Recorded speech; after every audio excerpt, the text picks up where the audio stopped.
Ready? Go ahead. Just go ahead. Yes. Wayne Cody.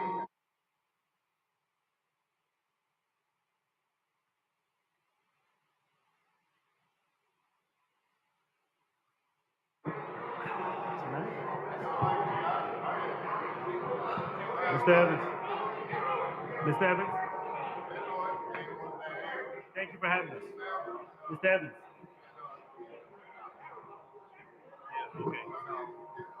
Ready to go?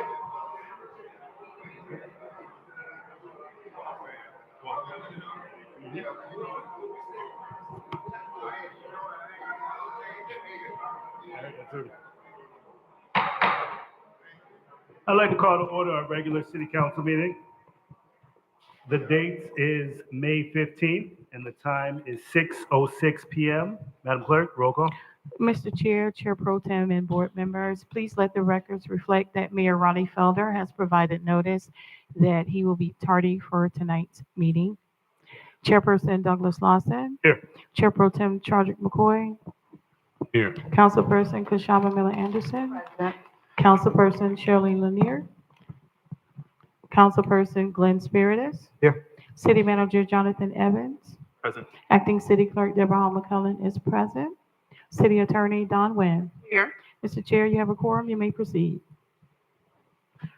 Thank you, Madam Clerk. And if we could have a moment of silence, followed by the Pledge of Allegiance. The Pledge of Allegiance will actually be led by Benjamin Williams. Is Benjamin Williams in the building? Everybody give a round of applause for Mr. Benjamin. Benjamin is a fifth grader at Mary McLeod Bethune Elementary. He has 4 brothers, 2 sisters. He enjoys playing with Legos and Rubik's Cubes. Benjamin wants to be an astronaut when he grows up, and I do believe that his principal is here in the building as well. I think I saw her. If we could please stand and welcome Principal Granger. If everyone could please stand, moment of silence, and we will go after you, Benjamin. I pledge of allegiance To the flag to the flag of the United States of America, of America, I love it, for it stands one nation, under God, indivisible, and liberty and justice for all. excellent. Thank you, Benjamin.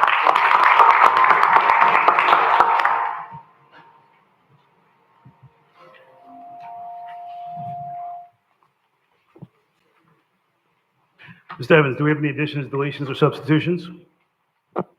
None from staff, Mr. Chair. Disclosures from the board? I'd actually like to add to the agenda, if we can add onto the agenda a proclamation to be read into the record, declaring lupus as Lupus Awareness Month for the month of May, and add that on 6B.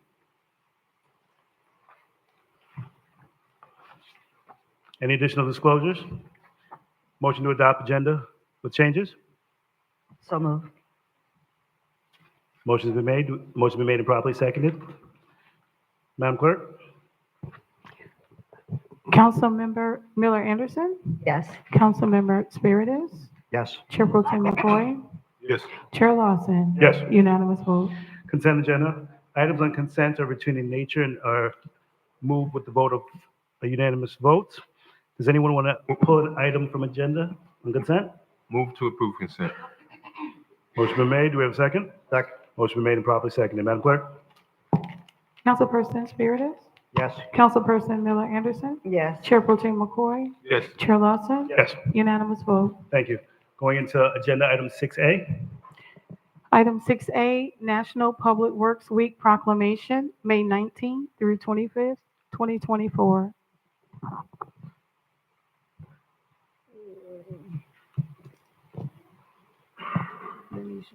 Yeah, the Public Works Proclamation.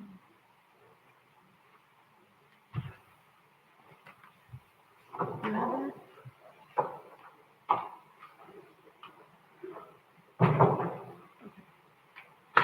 Thank you, Madam Clerk. Mr. Evans? Mr. Chair, at this time, I'll ask for the city clerk to read the proclamation, and then Director Treviso from the Public Works Department will be here to accept the proclamation on behalf of National Public Works Week. Proclamation from the Office of the Mayor, National Public Works Week. Whereas public works professionals focus on infrastructure, facilities, and services that are of vital importance to sustainable and resilient communities and to the public health, high quality of life, and well-being of the people of the city of Riviera Beach, Florida. And whereas these infrastructure, facilities, and services could not be provided without the dedicated efforts of public works professionals who are engineers, managers, and employees at all levels of government and the private sector, who are responsible for rebuilding, improving, and protecting our nation's transportation, water supply, water treatment, and solid waste systems, public buildings, and other structures and facilities essential for our citizens. And whereas it is in the public interest for the citizens, civic leaders, and children in the city of Riviera Beach to gain knowledge of and maintain an ongoing interest and understanding of the importance of public works and public works programs in their respective communities. And whereas the year 2024 marks the 64th annual National Public Works Week, sponsored by the American Public Works Association and the Canadian Public Works Association. Now, therefore, I, Ronnie Felder, Mayor of the City of Riviera Beach, do hereby proclaim the week of May 19th through May 25th, 2024, as National Public Works Week in the City of Riviera Beach. I urge all citizens to join with representatives of the American Public Works Association and government agencies in activities, events, and ceremonies designed to pay tribute to our public works professionals, engineers, managers, and employees, and to recognize the substantial contributions they make to protecting our national health, safety, and advancing quality of life for all. In witness whereof, I hereunto set my hand and cause the seal of the city of Riviera Beach to be affixed this 15th day of May 2024.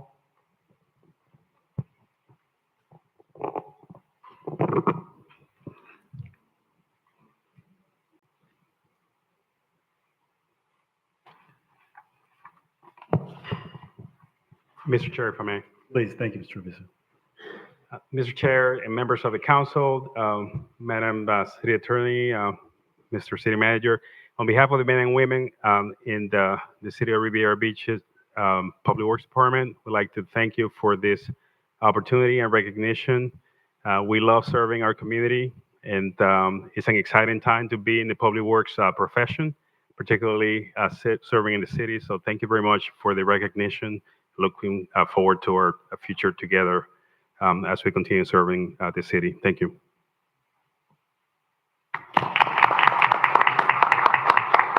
And thank you, Mr. Trevisi, for the work that you're doing over in Public Works. And thank you to all of your staff as well. Madam Clerk? We are on item 6B, lupus proclamation. Thank you, Madam Clerk. If we can have our representatives, we have advocates, representatives, and supporters of lupus and for Lupus Awareness Month. If they can join us up front, I have one young lady that I definitely want to call up, Ms. Kira Hester, if you can come to the mic, and anyone else that is an advocate or supporter of lupus.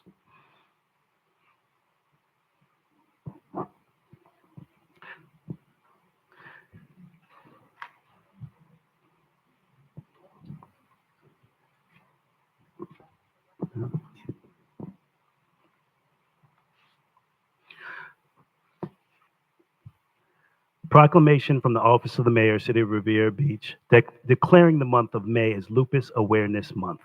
Whereas lupus is a chronic autoimmune disease in which the immune system inexplicably and randomly attacks the body's own tissues and vital organs, including the kidneys, brain, heart, lungs, and blood, skin, and joints. It is a leading cause of premature disease, kidney disease, stroke among young women. Whereas lupus directly affects millions worldwide, according to the U.S. Centers for Disease Control and Prevention. A conservative estimate suggests 322,000 Americans have defined and probably SLE lupus, and 2 or 3 more common symptoms tend to be more severe among African Americans, Hispanics, Latinos, Native Americans, Asians, and Caucasians. 90% of people have lupus are women, typically diagnosed during childbearing years, ages 15 to 44. Whereas lupus is one of the most difficult diseases to diagnose because the symptoms come and go, mimic those of other diseases, and there no single test that can definitively identify the illness. Yet every diagnosis and treatment usually lessens the prognosis and severity of the disease and are vital to preserving health and preventing further complications, organ damage, and death. Whereas many healthcare professionals are unaware of the symptoms and health effects of lupus, causing people with lupus to suffer for many years before obtaining a correct diagnosis and medical public awareness, focusing public attention on lupus and devastating impacts on patients' lives while lives will provide hope for a better future for those affected. Whereas the city of Riviera Beach works to raise awareness of the signs and symptoms of lupus and to promote education, research, social support, and equal medical care for our citizens who live with or care for someone who struggles with this disease.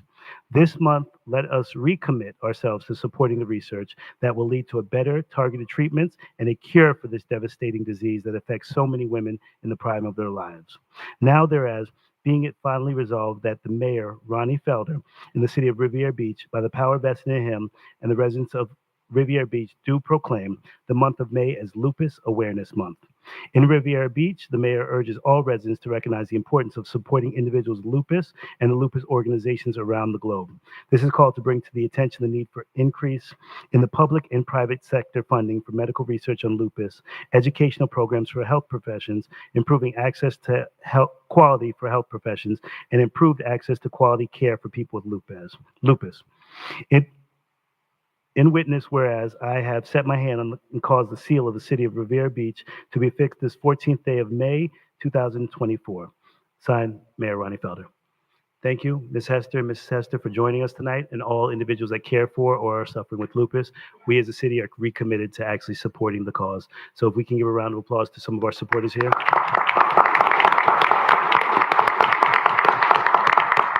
And Ms. Hester, if you could, please just give a few words for us. Hello. So this proclamation was very important to me because I am currently battling lupus as we speak. And believe it or not, we have a lot of city employees that have come to me to disclose that they're battling the same thing. So this was not just for me. This was for other warriors. Ms. Commissioner Miller Anderson is another mentor of mine. As soon as I got diagnosed, she was one of the first ones that I reached out to. So she's been a mentor both on the city side and outside of the city. So this was for all of us that are currently battling. You're looking at someone who is currently under chemo. I have heart failure, about 6 other organ failures, but I am the first one here and the last one to leave. So if I can do it, so can you. Thank you.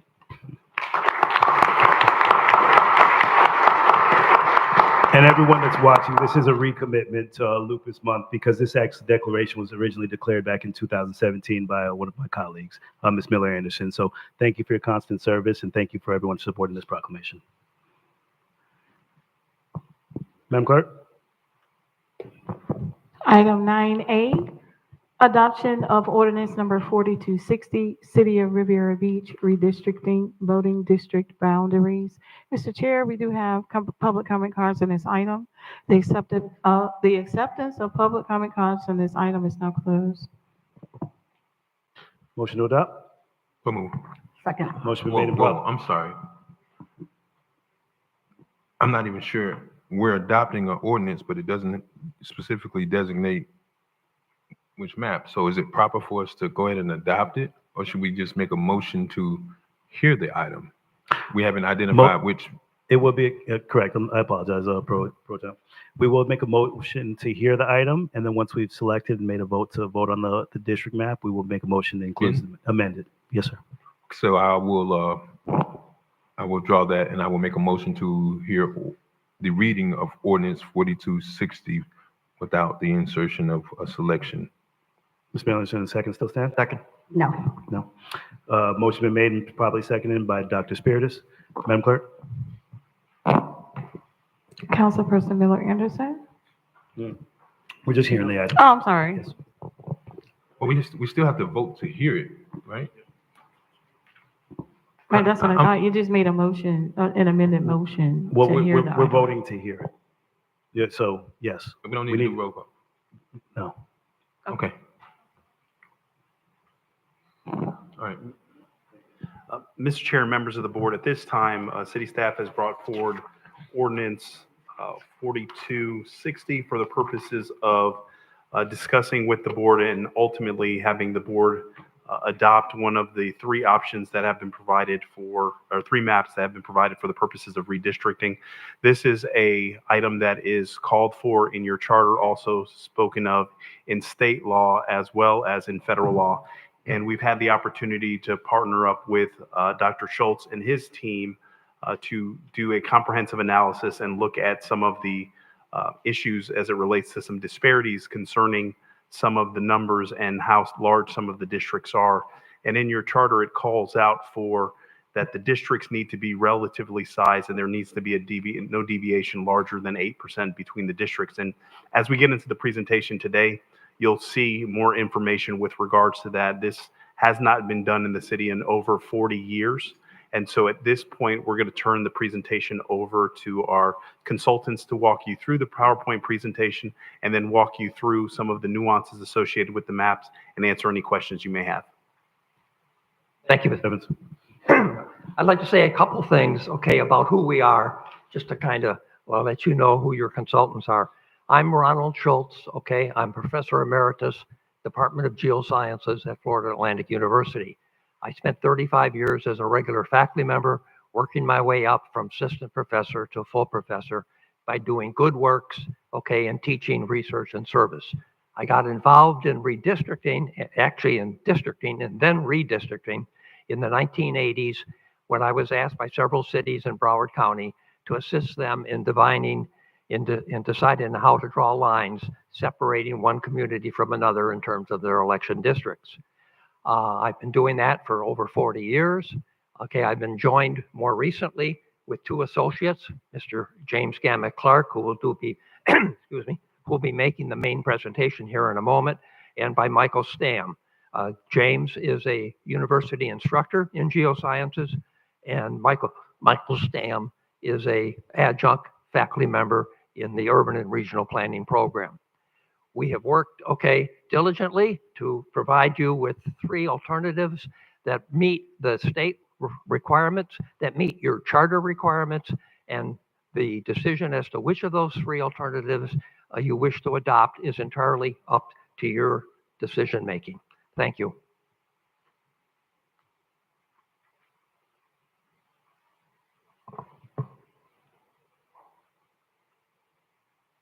Mr. Chair, before he starts, Go ahead, sir. so I certainly would love to hear the presentation. However, there is some other language. Before we go ahead and select the map, I want to make sure that we have an opportunity to discuss these renumberings that they have here, because I was trying to find out, because I don't know why our districts needs to be sent to the supervisor of elections, and I want to get clarity on it because there makes reference to provisions in Florida Statutes Chapter 101. So I just don't want us to go ahead and make a selection of a map, but I don't believe those are applicable to us so long as we vote citywide.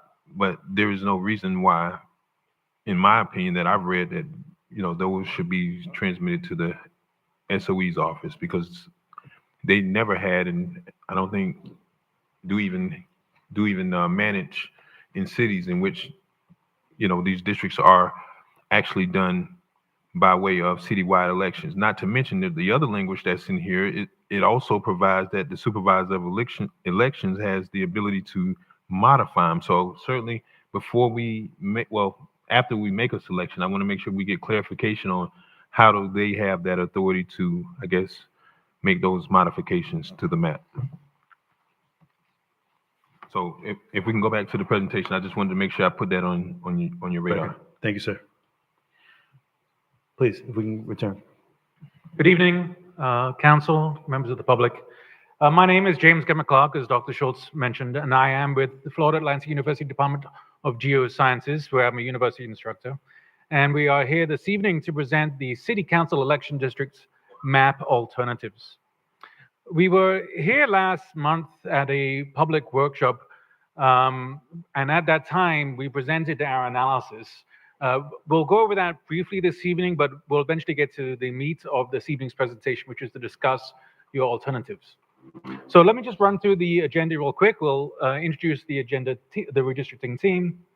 We'll talk about those parts of the city charter that pertain to the redistricting process. We'll talk about our process and the data that we've used. And then we'll get into the district population analysis that we performed for you. And then again, to the meat of the presentation where we present the 3 map alternatives we presented, created for your consideration. So Dr. Schultz introduced himself, I've introduced myself, and the third member of our team who is unfortunately not able to be with us this evening is Michael Stam, adjunct faculty with the Department of Urban and Regional Planning, and in his day job, he's also the Assistant City Manager for the City of Pembroke Pines. So here we see the language in the city charter that deals with redistricting, and it says a couple of interesting things that we should take note of. Firstly, it states that all of your districts should be as close to as practically possible equal in population. The other thing that it states is that the deviation between those districts must not exceed more than 8%. And this is actually a higher goal than most cities go by. The standard is 10%. So this higher threshold that the city has established for itself is laudable. And then the other thing that the charter states is that the redistricting should occur every 10 years. And of course, we know that that has not been the case. And so we'll see the ramifications of that this evening as we talk about the magnitude of change that we have to go through to re-implement population equity between your city districts. So here we see a map of your existing city districts, and we'll refer back to that again and again this evening as we move forward.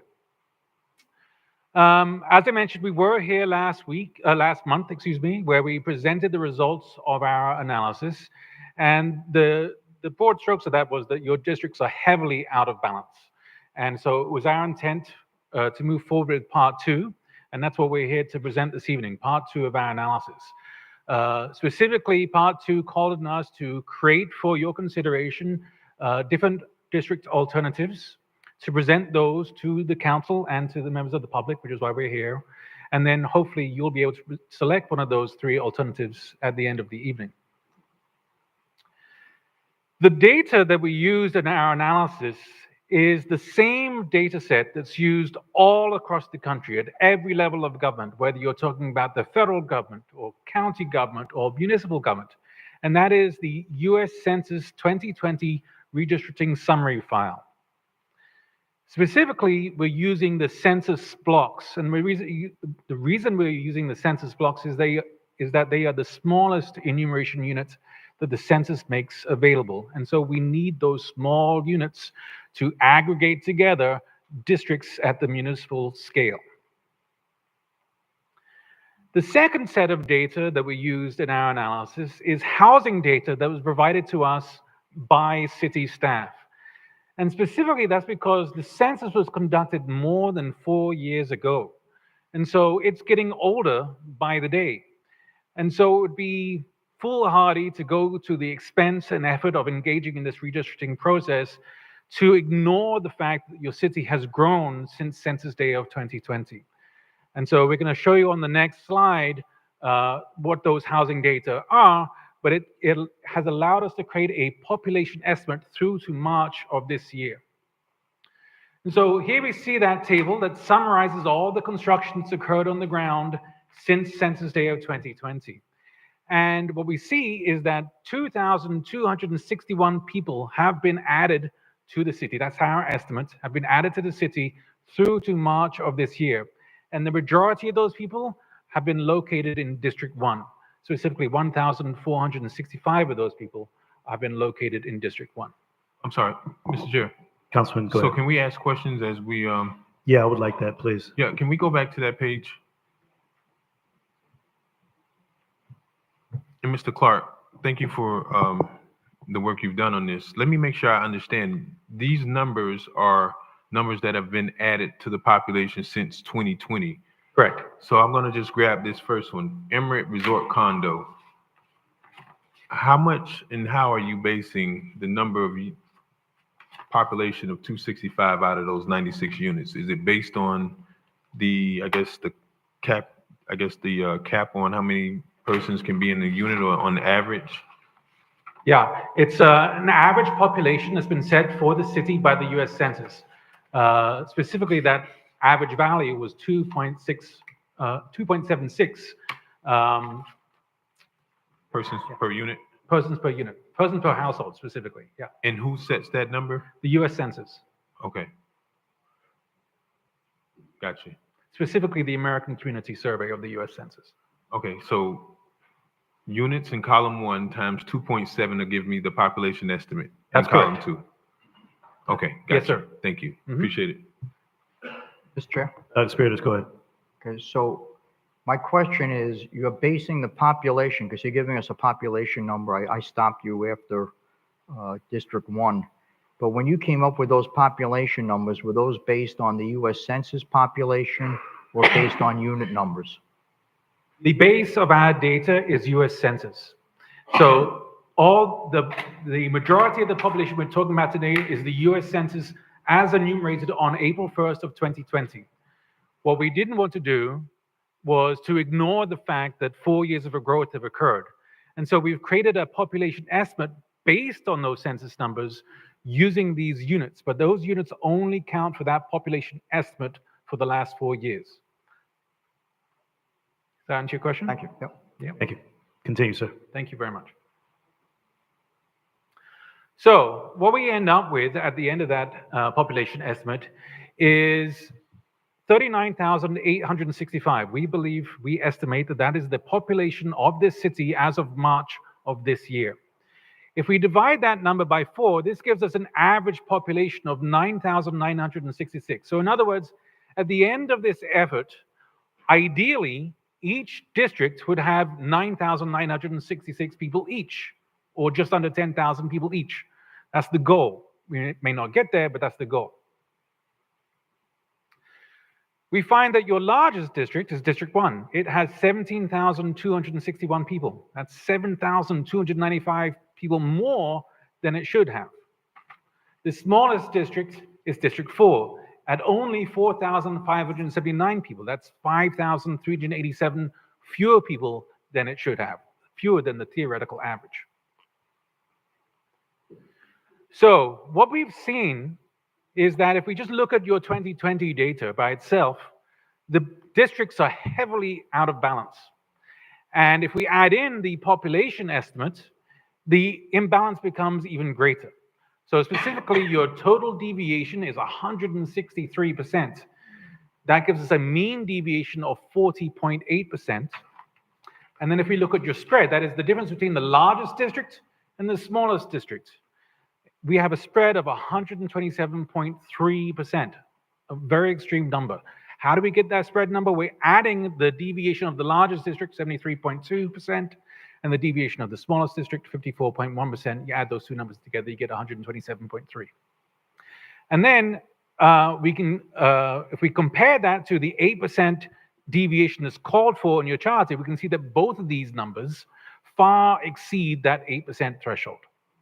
So the districts are heavily out of alignment. So we discussed this at our meeting last month in our report that we initially submitted to you. It was acknowledged that your district's out of alignment, and so we were instructed to move forward on to the next part of the project, part 2. It's important to establish how we come up with new districts. The first criterion that we have to aim for is achieving population equity, reasonable population equity, across your 4 districts. Specifically, we are looking to make sure we stay below that 8% threshold that's called for in your charter. And we also seek to adhere to Section 2 of the Voting Rights Act of 1965, which states that arbitrary dilution of minority population clusters and other discriminatory practices are strictly prohibited. We also seek geographic contiguity and appropriate compactness where possible. So we're going to seek to follow natural and man-made boundaries where possible. We will seek to respect the integrity of communities of interest, and to as large a degree as possible, although we have to acknowledge that after over 40 years of no redistricting, this last part is a little bit harder, minimize the degree of change in pre-existing patterns of existing districts. Mr. Chair. Councilman McCoy, go ahead. Thank you. So Mr. Clark, thank you for that. Actually, that was going to be my question because obviously, I think everyone and nobody would disagree that the population should be practically as much as possible equal. But then there's some other provisions that you have to consider, which is the Federal Voting Rights Act, and then also the amendments to, I think, we have the 2010 state amendments. We have House Bill 411. Yes, and then I guess, so there's something else that kind of I'm not clear on. Number one, first bullet point, a maximum 8% overall deviation from the ideal size across the districts per the charter. That's not what my understanding of that was in the charter. And help me if I'm wrong. I thought the charter read that any population increase of 8% or more. So is that 8% overall in the city? Or if we have an 8% increase in District 1, then we need to go back and do a population, go back and do an analysis for redistricting. So is it 8% across the entire city, or is it 8% across a specific district? Very good. So that's up to legal interpretation. Some would argue that the number that you're really looking for is the mean deviation, which, as you can see here, is 40.8%. And if you go by that, you can say, yes, you're clearly above that 8% threshold. Right. And then if I may, to fully answer your question, the other argument is that you need to make sure that the spread between your largest and your smallest district also does not exceed 8%. So we can measure by both of those thresholds. We try to make sure that we don't deviate across that threshold for either of those numbers. Understood. Thank you. Mm-hmm. Thanks, sir. Go ahead. So that said, the driving factor is always population equity. Always, always, always. The others are significant in guiding our decisions towards reaching that reasonable population balance. So as I said, the next step is part 2, creating the election alternative districts. Okay. Specifically, the overall pattern of district boundary changes will need to increase the population of districts 2 and 4 while significantly reducing the population of District 1.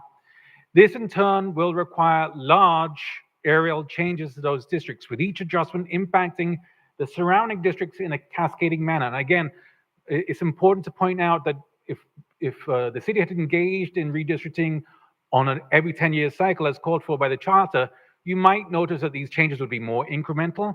But because it's been such a long time since the city has gone through this process, tonight you might have a little bit more heartburn at the degree of change that you're about to vote on. So we have created for you 3 map alternatives for your consideration. So I'd like to present those to you now. So before we go to those, I guess I still have some questions, and perhaps we can get that from either you or Professor Emeritus Schultz. So what I noticed, and this is seemingly something I think you guys would probably best be equipped with answering, is the original charter from 1975 provided that the map shall be drawn by January 1st, 1985, and every 10 years thereafter, which completely is kind of in conflict with what happens in the congressional and legislative maps. So would it be prudent for us to amend our charter to operate conterminously with the redistricting that occurs? Because it would seem that in 10 years, we're going to have another problem because we're going to be using 4- and 5-year-old data. It'd be my recommendation, and I'm asking, would you believe that it is the best recommendation to bring a charter amendment to have us to coincide to use the same provisions that the legislature used, so that we're not coming behind and using data that is 4 years old, or in some cases, maybe even longer than that? Yes, I think this is an excellent idea. I would wholeheartedly agree with you that after you go through this redistricting process, moving forward, and certainly we could provide some example language of other cities that we've worked with who've amended their charters, it would be a good idea to cycle your redistricting efforts such that it's more in line with the census. So, Mr. Clark, I'm not trying to aid you, but in 1975, I mean, I don't, I wasn't even around, but. Neither was I. Well, I was. It's not often I can say that. Well, I guess You know, but help me, and I know this is probably pure speculation, but I mean, have you seen municipalities that have redistricting done in the middle of a decennial? Yes. Really? Yes, in fact, next week we're going to the city of Deerfield Beach, and they have their charter calls for them to do redistricting every 4 years. We also worked with city of Coconut Creek, same story. Yeah. Different communities, through their charters, have established different patterns for when they redistrict. That's a charter issue, okay, which, okay, the city can take on at any point that it wishes. Mr. Schultz, my question is, and I'm not speaking just for Riviera Beach, best practices is to coincide with right after the conduction of a census, that way you have the most recent data. That's that's an appropriate, okay, idea. All right, that's all I needed. Thank you. Mr. Chair. Dr. Spears, go ahead. Okay, my question is this. I'm reading the charter. You know, this city has an anomaly called Singer Island, District 4. I'm reading the charter, and it doesn't say anywhere in the charter that we're supposed to use the U.S. Census for our guide in population. We know that Singer Island, District 4, probably has about 70% of its population not counted in the census. Those people live here part-time, although they're paying taxes full-time during the year, and they're living here full-time of the year, and we are their representatives full-time of the year. That's true, but the U.S. Census by law can only count people who declare residency. We all are only allowed one residency location in the United States. If they have homes elsewhere, they have to make a choice. It's a personal choice as to whether Riviera Beach is their home or whether elsewhere is their home. That's for the purpose of the census, not for the purpose of us making. The census data is what is. That's if you want to use the census data for your population. It doesn't say in our charter that we're supposed to use the census data for us determining the population. And there are different booklets put out by the United States Election Assistance Commission that make other recommendations and say that you can go to the post office, you can get unit numbers, you can make your population determination in different matters.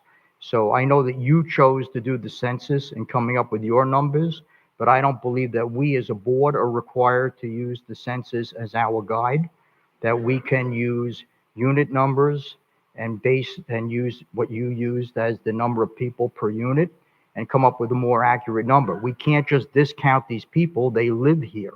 They pay taxes here. We represent them.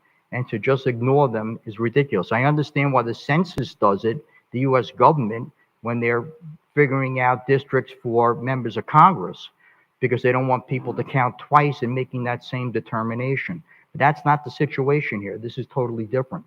And I think that it's very important that we count these people because we represent them and they pay taxes. That's an opinion, okay? In my okay, estimation, it's a legal issue. Okay, that would be, okay, an attorney issue to deal with the U.S., okay, government and the U.S. Census. The apportionment data set is used universally across this country at all levels of government, whether we're talking about small cities, medium-sized cities, big cities, counties, school boards, fire districts, wherever there's districting based on population, okay, for voting purposes, okay, the census apportionment data set is the standard. If I could ask a follow-up to that, I'm confused as to why this would be made a legal issue if our charter doesn't dictate that we have to use the census data. So have you used, I guess my follow-up to that is, have you used any other data to generate populations or to collect populations of census for our community, for communities? The census has always been the beginning base, depending on what year it is between the intercensus.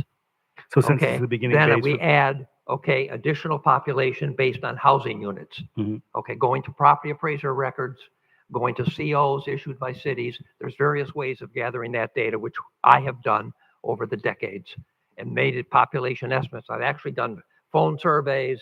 Okay, I've done a lot of detailed work in coming up with population estimates. But the base that you start from is the most recent census data. Okay, so the base that you started with the census, and then to get the additional data with the growth, you used Like the. Mr. Gamma Clark just showed, we got the COs, certificates of occupancy, that have been issued since April 1, 2020 through March of this year. All those COs, certificates of occupancy, indicate housing that has been completed, okay? And we use those numbers to make a population estimate for the additional growth of the city since the 2020 census was undertaken. Thank you. Mr. Chair. Dr. Spears, go ahead. Okay, so that's clearly opposite of what you're saying. Because in the beginning, you're telling us we have to use the census as the basis for coming up with those numbers. As the base, But now, yeah, not as the basis, as the base.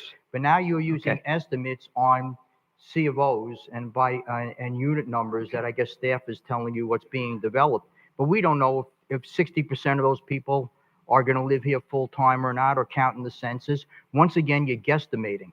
So I think that it makes sense to go back and count the number of units that are on Singer Island and in our district, and then do your estimate the same way you're doing it right now for the AMRIT and everything else. Right. Multiply it by the amount of people that you think live in per unit, whether it's 1.5 or 2 or whatever that number is, and then you can come up with a more realistic number of how many people actually live on Singer Island. This is different than the other districts that exist in Riviera Beach right now.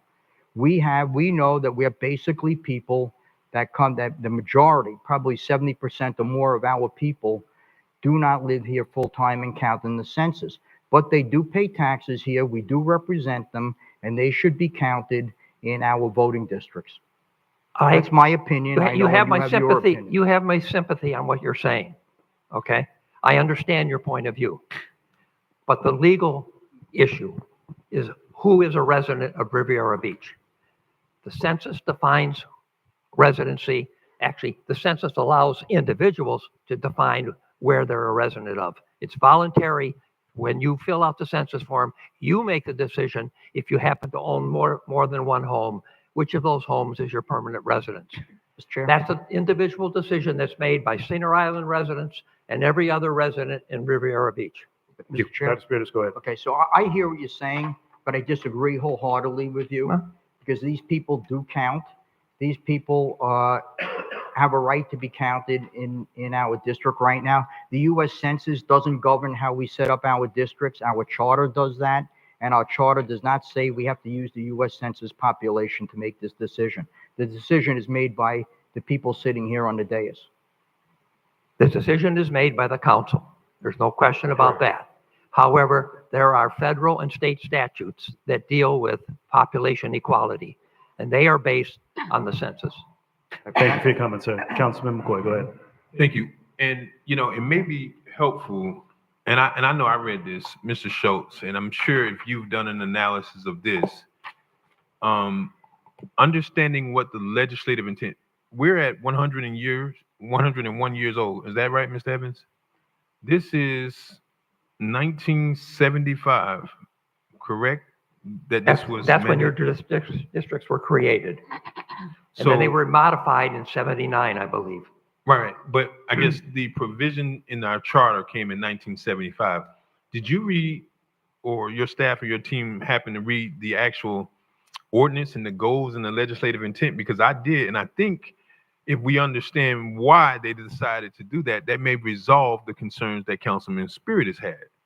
But, I know that I'm probably one on the younger end here, but when I read that 1975 provision was actually adopted into the charter because of the as a result of the Civil Rights Act, and that we had representation from all areas of the city because, coming out of the 60s and the late 60s, the city was very much, and I know certainly, my parents and grandparents can speak on it, but it was segregated, and you had representation that was really all from one side of the city. And if you look at what the legislative intent was, is that you don't have a population that's spread across from the western boundary all the way over to the eastern boundary, but everyone who's elected is all from the eastern side of town. You wanted to have representation from all areas of the city. So if I'm not mistaken, my understanding, and it actually broke it down pretty well as to why they needed to do redistricting is so that there would be an opportunity. That's why we had our first Malcolm Cunningham, who was our first elected, our first black elected, because of this redistricting and the actual creation of these maps. So that was my understanding, and it's not for any reason. It's not for appropriations. It's not for any other reason. So I think it's very important to set the groundwork and fundamental legislative intent going back to the 1970s as to why we've done this. Let me speak to that issue. The first districting, they didn't have districts. The first districting I did was for a community in Broward County where 3 of the 5 commissioners in that particular situation lived in the same condominium complex. And the rest of the community felt that that wasn't fair. And so the city passed, districting as its, future, process for electing council members or commissioners in this case. And I was the one who helped them decide on where those boundaries should be. And 3 of the 5 commissioners from one condominium complex is a little bit of a concentration that the city felt was, not in the overall community's best interest. And I think that's what you were just speaking to. Yes, sir. Thank you, Mr. Chair. Thank you, Mr. Chair. Thank you, Vice Chair. Go ahead, Dr. Spiritus. Okay, so I understand what everyone is saying here right now with respect to the Civil Rights Act, but as you stated in your presentation at your town hall meeting that we had here, everyone in this city votes. We don't really have districts in this city. Everyone votes at large. Every single person has a vote for every single member of the city council. The only reason we have districts in this city is so that everyone does not, as you just said, live in one building. Correct. That sits on the There's a dais. couple of other reasons too, which I can iterate. One is that every individual in the city, every resident of the city has an equal opportunity to run for office. That's not true if you have massive population differences. And everyone in the city within a given district has an equal access to their district representative. In the case of District 4, with less than 5,000 population right now, they have a much, more opportunity to influence their council than the District, 1, which has 14,000. So those are 2 reasons, in addition to what you have just said, Right. for spreading out, council membership Mr. across Chair. the city. Thank you, Mr. Schultz. Go ahead, Dr. Spiritus. You're right. That's if you assume that you use the U.S. Census as your population, not the number of units and the real population that actually exists. Again, all I can say to answer you, I understand your point, You've made it very clear, All I can say is that this law of the land relies on the apportionment data from the U.S. Census done. Mr. Chair, Dr. Spiritus, go ahead. what law of the land are you referring to? I mean, I'm looking at the city charter. That's what governs this city and our ability to make our districts, not the law of the land that you're referring to. I don't know where that's coming from. I'm simply referring I to understand in federal elections, I get that. And I understand in state elections, I get that, but I don't get it in a local municipal election. It's the issue that we're debating here is who is a resident in terms of local government, The census defines a local resident as somebody who declares Riviera Beach, in this case, as their permanent residence. You're only allowed 1 in terms of the U.S. Census definition of residency. Yes, but that's, Mr. Chair. Right. Dr. Spiritus, go ahead. Right. That's if you're using the U.S. Census and its guidelines, which do not govern this body right now. We're governed by our charter. I'm not going to get into I a get it. I debate understand on what you're this. saying. Thank you, Mr. Schultz. Dr. Spiritus, thank you, sir. If there's no additional questions, we'll go into the maps. Thank you. Thank you. So here we have alternative 1, and we'll go through the specific changes in just a moment, but immediately you'll notice that District 4 has expanded across the Intracoastal and District 1 has contracted to the west. Here I've highlighted for you the specific changes that are occurring under this map, and I'm going to go through them one at a time. Specifically, you notice that District 4 has expanded west across the Intracoastal to President Barack Obama Highway, north of Blue Heron Boulevard. And of course, it's important to note that this is the only way that District 4 can expand. It cannot expand to the north, cannot expand to the east, it cannot expand to the south. It has to expand west. This move has added 4,140 people from to District 4 from District 2, and another 909 people from District 1. We also see that District 1 has contracted, as I mentioned previously, to the west, specifically to the easterly boundary of the Wedgwood Plaza subdivision, thus reducing population by 6,241 people. And then the last change under Alternative 1, District 3 loses 896 people by contracting south to Dr. Martin Luther King Jr. Boulevard, east of the Acre Home Park, Federal Gardens, and Harmony Heights subdivisions. These areas and their residents are absorbed by District 2. So under this alternative, you see that we have much greater population equity. The deviation is dramatically reduced. The total deviation falls to 7.1%, the mean deviation falls to just 1.8%, and the spread falls to 5.5%. Here we see the map for Alternative 2, and you can see that as we go along through these changes, the magnitude of change is being ratcheted up just a little bit each time. So Alternative 2 is a variant of Alternative 1. Here we can see the changes from the existing maps highlighted in red again. And you can see that the District 4 under Alternative 2 is very similar to it is under Alternative 1, except we're seeking additional population equity by including a southerly expansion for District 4 along the eastern side of Broadway, all the way down to the southern limits. Otherwise, the map is exactly the same as it is in Alternative 1.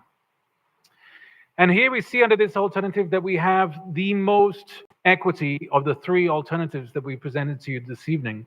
The total deviation falls to just 3.5%, the mean deviation falls to 0.9%, and the spread falls to 2.1%. Again, all three of these statistics are the lowest of the three alternatives presented this evening. We finally have Alternative 3.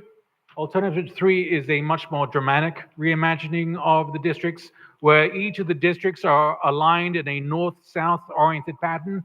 And this was in part in response to feedback that we got from the public at our meeting that we had last month.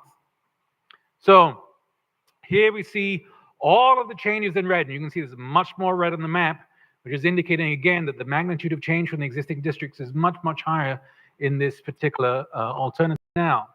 Its eastern border then continues south of Blue Heron Boulevard along the center line of the C-17 canal to the northern boundary of the Marsh Hub subdivision. Following this boundary, it then jogs over to the center line of North Congress Avenue, south to the city limits. In so doing, District 1 becomes the city's western district. Under this change, 4,739 people are moved from District 3 to District 1. Give us one, I apologize, sir. Give us 1 minute. I'll let the record reflect Mayor Ronnie Felders on the dais. Continue. Thank you. To the east of these boundaries lies District 3, which retains the area south of Blue Heron Boulevard, west of Australian Avenue. It gains that part of the city that's north of Blue Heron Boulevard, east of the center line of the C-17 canal, and west of the center line of R.J. Henley Avenue. Now, it's noteworthy that this does split the Acre Home Park subdivision between two districts, District 2 and District 3. 6,623 people are moved from District 1 to District 3 under this change. We then come to District 2.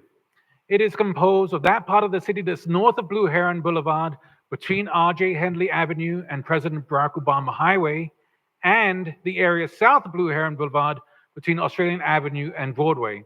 Here we see two shifts of people from one district to another.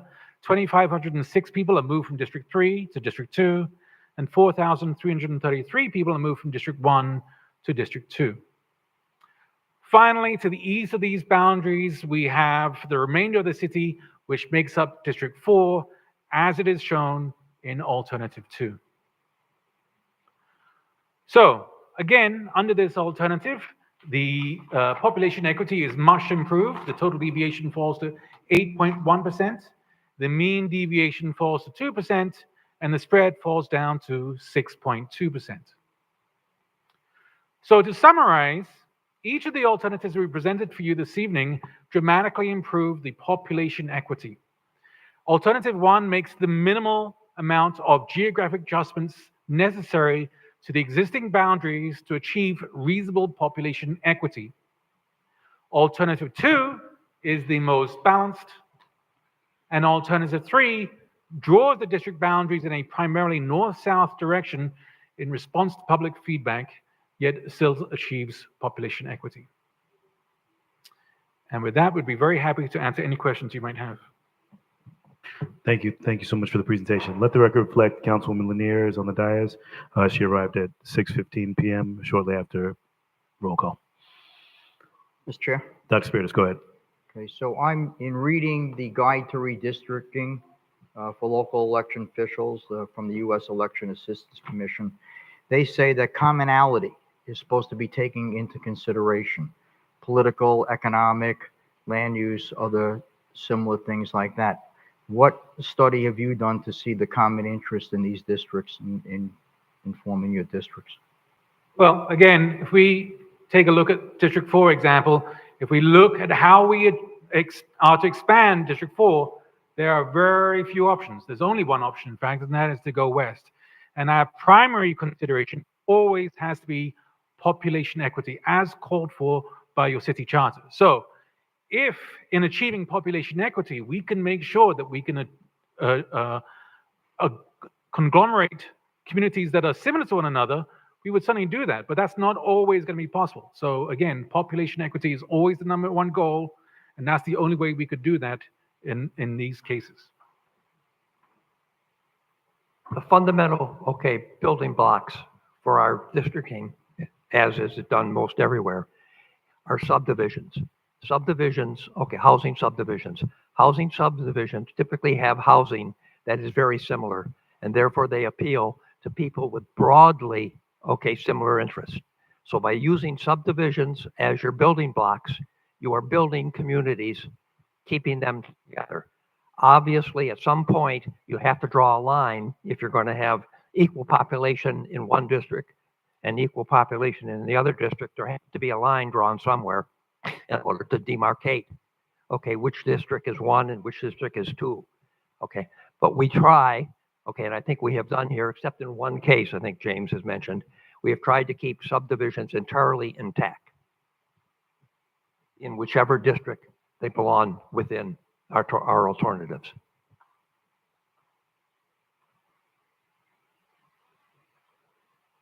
If we can, Councilman McCoy, go ahead. Thank you. Mr. Clark, Professor Schultz, I'm looking at this one here, and is this the best that you guys can do in terms of zooming in? I mean, even with readers and trying to zoom in, I believe I heard you on alternative District 2. I think I heard R.J. Henley Avenue. Correct. So that's very hard to see from this map. Okay, so if we look at alternative pointer? three here. Do you have a pointer? Beg your pardon? A pointer. I don't believe so. I can use the cursor. Thank you.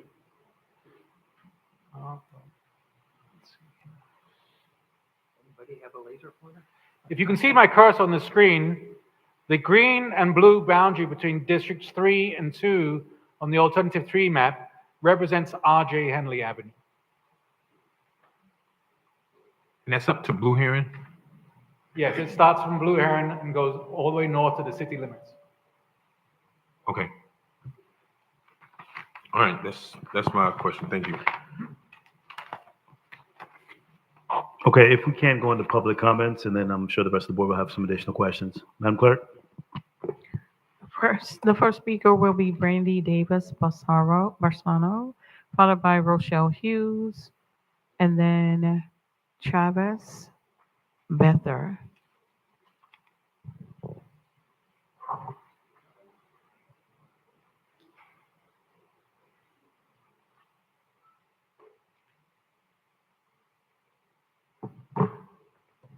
Good evening, Commissioners. My name is Brandy Davis Balsamo. I live in Lakeview Park, which is a small division just south of Blue Heron. I normally don't come to the meetings because I do watch all the meetings and I see how long these meetings go, and I have respect for your time. And I also have tremendous respect for the amount of information that you have to consume. I try my best and I read all the materials, but it is a lot. So I just want to say that I'm not here to run out the clock. I'm here because the neighborhood that I live in, Lakeview Park, there's a proposal on the table right now to bifurcate it and bifurcate it along a community. So we are, I don't know if you know this, but we are the only waterfront residential south of Blue Heron. And we share commonality 100% with the neighborhood to the north. So, and I think maybe even the same subdivision in some places before it was redone with whatever was put at the end there. But if you cut Blue Heron, what that means for us is we become something like 400 people out of 9,000 something. That's less than 1%. I mean, you talk about us getting attention. How are our concerns or anything going to matter? We become insignificant when you cut it that way. And, you know, I just think that the purpose of this is to make sure that it's practical for us. It's also practical for you. Commonality, the waterfront is the waterfront. People who live along the water, they have the same concerns. It's drainage, it's pollution, it's boats. You know, you hear them all the time. You go to a meeting on the mooring field, you don't have people that are in the west side going to the meeting on the mooring field. We're all arguing about the same things on the waterfront. And I don't think that it is fair to isolate us among a huge body of commercial. We'll be alone and we won't matter. And I know that there are plans to put buildings at some point, but none of that's on the books. We don't know when that's going to be. Is that going to be before the next census? I don't know. But in any case, and when you put those towers at the marina or whatever, they're not 1950s housing. It's not small for residential. It's not the same common point. So I see that the map goes down south of Blue Heron on Singer Island. What I don't understand is for alternative one, why we can't just draw that line across and cut it at 22nd Court. And I know there are other residents here with me, and I'd like to ask them to stand, because it's not just me advocating, it's other people who care where these maps are drawn, because they matter for us. And we care, we're engaged, we're involved. We don't want to be isolated. There's a history with that neighborhood. Thank you. Here comes Ms. Brandy. Rochelle Hughes, followed by Travis Bether, and then Fane Lozman. Good evening, Board, City Managers, Attorney. My name is Rochelle Hughes. I'm from Lone Pine Estates. Right now, I'm in District 3. In reviewing all of this, I did attend that meeting, and I know they mentioned something about the north to south, which was my suggestion, because over where we are, which is, I'm going to call it the Military Trail Corridor, we never have representation of somebody who actually lives in that district. If you look at the original map, the way it is now, it's been up between District and District 3. So, and we have, you know, being west of 95, we have our own issues, but the way we are now, we're being jumbled in with the rest of the city.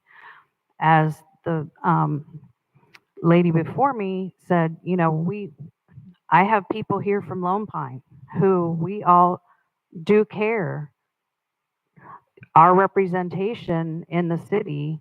And so I don't think any of the maps are the best maps, but to have a north-south to where our Military Trail Corridor is represented by one council person is something that we would love to have. It may not be the best for everyone else, but just, I don't know, maybe they have to be redrawn, but that's, you know, we're here because we care about, you know, who our representation and, you know, what's going on, I'm going to say it, the west side of 95. Thank you.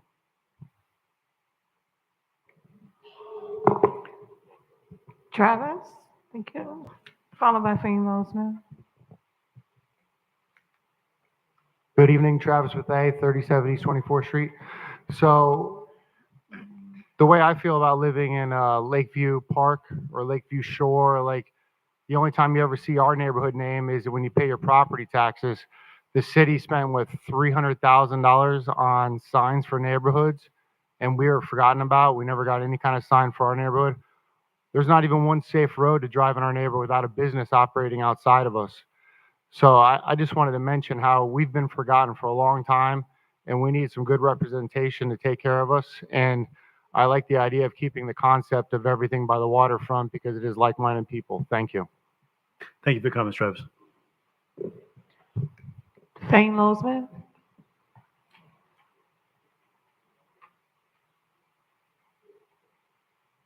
Good evening. Somebody needs to check this guy's statistics. I majored in mathematics at the University of Miami, and some of your numbers seem to be off to me, sir. So just because you went and talked to an audience that weren't a group of mathematicians, there's a couple of us in this audience who had an issue, or at least I had an issue with it.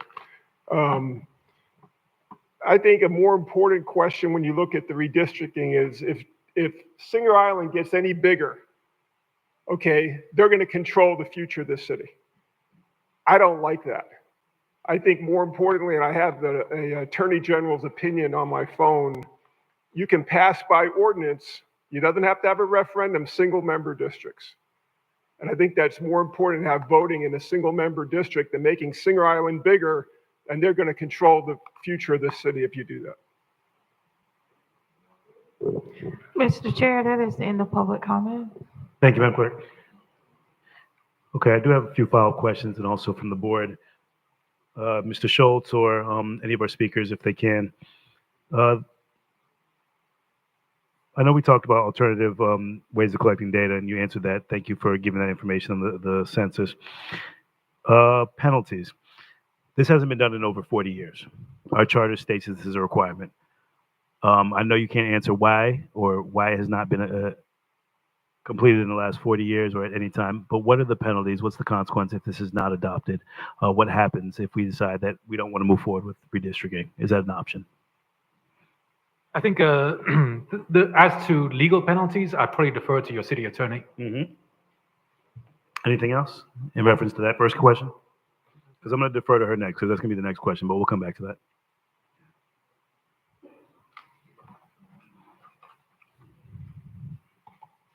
You have a city charter, okay?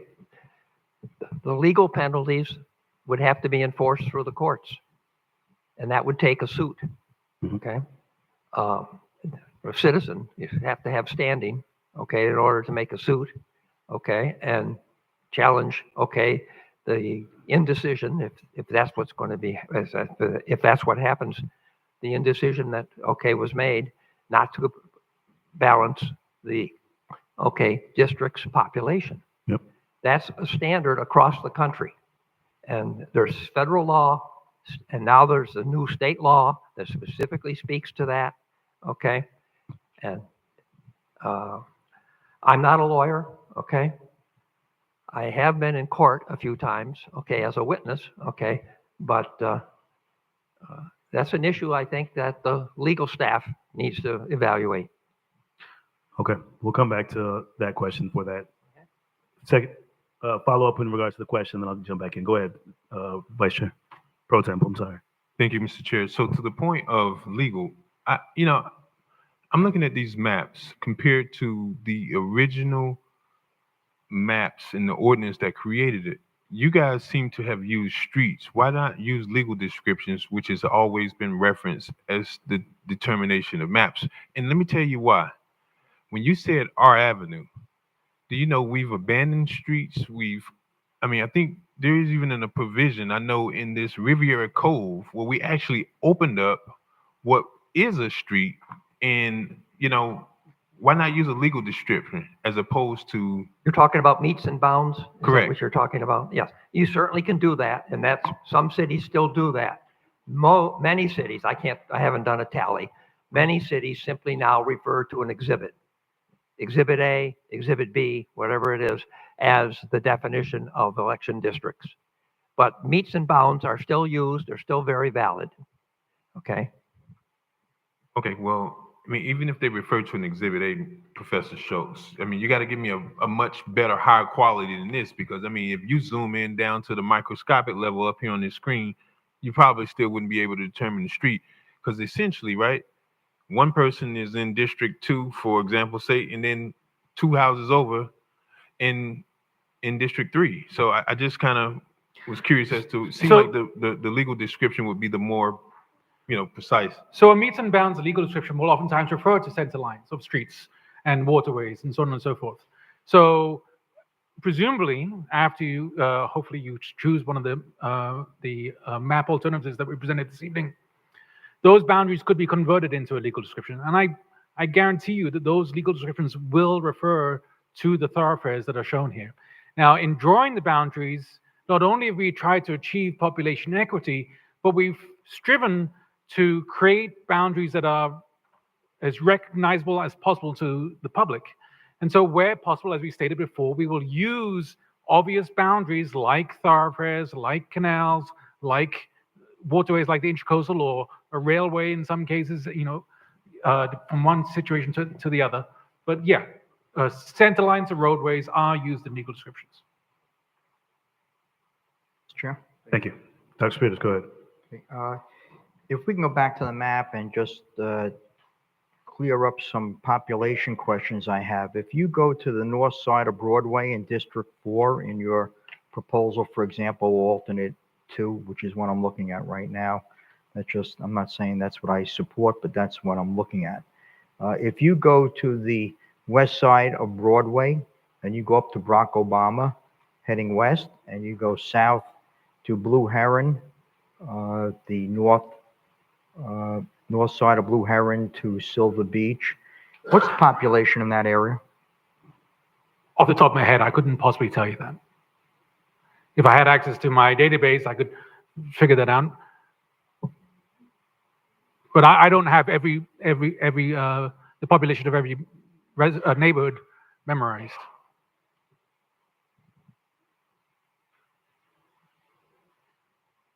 No guesstimate? All of that data is available in the GIS layers upon which this analysis is based.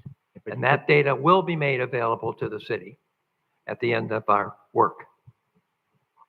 I understand that, but we have to make a decision. You're asking us to make a decision tonight, and I really need those numbers, really, to make an educated decision. Okay.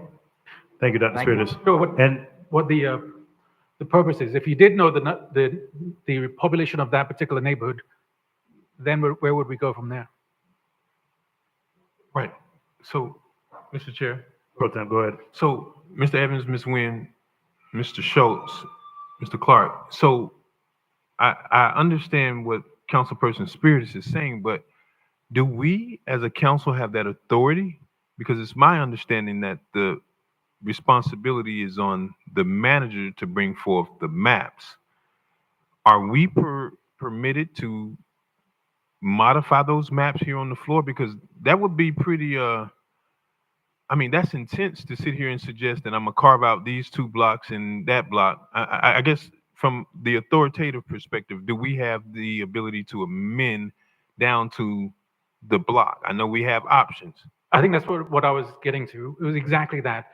You've hired us as consultants to create districts for you so that there's a layer of buffer between the people who are making the decisions who could stand to politically benefit from them and the maps that are created. And House Bill 411 specifically says that when you draw districts, you cannot take into consideration the benefit of sitting members or candidates for districts for an elected position.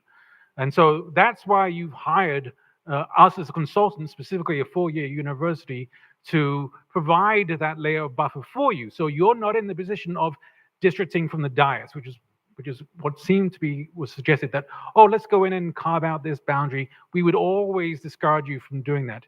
If this was ever brought to a lawsuit, you'd want us to be able to say, yes, we worked independently from the city of Riviera Beach to create these alternatives, and we were not pressured by any sitting member or any candidate for office as to how those boundaries should be drawn.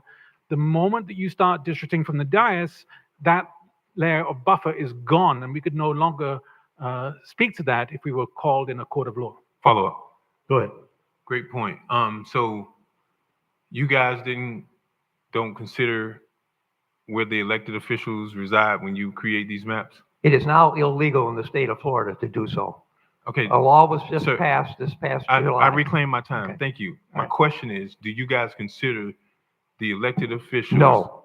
Okay, thank you. My next question is, since the enactment of, I actually referred to it as Senate Bill 444 because that was the one that was laid on the table in front of the governor, but that is the companion bill.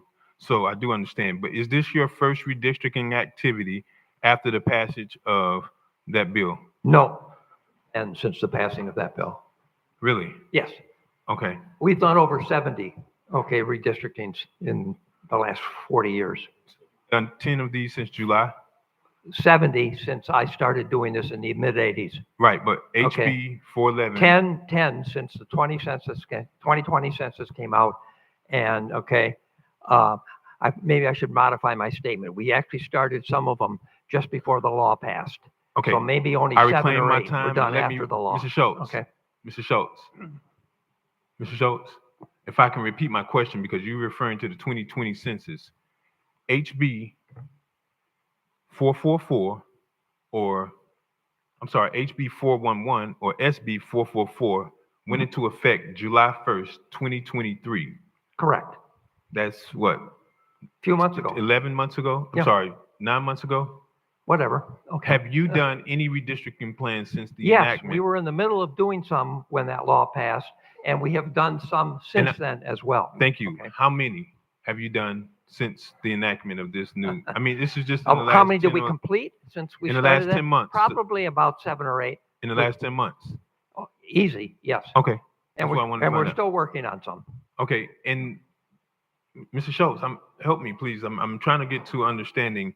So what Mr. Clark said about redistricting from the dais, has that been That's something been that, a long-standing issue. Mr. Schultz, can I ask the question first? Yeah. And I know you seem to be an expert in this, but has this come up in the previous 7, 8, 10 that you've done since the enactment of this new legislation where certain governing bodies have suggested, let's take this map, let's take this district boundary and move it this way? And what has your response been? Our response has been the same as it was before House Bill 411 was passed, which is to say districting at the dais is always frowned upon and discouraged. It goes against the point of hiring us in the first place. Mr. Chair, Dr. Spiritus, go ahead. is my colleague finished? I'm done, thank you. Okay. My question is, and I understand what the previous question was, what your recommendation was. The question though was, has anybody done it? Has any municipality done it from the dais, made an amendment to the maps that you have recommended? Not on projects that we've worked on. Okay, but has it been And done? not in all the years that I've done. We have had workshops. This is not a workshop. We have had workshops, where commission or council members have pointed at the map, made comments, can you look at this? Can you look at that? And then I and James or whoever was working with me would go back and consider those comments and then prepare a response, perhaps favoring that comment, perhaps not. But that was done through a workshop, not through, a formal meeting of the council. Okay, Mr. Chair? Yeah. Dr. Spiritus and Councilman. Okay, so that means that you were listening to members of the council that really had a conflict with respect to how that map was going to be drawn, and you did take that into consideration from the people that actually hired you. That's what workshops are for. Okay, so you actually did do that so I don't see the We difference have, between doing that if from you're the asking me, dais or have I doing it- listened to council members and commissioners Yes. and their concerns? The answer is yes. Okay, Okay. thank you. That answers my question. Thank you. Ms. Miller Anderson, go ahead. So along those lines of getting comments back, during whether a workshop with the council people or workshop, I'm right here, or a workshop with the community? Is that something that you typically do before you bring a map to us? Or you do it on? Sorry, or I do keep you do interrupting. it- Yes, yes. Or do you do it in between the first and second reading? We have done redistricting and districting, okay, a number of different ways. In some communities, the council or the commission, each member appoints a member of a board, a city board, which has a certain lifespan, 90 days, 120 days. And that board works with the consultants to develop plans, okay? And then the board approves the plan, submits it to the council or commission. Okay, that's one approach. Okay, another approach is for the council, okay, to have one-on-one meetings, since they're not allowed to be together, one-on-one meetings with the consultants at the very beginning of the project, where we listen, okay, to concerns and comments from each individual commissioner, and then go back and do our work, okay? In other cases, we've had workshops. If this was a workshop, we would be back and forth more informally, okay, where the council or the commission can make their opinions known about what they're concerned about. As a consultant, our job is to develop, okay, a series of plans, is the way we do it, a series of plans, in this case it's 3, okay, that meet the criteria that James identified: population equity, and to the extent possible, maintaining compactness, contiguity, communities of interest. That's our goal.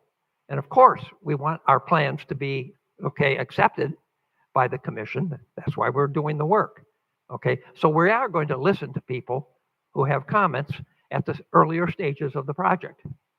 This project is basically complete at this point. We've given you 3 viable alternatives that meet the population equity issue clearly. You can see that from the numbers, okay? And to a great extent are very compact and obviously contiguous territory. Mr. Chair. So you're saying the communication with the residents and the council happened at the one meeting that was done last month or the month before that? I don't remember any council member speaking. I think there may have been some council members in attendance, but I don't know the council, okay? Right, but I'm just saying that, so it was just the one meeting though? No council did speak at that meeting, but We was it had, just the one meeting that you had? we had one community forum. Mhm. Chair. Chair? Chair. Ms. Miller Anderson, please. I'm sorry, Councilwoman Lanier, go ahead. I have some serious trepidations about this. Number one, we had a meeting, a community forum regarding this redistricting. And I have no problem with it. But what I do have a problem with is that the 3 alternatives came back to the city council instead of the public. There should have been a point where once the maps were drawn up in terms of alternatives, then that should have gone to the public, and the public could have had an idea of what they were going to face tonight so that they can talk more than 3 minutes. So, and I know that's not your fault because, you know, you do it the way it's supposed to come from city administration. I'm just saying, for my say so, this needs to go to the public first. They need to have comments for more than 3 minutes on how these 3 alternatives look. They should have an opportunity to say which ones they like or don't like, and it comes back to the council. But the way that this stands, they got 3 minutes to talk about something they just seen tonight. And I just do not like the fact that that is working like this. I think that it should go to the public before it comes back to us, especially since the alternatives were not given in stone, so to speak, at the community forum. And that's, again, not your We had fault. not done Right. any of the alternatives. What's that, April 11th, I believe, was the community Right. forum. And I just We think that it should came go back to with the an public. analysis of what exists, No. okay? And then after the community forum, we went back and worked up what you're seeing tonight. Right, I Okay. understand. And then Right. my point is that before this I- came to the council, the public should have had an opportunity to look at these three maps. They should have been able to talk about them. They should have been able to discuss them. They should have been able to, pick the ones they wanted, or, at least say, this is what we do like, what we don't like. But I just don't like the fact that there was only one community forum. It wasn't no three maps at that point, and then it comes to us, and then we have to make a decision without community input. And that's my trepidation with this. And follow up, I believe, Mr. Evans, we spoke in the agenda review. Is there going to be a community threat in between ordinance reading 1 and 2? Mr. Chair, if I may? Go ahead. Yes, the intent behind this process is once the board would identify which of the maps or alternatives the board is considering, we would then have a public meeting, I believe on the 23rd, to facilitate a community discussion concerning the map and the data behind that, and then provide that information in greater detail to you as it relates to the community feedback at your second and final reading at your June 5th meeting. So it was contemplated to have an additional meeting with the public once the board developed which map it was considering.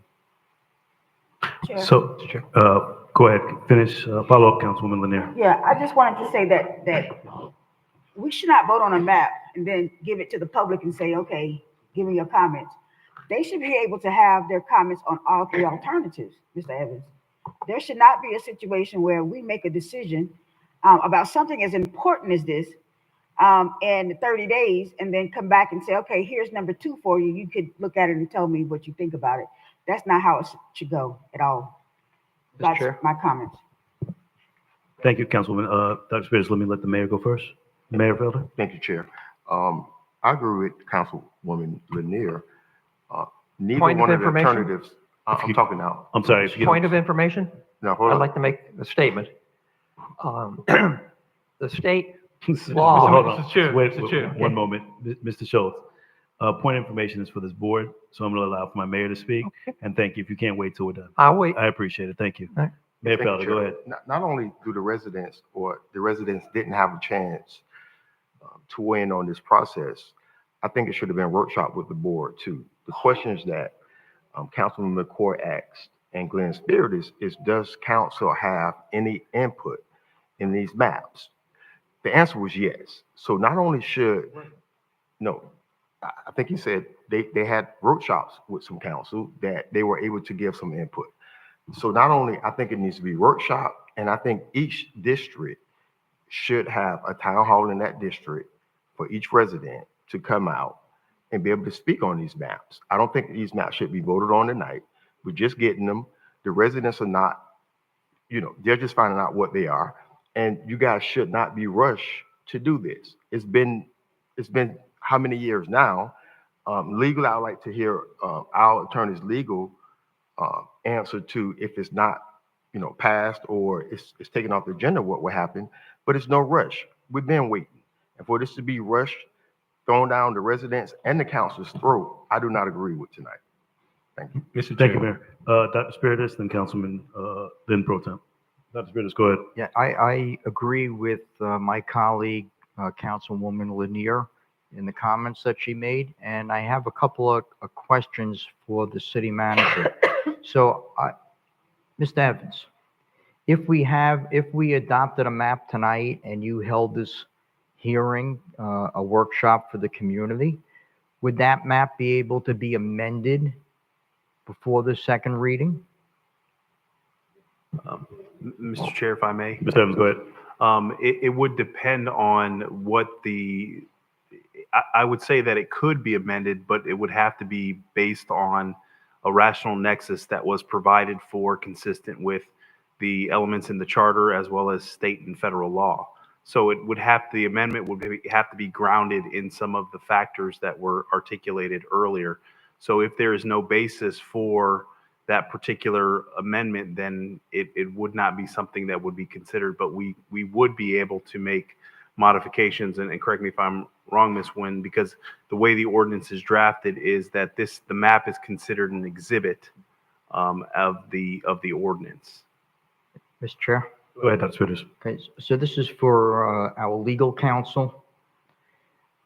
It says here in the charter that shall review the district boundaries and recommend any necessary revisions to the city council. So they're recommending any revisions.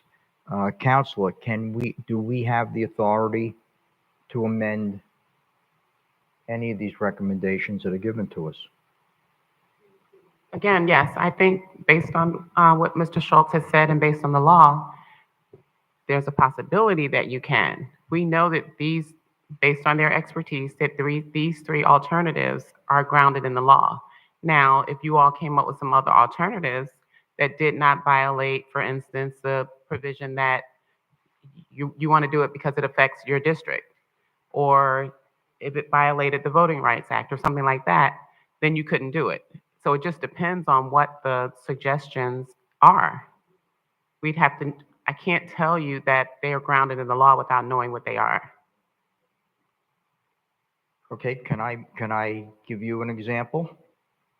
Sure. Okay, I mean, I don't want to put you on the spot, but we might have to make a decision in the next few minutes, and I would appreciate your assistance in this. If we were to take alternate 2, for example, and take the property that I described to our consultants before, north of Broadway up to Barack Obama, and then from Silver Beach Road down to Blue Heron, and put that in District 2, and accepted and took everything else that was in their alternate 2, which would be basically Lakeshore Drive from Silver Beach down to the southern boundary of the city east of Broadway. Would that be consistent with the law? I'd have to defer to Dr. Schultz. Mr. Chair. Councilman McCoy, go ahead. Councilman Spiritus, but I mean, what are you trying to do? Draw a coloring book here? I mean, No, I'm trying to draw a essentially the district. population still have to match. So while you're saying this, I'm trying to figure out, you're trying to make this fit. Is it based on keeping the populations equal in population? It seems like you're just seemingly throwing out a speculative guess as to trying to rearrange districts. But I think the number one mission is, you know, I shared this with city administration that I had well over 3 times as many residents that I represented than in District 4. So you seem to be doing exactly what I think the legislative intent is that we shouldn't do, and that's try to, I mean, I haven't even heard a basis or a nexus or a rational basis as to why you want to move it. But the most important thing is to make sure that they're practical in population. And, Go ahead. and to that Continue, point, Councilman. that was the actual question that I asked. Are we able to do just what Councilman Spiritus is doing? Because the charter calls that the manager is supposed to bring forth the plan, not the city council. So that's why I called out Mr. Clark, you know, Professor Emeritus. I mean, I called all you guys out, Schultz, Evans, and Ms. Nguyen, as to are we able to make these suggestions as to what we would like to see here and what we would like to see there? Because it was my understanding that was purely a function of the city manager. So if I can address that based on the charter. Please. The charter says that the council can confirm, modify, or change. The manager has brought forth 3 alternatives. Okay. But in going back to what Dr. Spiritus said, again, you have to consider apportionment. You have to consider the 8%, because this is all about apportionment, making sure that each district is as close as possible in the number of voters as possible.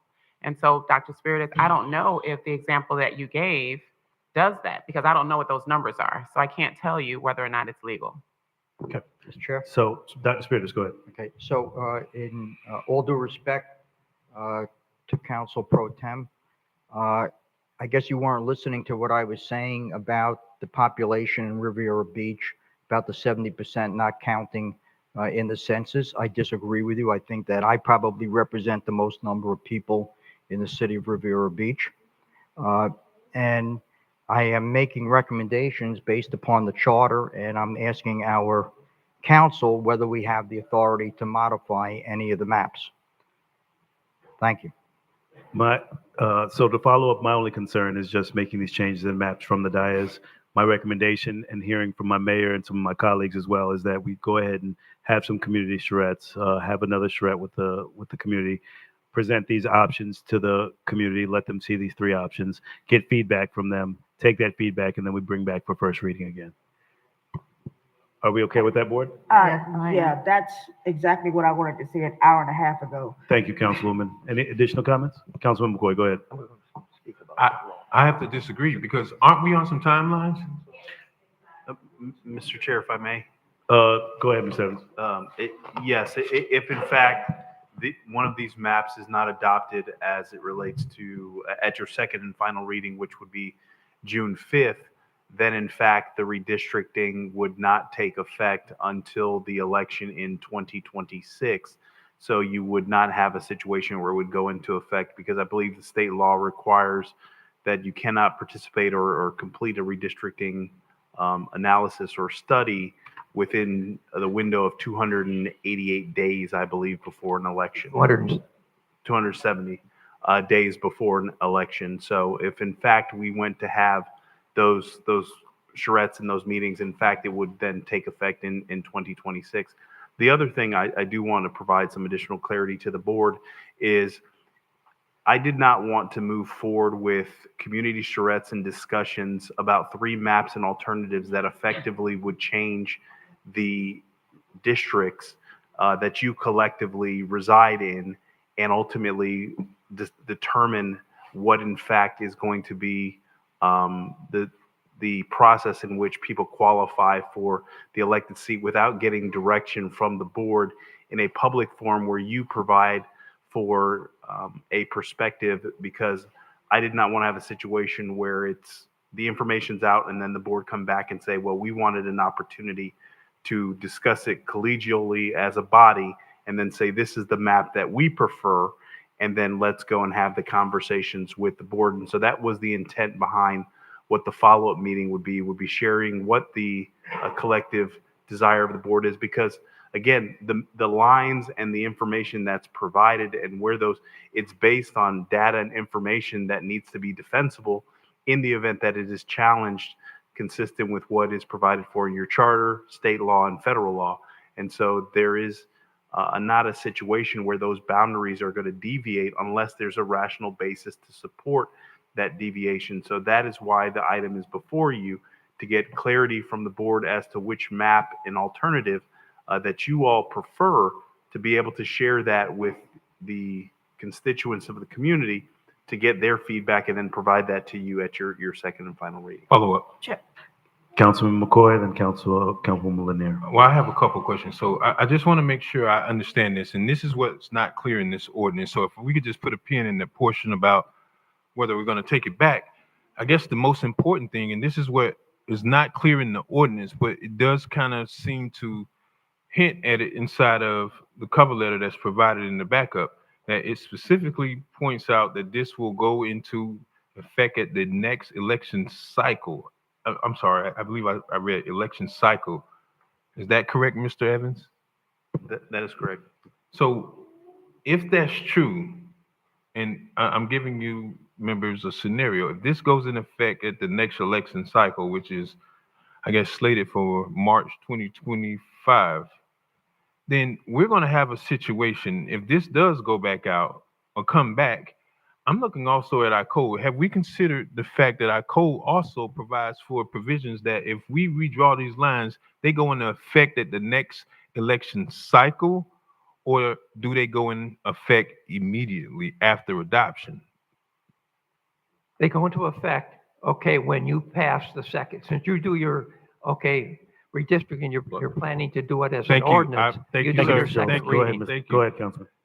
Some communities. Dr. Schultz, excuse me. Go ahead, Councilman.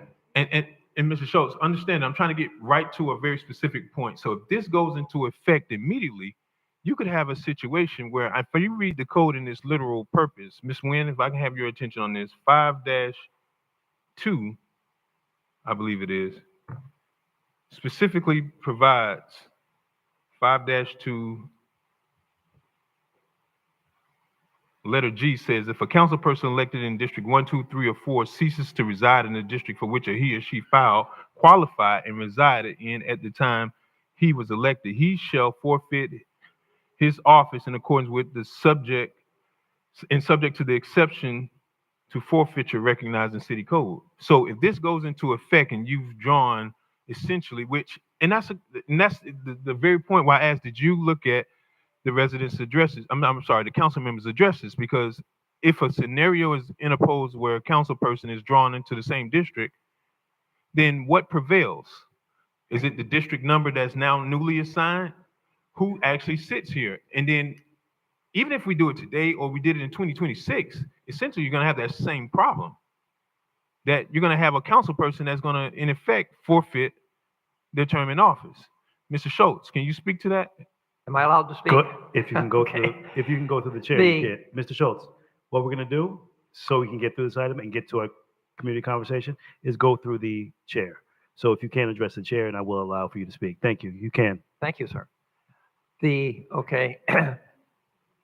Typical legal arrangement, and I don't know, I have not read your complete charter, so I cannot speak directly about your charter, okay?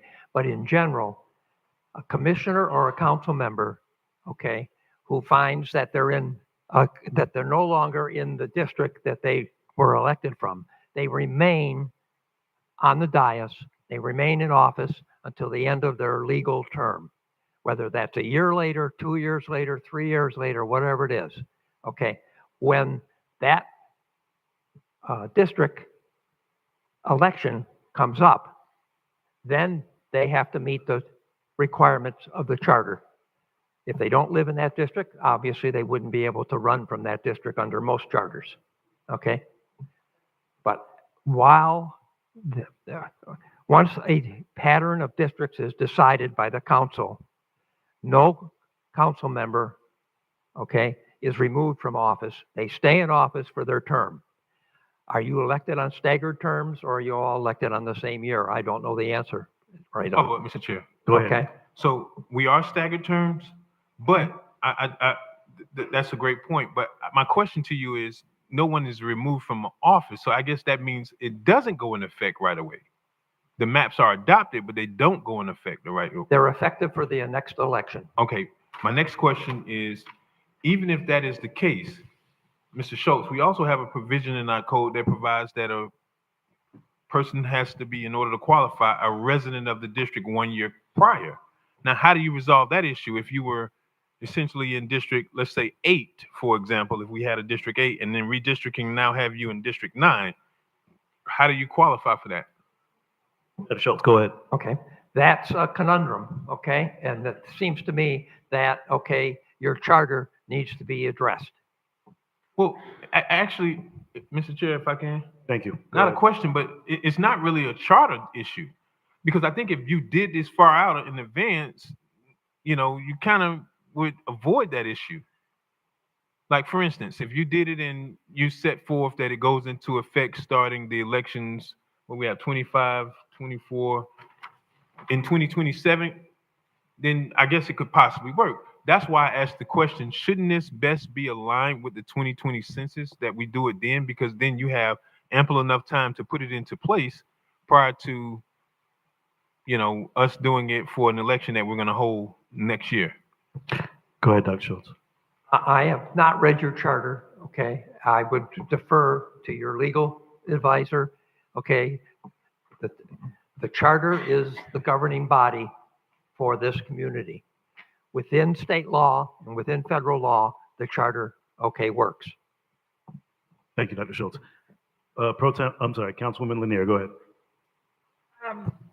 I think that I heard that Mr. Evans said that we would vote on it and then it would go out for the public to have some feedback on it, but it should be the other way around. It should be where the public looks at it, gives us the feedback, and then we make a decision. I don't see how that goes where we're making the decision, then we just put it out to the public. I think it should be the other way around.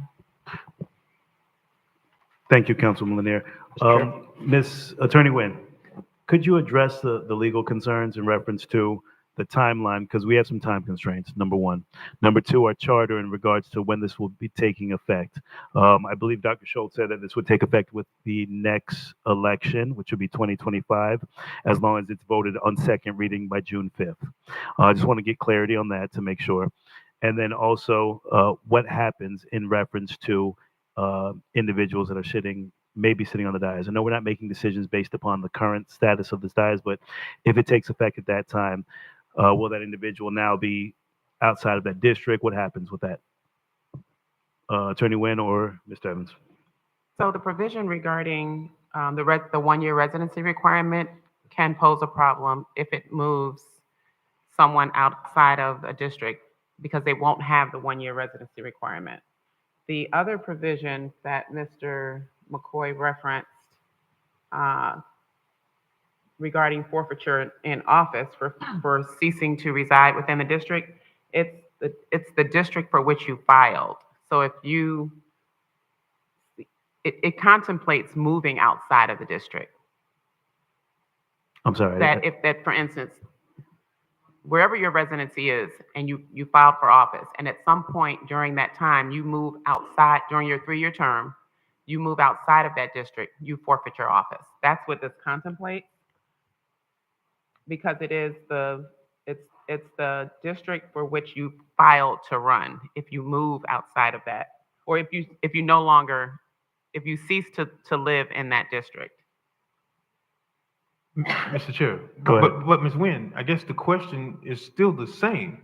Does adopting this? Well, no. If scenario of District 8, you qualify to run in District 8, and now where you've now been in District 8 has now changed, the number has changed, from District 8 to now District 10. But the language says ceases to reside in the district for which you filed. You still had, when you filed for District 8 or whatever example you used. So it's for the district in which you filed. But it does pose a problem. Redistricting at this current state does pose a problem as it relates to the one-year residency requirement, because we don't have a year if the districts change, whether it's for you all or anyone else. And that's the question that we have. So it's whether it's anyone in regards to the charter, and that's where we have to address the charter. And I believe my colleague was concerned about the timing of us doing this and then us imposing that.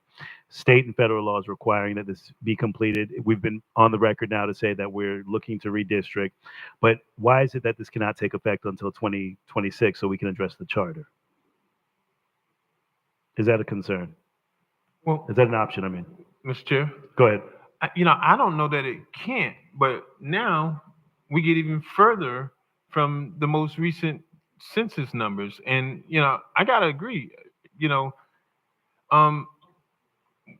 if you don't really participate in the census and those aren't real numbers, then how can someone really count you? And certainly I don't know, just because they pay taxes here and, Mr. Spiritus, you make a great point, but you got to pick your actual place of where you're going to reside, because then I guess wherever else you live, you get counted there as well. Because if we can do it based off of utility bills, that's one thing. I guess we can get down to several different factors, but I think if we're talking about population per se, I would venture and even argue to say that I think more or less we have to kind of move forward, because inevitably this is going to be a problem either way you look at it. Excuse me, Councilman. I'm sorry. If we could keep the talking down in the audience, it is carrying up to the front. Thank you. Sure. Councilman, were you done? Yes, thank you. Thank you, sir. Dr. Spiritus, go ahead.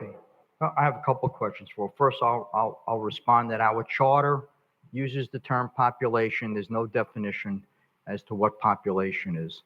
And Mr. Chair, I'm sorry, that's an opinion. Mr. Chair, But Dr. Spiritus, hold on. Wait, everybody. It's Excuse me. so difficult to hear. Yeah, that's what I'm saying. Pro temp, 1 second. Residents, again, I'm going to ask one more time. Major Gordon, if we can address some of the speakers in the room. Mr. The Chair. individuals that are talking in the back, if you can, please take it outside, because it is carrying to the front. We cannot hear. Councilman McCoy, you were saying? I'm sorry. I'm not trying to cut off Mr. Spiritus, but I was really trying to address the point that I can hear using my assistive device, but I hear everything else so audibly, and it's kind of difficult to hear Mr. Spiritus, so. With all the talking in the, Thank in you. the audience, yes, sir. So again, if we can address that, if you are having conversations in the back, please, if you're having conversations in the back, you can take it outside. My apologies for interrupting, Mr. Spiritus. Thank you. And Thank you, that's Mr. including, McCoy. that's including our staff. If you guys can take this outside, the conversations that you're having. Thank you for your comments. Dr. Spiritus, go ahead. Okay, so I have a question to our consultants. I heard you mention before that in many communities, you actually meet with council members one-on-one during the process to get their input prior to drawing up the maps. Is that correct? Waiting for direction. Okay, I will speak. Thank you, Yes. Mr. Schultz. Go ahead. That has been done in the past on the many districtings that I've done. Okay, not a lot of them, but on some of them. And okay, it has always been done at the very beginning of the process so that the council or the commission can have input directly with the consultants one-on-one. No, not any more than one council person with the consultants. Yes, that has been done. Mr. Chair? Go ahead, Dr. Spiritus. So did you give that option to our staff setting up this process, or were they not aware that that could be done? I don't think we brought that issue up. I think it was brought up at one point. Mr. Chair. Hold on, By you Mr. finished, Evans. Dr. Spiritus? Okay. Are you finished with the comments, Dr. Spiritus? Well, I'd just like to get an answer. I mean, I'm getting the answer from the consultant that it was brought up, or it was brought up at one time? If my memory serves me. Mr. Chair. And Hold on, Councilman. Hold on, Pro Tem. Go ahead, Dr. Spiritus. okay, so then you were told that that was not a direction the city wanted to take. I don't know if I was told anything. Mr. Chair. Councilman Spiritus, are you finished? Yeah, I'm finished. Thank you. Pro Tem, go ahead. I want to answer his question, and I believe, certainly, I recall receiving communication from Mr. Evans saying that we had the option to meet with the consultant. My direct response back to Mr. Evans and Ms. Nguyen was, doing so, does that now put us in jeopardy of violating the very provision that the lines can't be drawn to favor or disfavor, or give the impressions that it was? Because if you meet in private and the consultant takes your feedback back to create a map, then now the argument can be made that, Councilman, Smith or Councilman Wilson, may have, interfered or thwarted the process, or may have manipulated the process. So that's why I specifically said, I don't think that I want to. I want the conversation to be in the open. But it definitely was extended to us by Mr. Evans. And I think this was probably beginning of the year. Thank you, Pro Tem. Mr. Chair? Dr. Spiritus, go ahead. Right, so if it was the beginning of the year, I wasn't on the city council at the time, yet I was in the process and I never received that memo. Thank you. Thank you both for your comments. Additional comments from the board? All right, board, let's have some direction in regards to where we want to move forward with this. We've had ample discussion, and we're on some time constraints. Does anyone give additional feedback? Councilman Pro Tem, go ahead. I just want to understand, statistically, I've heard, let me say this. So Ms. Davis Balsamo got up and said something, and I was sitting there looking at the map in which she suggested that the north and southern portion should be encompassed, but in one of the map iterations, it actually had it broken out. But I was sitting here thinking, that would probably be the best option. Now you got two different council people to fight for you in your issues as opposed to one, in my opinion, and I may be wrong, but that seemed to be that if you got multiple ears that's representing the same folks that's affected on this eastern portion of, the waterfront on the mainland, then seemingly that to me thought, and I may be wrong, but that was the first thing that came to mind. But, I certainly understand the concerns, but I don't want us to go back and draw these districts based because someone wants to, in theory or geographically, have this circled around a certain neighborhood to benefit them particularly, when all these are, and the only reason these are, Mr. Evans, Mr. Schultz, Mr. Clark, is my understanding, where a candidate chooses to run from office. Outside of that, it has no other effect on anything else. Is that correct, Mr. Evans? Mr. Chair, if I may. Go ahead. Yes, the biggest impact is it does restrict or expand the candidacy for persons to run for office because, as it was stated earlier, our elections are citywide. As elected officials, you live and you reside in a specific district, but you represent the community at large. And so I think it's a clear distinction with regards to what the charter calls for. It merely is to the point that Councilperson McCoy articulated about in the 1975 ordinance to ensure that there is fair and equitable representation from all over the cities, but it really does affect those that qualify to run for elected office, but not necessarily what issues that you choose to pick up from whatever respective district. Follow up. Go ahead, Councilman. So if Mr. Spiritus would like, since he has the smallest district, I would, welcome him to take 5,000 of the residents that reach out to my office for help because I'm severely, impacted. Matter of fact, I think it's a little discriminatory if you ask me that, I'm carrying a district of 17, over 17,000 people when you just have just over 4,000 people. And, I'll leave it at that and I won't get into any more specifics, but I just think there has to be an equitable balance. And this is not a new issue. Mr. Evans, I believe you brought us a memo in 2020 addressing this issue. And for whatever reason, we're here now today. And I would like to see that whatever we do, we be definitive, but, to carry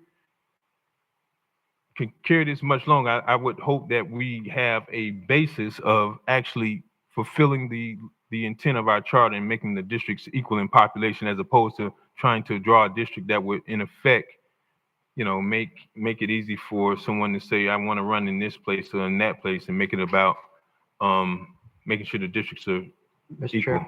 Thank you. Thank you for your comments. Dr. Spiritus, go ahead. Okay, first, to my colleague, I respect your opinion. My opinion is completely different. As I said, we all know in reality, District 4 has 10,000 plus population. It's not based on the U.S. Census. That's an option you have whether you want to use that number or not use that number. But let's move on. I think that we should have the ability to look at these maps a little bit longer.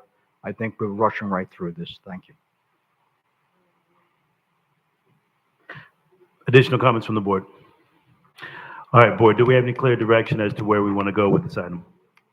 Mr. Chair. Councilman, go ahead. Well, I was going to offer up that we move forward with adopting one of these maps. In the alternative, if the board does not choose to, then is it a possibility, and I know this is probably going to be very rare, but considering the framework of the three alternatives we have, can we advance all three forward and then have community meetings from this point forth? That way, when we do get the second reading, we can definitively point to one specific map. Because as it stands now, looking at the ordinance, I think we could, in theory, just adopt this ordinance as presented and then do a pretty aggressive outreach. And if I'm not mistaken, wasn't there an opportunity for folks to leave feedback on a website or something like that? Mr. Chair. Mr. Evans, go ahead. At the conclusion of the meeting, yes, there was information that was provided on the website, as well as all the PowerPoint presentations as it relates to the analysis, and any questions that persons provided were forwarded on to our consultants to be able to compile. And even some of the inquiries I got from board members when the agenda did post, I did forward those informations over to our consultants to be able to be prepared to answer the questions. Thank you. So, Mr. Chair, that's where I'm at. I would love to see if we could do something, because at 40 years, I don't think it's going to get any better if we're talking about now making them in effect in 2026. What is not a company? So I guess Amaret has a CO now? Is that what I'm understanding? Mr. Chair, if I may. Mr. Evans, go ahead. One of the towers, yes, has been CO'd. Okay. And then here's the other thing. District 1, we're set to have at least Celeste that's coming on board, which is another 310 units. So, I mean, if we're going to talk about doing this and perhaps deferring it, the information that we're going to have in 2026 is going to be out of balance again, because there's development that's constantly going up. And I just don't know, at some point, we're gonna have to hold our nose and vote and just accept that we have to make a decision on this because the districts are severely imbalanced. And in fact, if I would venture, if I could remember from that slide, I'm sure Celeste is more units than what's contemplated at the Emirate. And, that's what I have, Mr. Chair. Thank you. Councilwoman Lanier, go ahead. I still say that the public needs an opportunity to look at these maps. The second thing is that I don't know what the rush is here. We've not done this for 30, 40 years, but now we want to rush tonight after one community meeting. I think that the community needs an opportunity to look at these maps, to be able to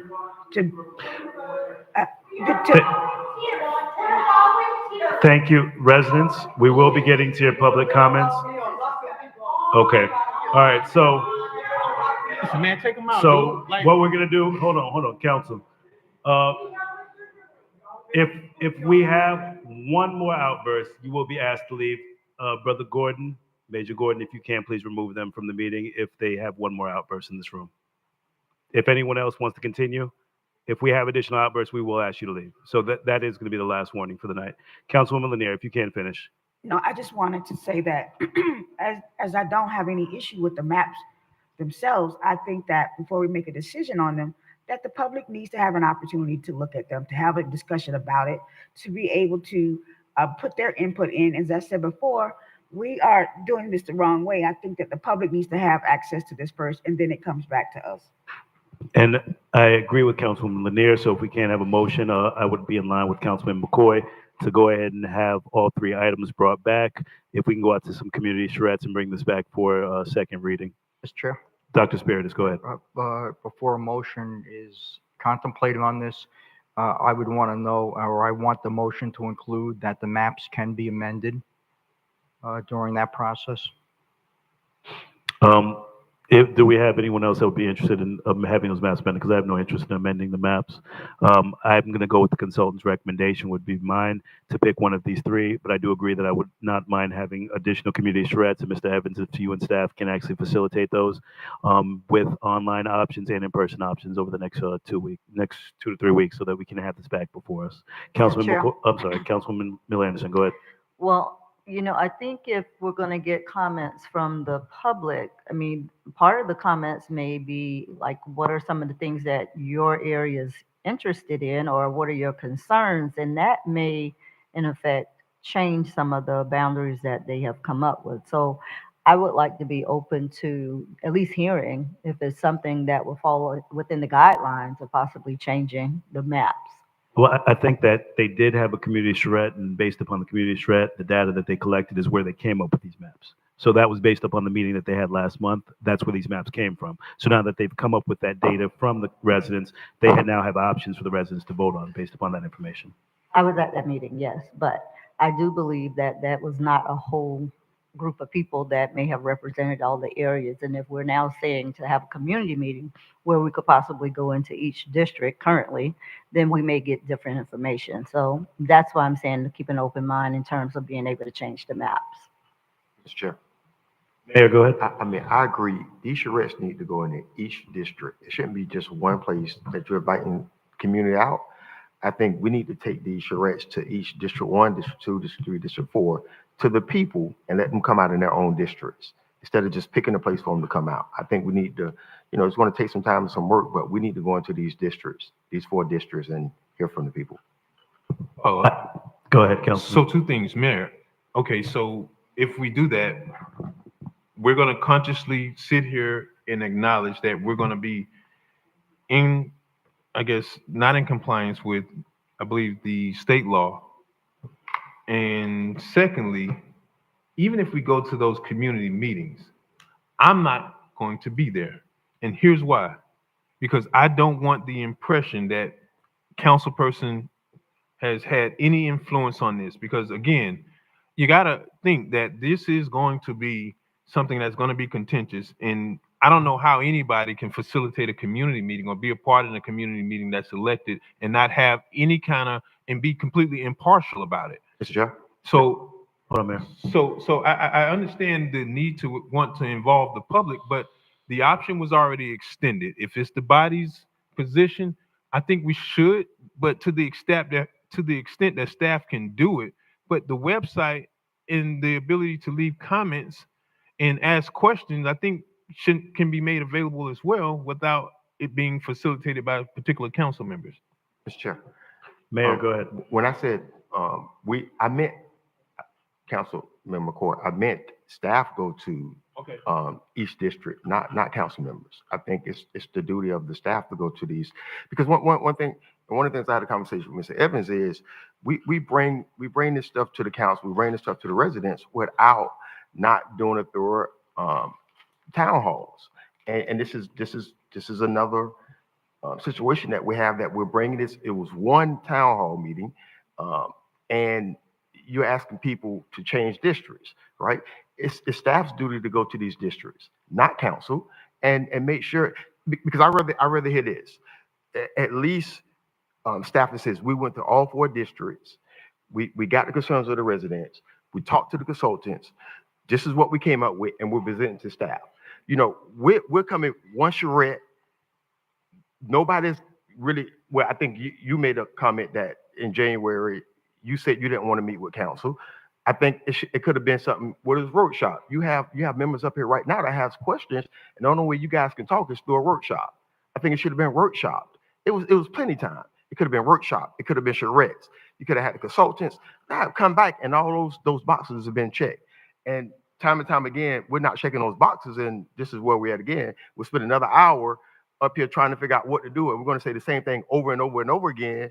Another hour is going to have the same outcome. So I mean, it's essentially up to the board, but I mean, either drop it, vote on it, let's go on to the next thing, because we'll spend a whole nother hour because we haven't did a workshop and we haven't did it the right way, and this is where we end up at. Thank you, Chair. Thank you, Mayor. Mr. Chair, if I may. Mr. Evans, go ahead. Certainly, from staff's perspective is, when there's correspondence that is articulated from staff, to be able to get direction from the board, hearing from the board and providing insight and perspective is critical so we can effectively accomplish what the board's collective goals are. I know that there is some times where if we get out ahead of an issue without having the discussion with the board in a public forum, then there is issues where board members don't want to effectively do that. And so what we've done is, and a lot of times we try to get direction from the board in these types of settings to be able to facilitate subsequent actions. But if there are things that the board feels that we need to have forced community charrettes on all these particular items, that is clarity that I need to get in unison from the board, because I can tell you, looking back at some of the correspondence, there's sometimes no responses, or there's sometimes one response, or in situations where we try to schedule charrettes or additional meetings that we're unsuccessful in to be able to do that. And so from staff's perspective, the more clarity that the board can provide us, we can certainly look to facilitate, a number of different things as it relates to community meetings, but we need to get that direction from the board in unison that that's what they want to see accomplished. Thank you, Mr. Evans. And I think that the board, we've had a lot of back and forth on this, because this is probably one of the most important decisions, obviously, that hasn't been made in 40 years. So that's why I know there's some anxious residents here, but we're having ample discussion because it's the only time we get to have a conversation.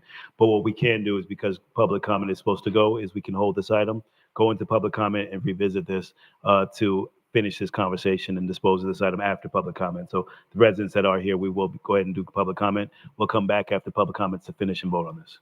If we're okay with that, board? Okay. Thank you. We're going to go ahead and take our public comments and then come back.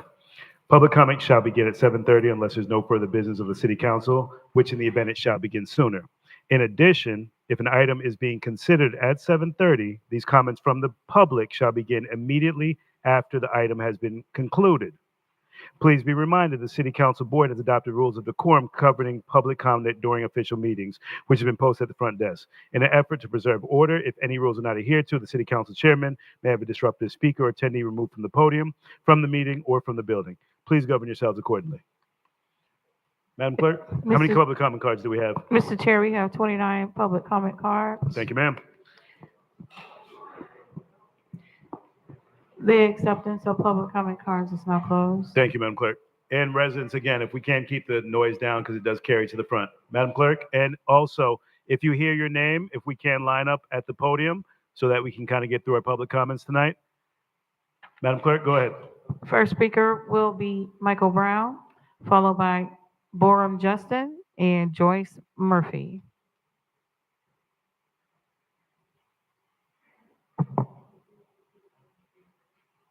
All right, Michael Brown, Riviera Beach, be 18 years, August 6th. PBA rep for the police officers, the ones that are standing up now. We are still without a contract. It's been a year and 8 months. Council, we come to you all now because evidently the director can't be followed to get us a contract. They brought to us a memorandum of understanding with loopholes that we wouldn't get raises. We are asking for a contract. These guys are here, we're asking for a contract. Can y'all give us a contract? They talked about, I can say, Chief Coleman and Deputy Chief Coppins. They wasn't even here when this contract negotiated. They've been here a year and about 2 months. We've been in contract negotiations for over 2 years. 2 years. Can't put this on them. If Chief Coleman gave me a directive, if he gave me a directive that was an immoral, unethical, or criminal, and I didn't follow his order, what would y'all do to me? What would happen to me as an officer, not following the directive of my supervisor? We're tired of this. Can we get a contract, Mr. Spiritus? Doug Lawson, can we get a contract? Trodrick, can we get a contract? That's all we're asking. That's all we're asking. We protect and serve citizens. These are your officers. Could y'all help us out? Could y'all help us out with this? Could y'all help us out?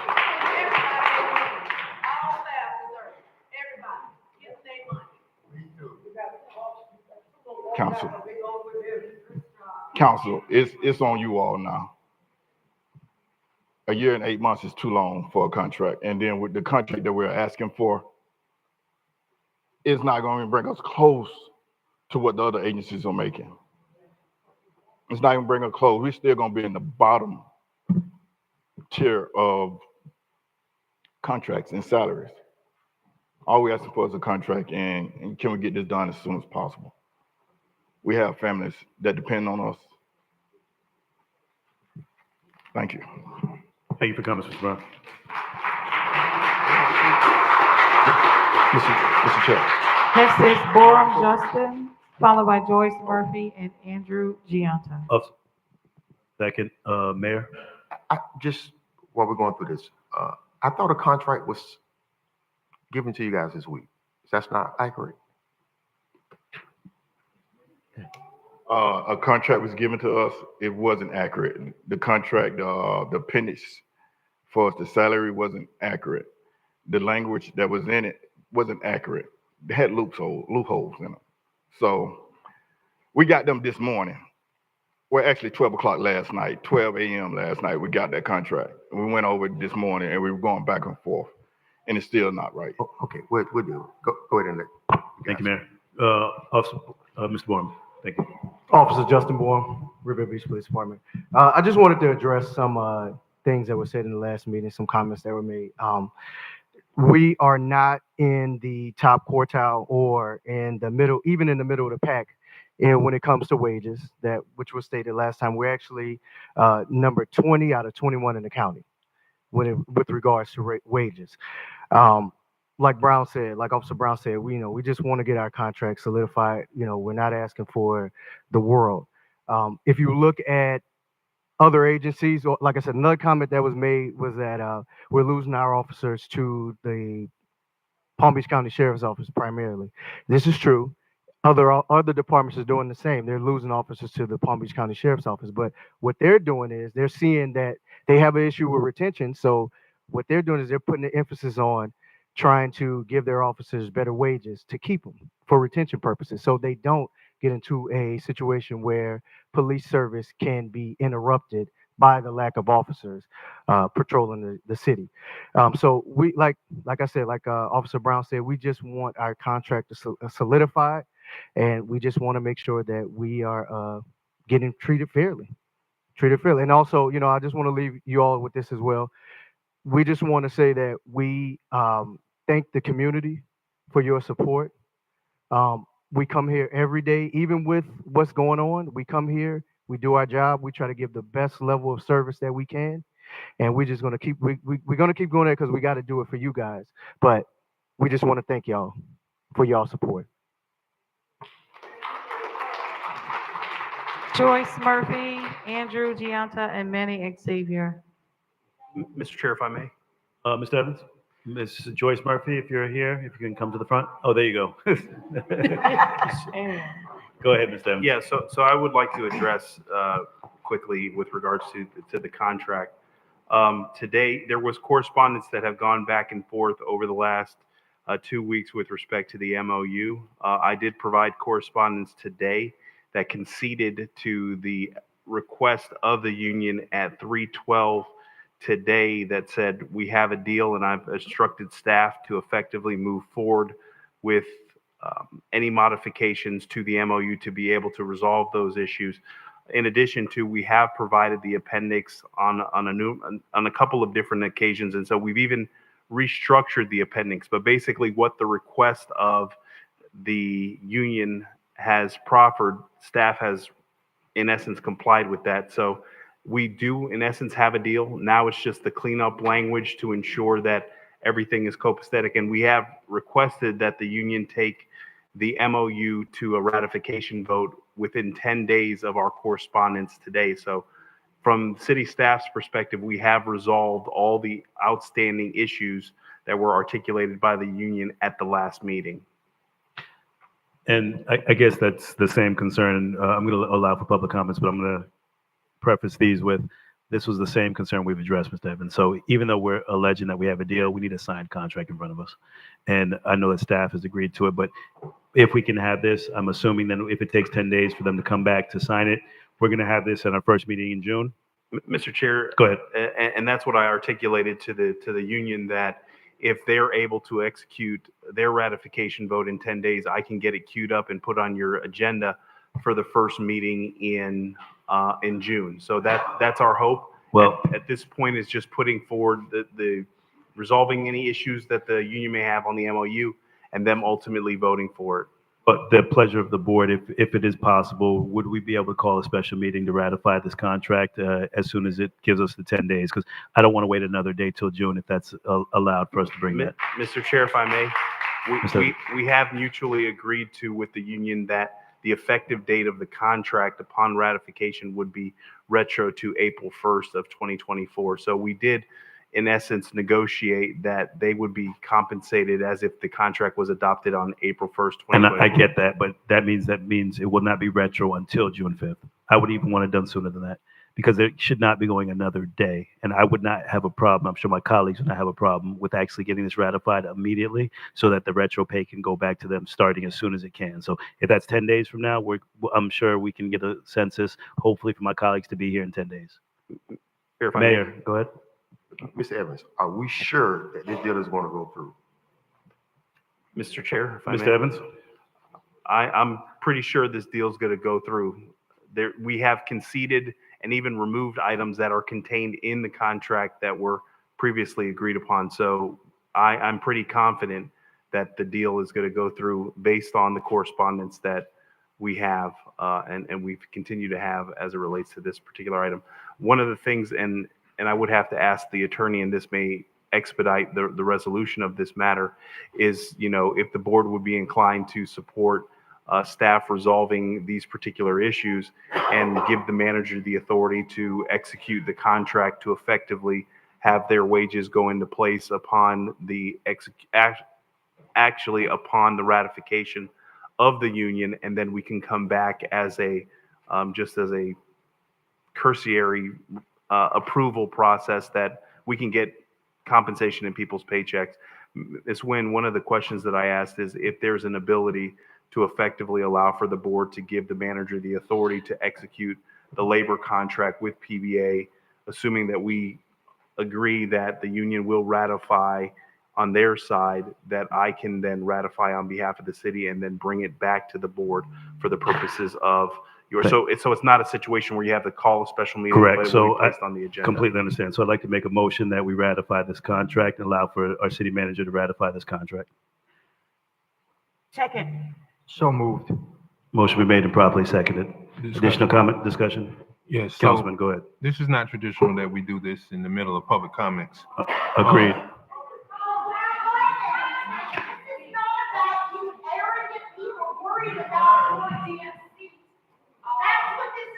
Okay, so here's where I'm gonna go.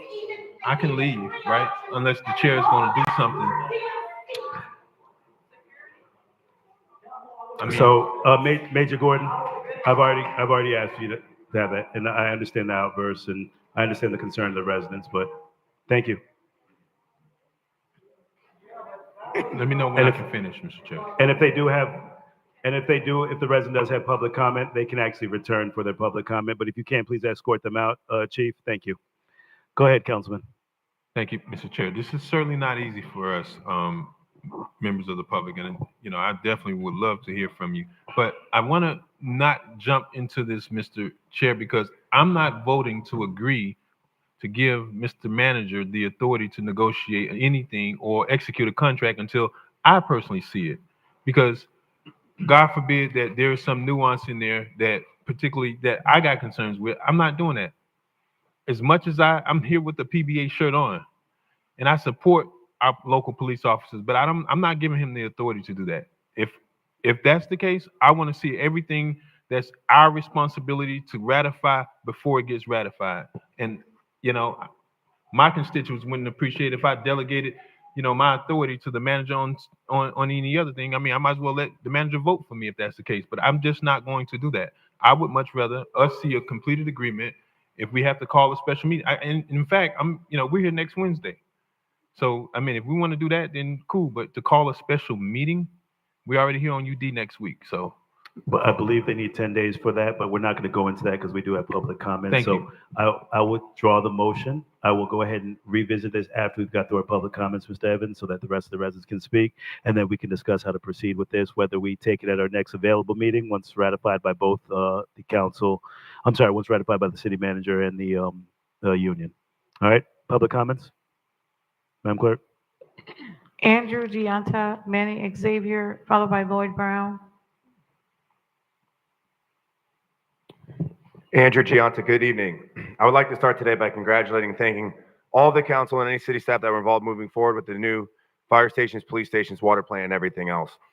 A special thanks to the man that I feel is the best fire chief around and his involvement in the fire station, that's Fire Chief Kurd. Fire Station 88 was just the first real glimpse of hope that this city could actually move forward. It's the hope that made me move here 2 years ago, and it's the hope that I'm raising my newborn son here. And I hope one day he could be proud to say he grew up in Riviera Beach. I know this hope because I've worked here for over 11 years. For the first 9 years before Station 88 was being built, every time I told somebody where I worked, they always gave me a negative response about that. That initial thought has changed ever since people saw Fire Station 88 when I tell them where I work. Now I get a positive response. That hope can continue to grow with these upcoming projects.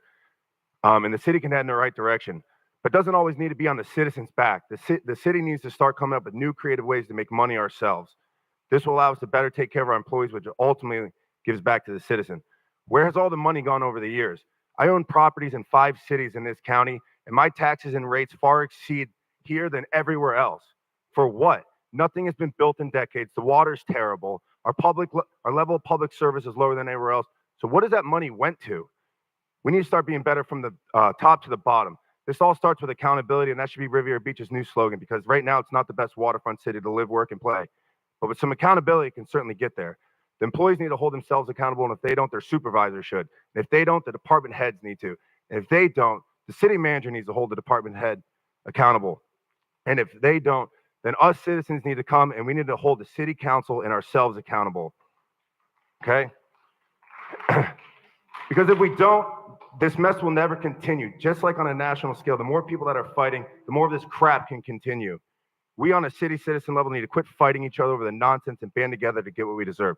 Quit blindly siding with one of with one person on every side of every issue. Stop taking sides with politicians and start taking sides with politicians that actually want to help.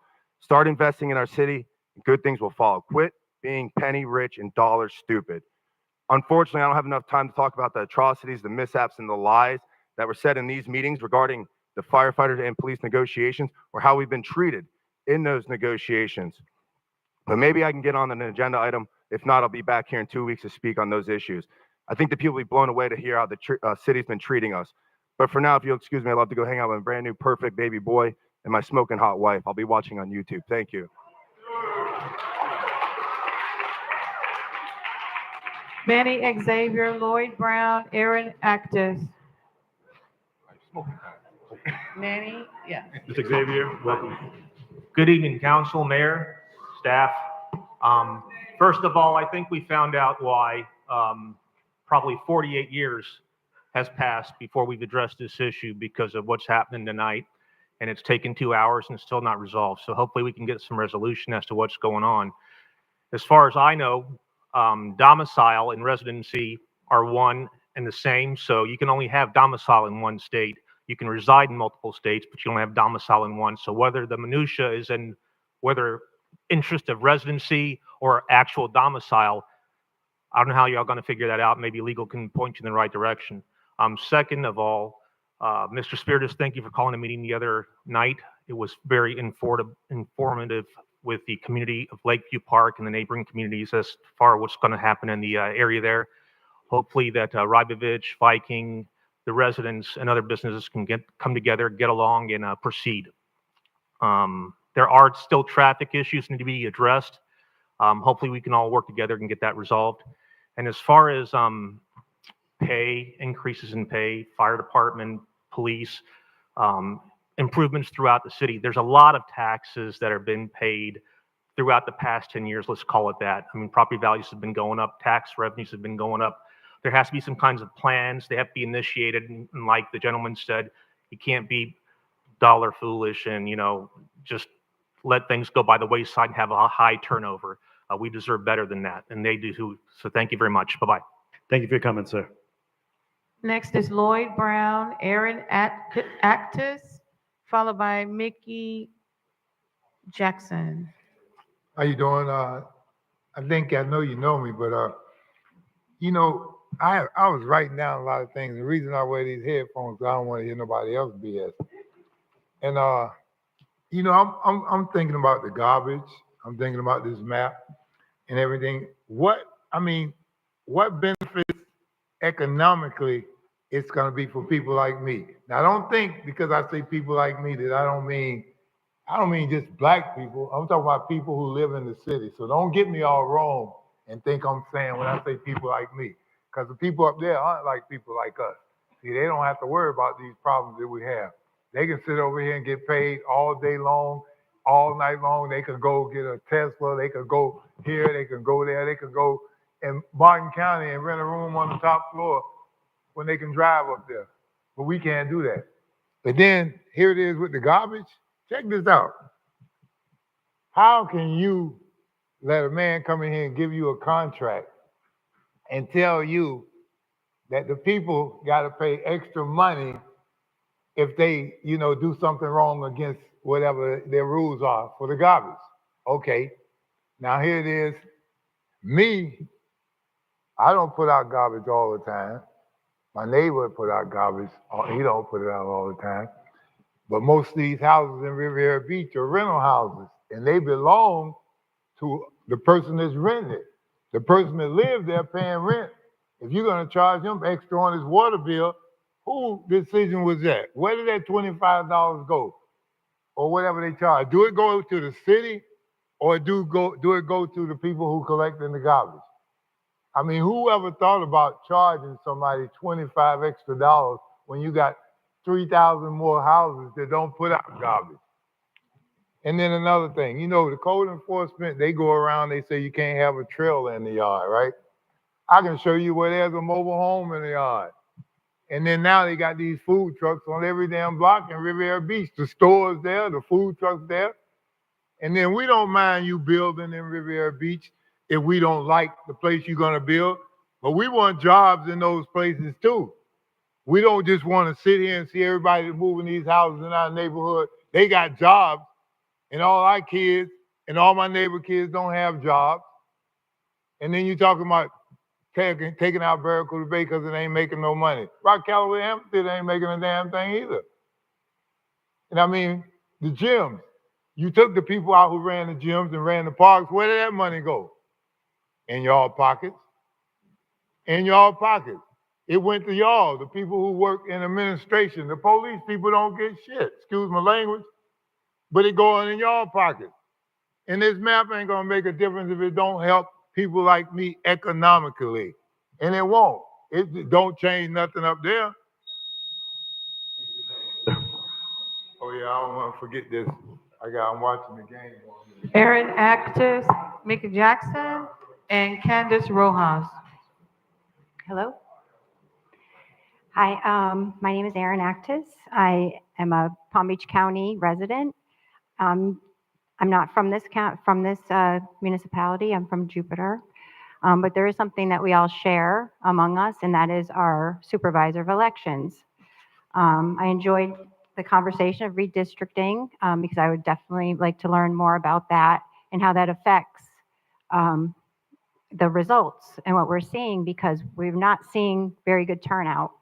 As far as Riviera Beach goes, you have 20,000 registered voters out of 39,000, and I hope my numbers are a little lower than the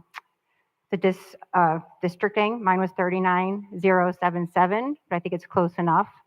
You have 13,515 active voters, and that leaves 7,000 inactive, which means they probably don't have a voice in what y'all are doing.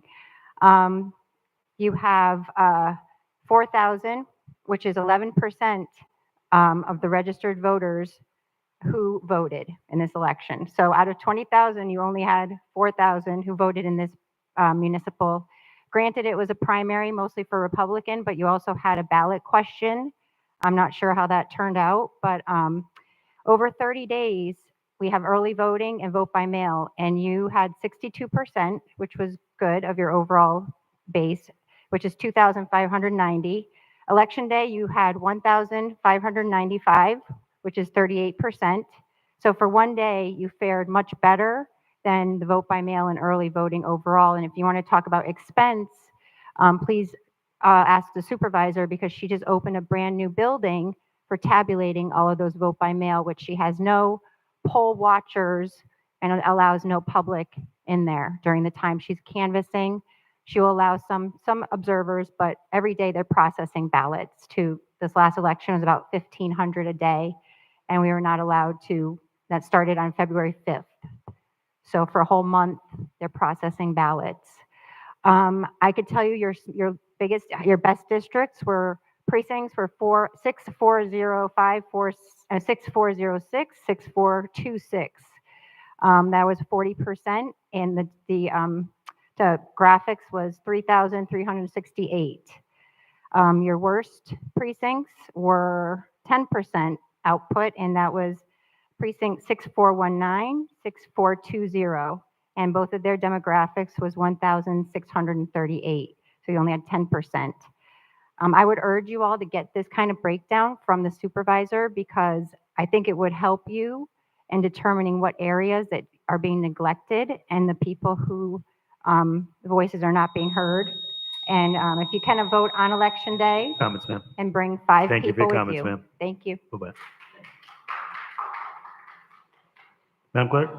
Next is Mickey, followed by Candace Rojas and Rochelle Hughes. Welcome, Ms. Mickey.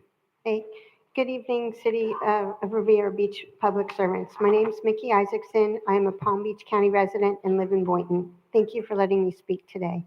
Notable features of Riviera Beach: you have your own drug court with 6 employees and 15 judicial judges volunteering. I have not seen that in any other city yet. What does that even say about your city? Who asked to have the city redistrict? Does this have anything to do with the manipulation of the votes and candidates? How does this benefit the residents of Riviera Beach that you are here to serve? Have you ever had a workshop on election integrity with your residents? That would be a good time to discuss your redistricting. Do you know that the SOE Tabulation Center was moved from Riviera Beach to West Palm Beach City in the middle of a presidential election year? What was your role, if any, in the tabulation center while it was in your city? In the past year, counties, cities, towns have a clear path to fair and honest elections through their municipality charters and ordinances. In the past, the people were elected, not selected. It's only one letter off. Today's cities and counties are tapping the officials into place while holding a token election and tapping the rest of the officials, hence selected. In the past, city clerks had to certify their own voter rolls and certify the election results and secure the results in their own municipality. That is a very different process than municipalities have today. Today, token local and federal elections are put through a centralized tabulation center and certified by a supervisor of elections. Do you know our SOE was appointed, tapped in by the governor, then she changed her party affiliation before running in the following election. She has a $22 million budget and is asking for another $14 million additional to fund her new tabulation center. These tabulation centers are where uncertified machines are used, which we all know are corrupt and hackable. You can find it all over the news.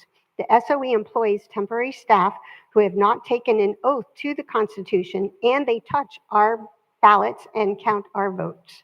The SOE is certifying our elections with dirty voter rolls, no chain of custody for ballots, and allows the U.S. Postal Service to tamper with the U.S. mail, which is a federal offense, by using postal bins to transport these ballots.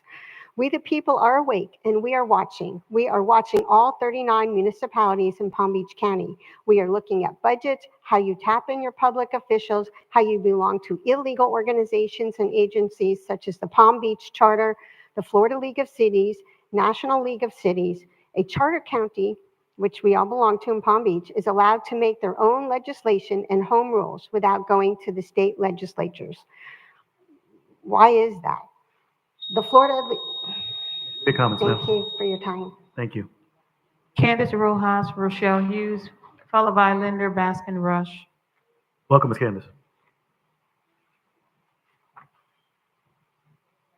Good evening, public servants. Whenever the government becomes destructive, it is the duty of the people to abolish it. I am here to put you on notice as a sovereign American and request your oaths and bonds, a pre-step to activate our military. I believe the military is the only way when the foxes are guarding the hen house. I pray there are good leaders here who have not committed treason, but I am here to boldly intercede for those without a voice, to defend the Constitution and restore our republic.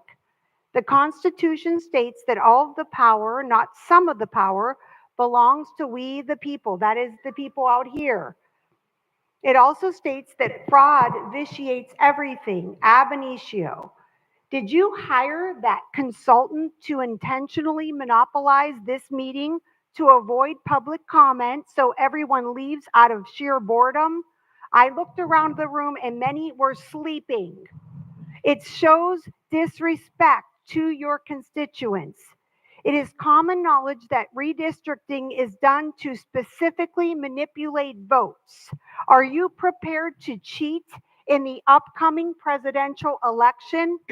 If you have not already heard, there is a change of the guard. A paradigm shift is taking place across the nation. Be prepared for 1776 global peace and prosperity. No more generational political nepotism. No more secret societies controlling the masses.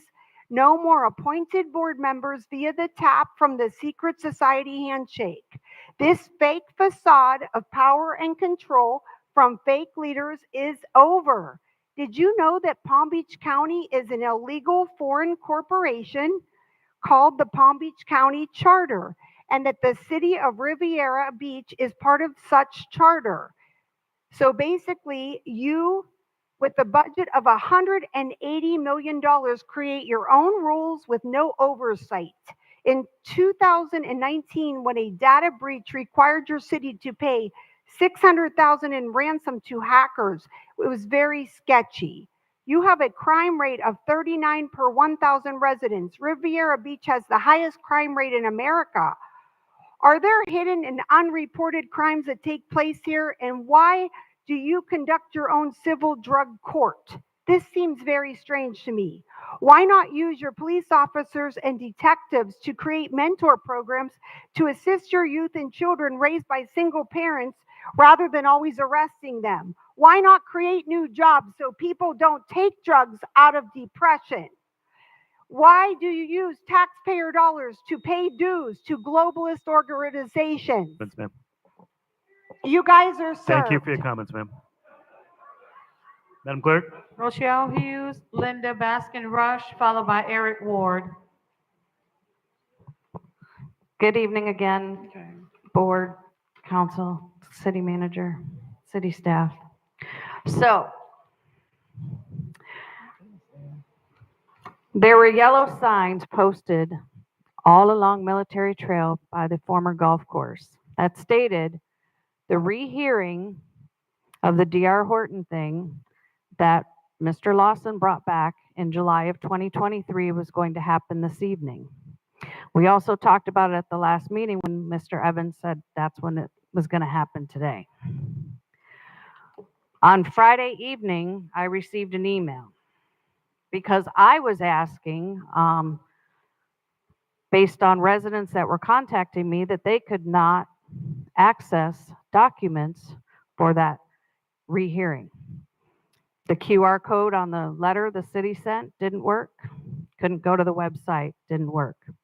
I get an email telling us that due to procedural discrepancies that were identified and regarding compliance with Robert rules, it was necessitating a rehearing of the land use ordinance on first reading. Now, mind you, I've been through 2 readings. We won. Moreover, it said the comprehensive plan amendment had expired.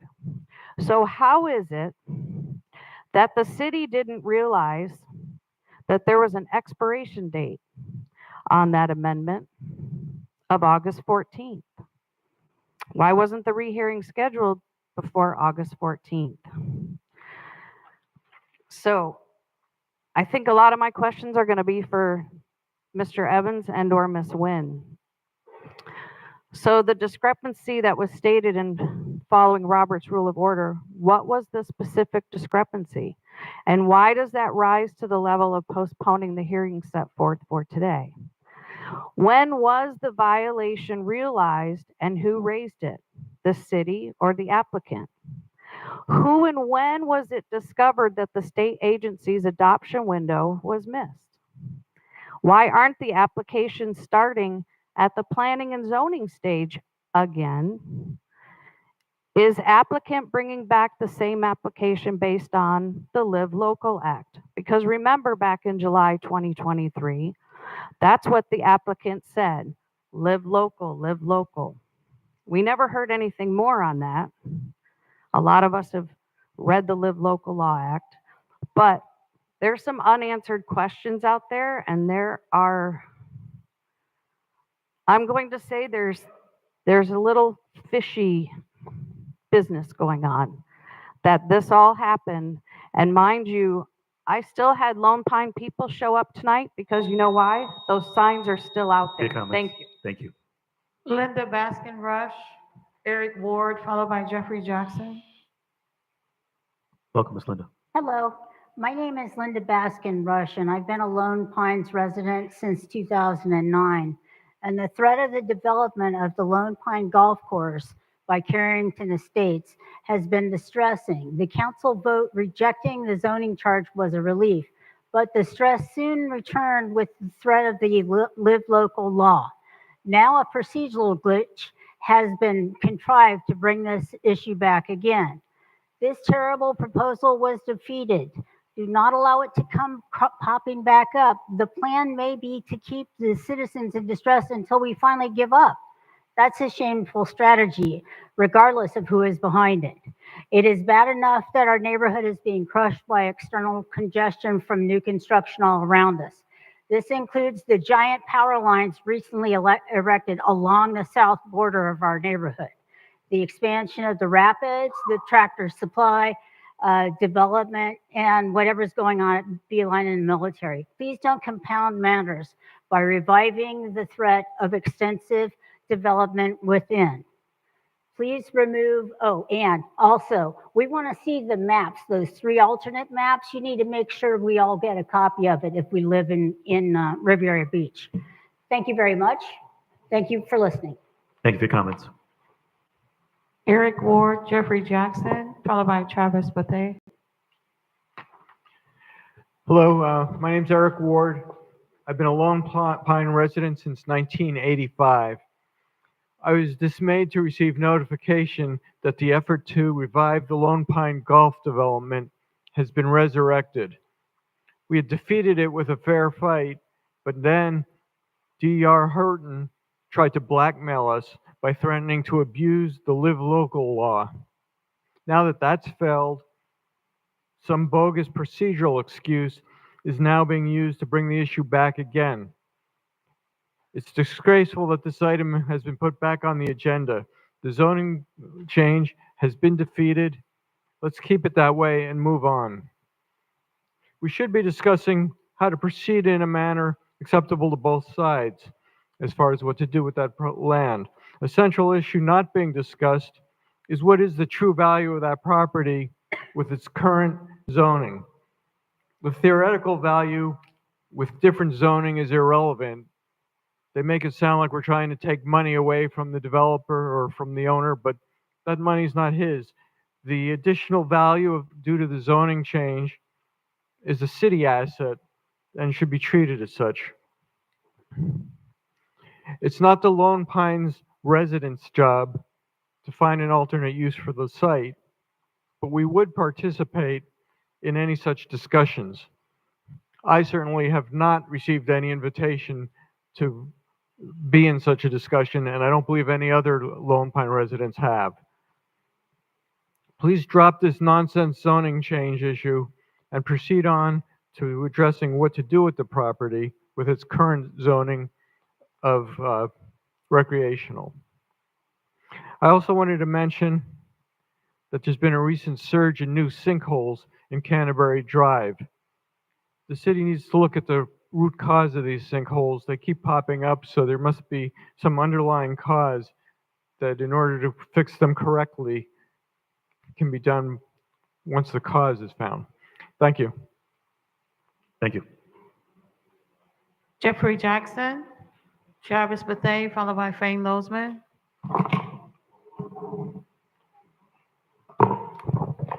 Good evening, Mayor Stepped Out, Council, and staff, and thank you for your service. I'm Jeffrey Jackson. So I want to talk about a couple of issues, and I'll wrap it up real fast.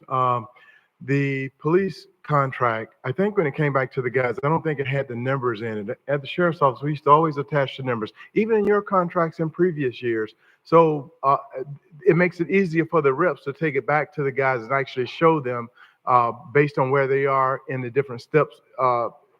It shows them where they are and they can see their salary, and it makes it easier to ratify the vote or not, but it's clear and transparent if it's done that way. I think too, you need to do your contracts from the bottom up. That means the deputies the officers will get this raises that they're gonna get, and it would trickle on up and beyond just the sergeants, but up to the captains and onto the chief even. The sheriff, when he polls the county, he gets paid on the number of people in the county.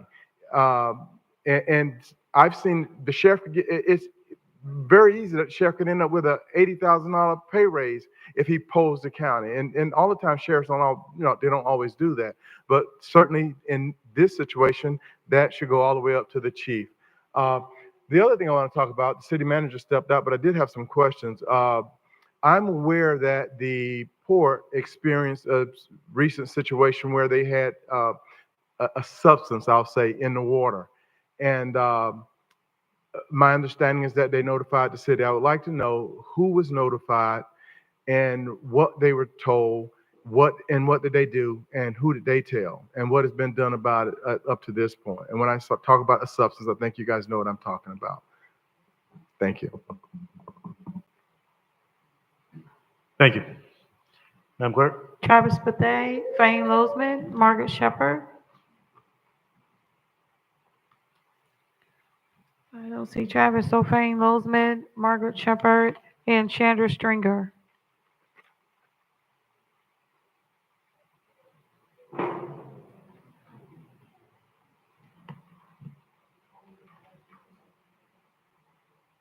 Thane Lozman, Singer Island. I have sources of information making public comments because people talk to me, but they don't want to be targeted. You know, I lost two floating homes the city took away from me. My first floating home at the Riviera Beach Marina, and now my floating container home, because without the council's permission, the city manager went and talked to the Army Corps colonel in Jacksonville who didn't want to start a federal enforcement action. And finally, after being nagged by Botel and Evans, they went ahead and did that. Now I'm in the middle of another federal appeal with the U.S. government after. I just hope President Trump gets elected because this guy here is corrupt. And something needs to be done with him. And what you could do tonight, you can make a motion to fire Evans. And I'm going to tell you why, because he's covered up more water scandals that have gone on at the port. The first thing you ought to do before you worry about anything else is there a second water scandal at the port? My sources tell me there is, that he did not disclose contaminated water to the residents who work at the port or the employees and to you as his boss, which brings up point number 2 with the city attorney. April 2nd, I gave a settlement agreement. I said I would settle my case, and my case would involve the charter. As far as the charter was illegally changed, the police chief and the city clerk report to the 5 of you. I filed a lawsuit to enforce that because it never went through a charter referendum. I said, you pay me my $400 filing fee, you go back to the way it should have been, and I'll drop the case. April 2nd, she's never brought that up for a shade session, for an executive session to look at my settlement agreement. She has no point. As a member of the Florida Bar, you have to take a settlement agreement to a settlement offer to your client. That's over a month and a half ago. You don't have the discretion not to do that. You know, you're violating the rules of the Florida Bar. I want to know why this 5-member board would not want to have the authority to hire the police chief and to hire the city clerk. That was illegally given to the city manager a long time ago. And the statute of limitations doesn't apply. It's a continuing violation. Every day that it goes on that it wasn't taken effect by state law through a charter referendum, it's void ab initio. The bottom line is that I gave a settlement agreement. You guys have to have an executive session and deal with it. It's your responsibility to hire and fire the police chief and the city manager. But more importantly, what is your number one job? It's the safety of the residents. We've had water scandals going back to 2016. We had the other big water scandal earlier this year. Now we have one at the port. Who is accountable for people's health? You're going to have right now you have a class action lawsuit that's taking place that can cost the city hundreds of millions of dollars. You need to worry about the water in this city now. Thank you for your comments. Margaret Shepherd, Chandra Stringer, Michael Jordan.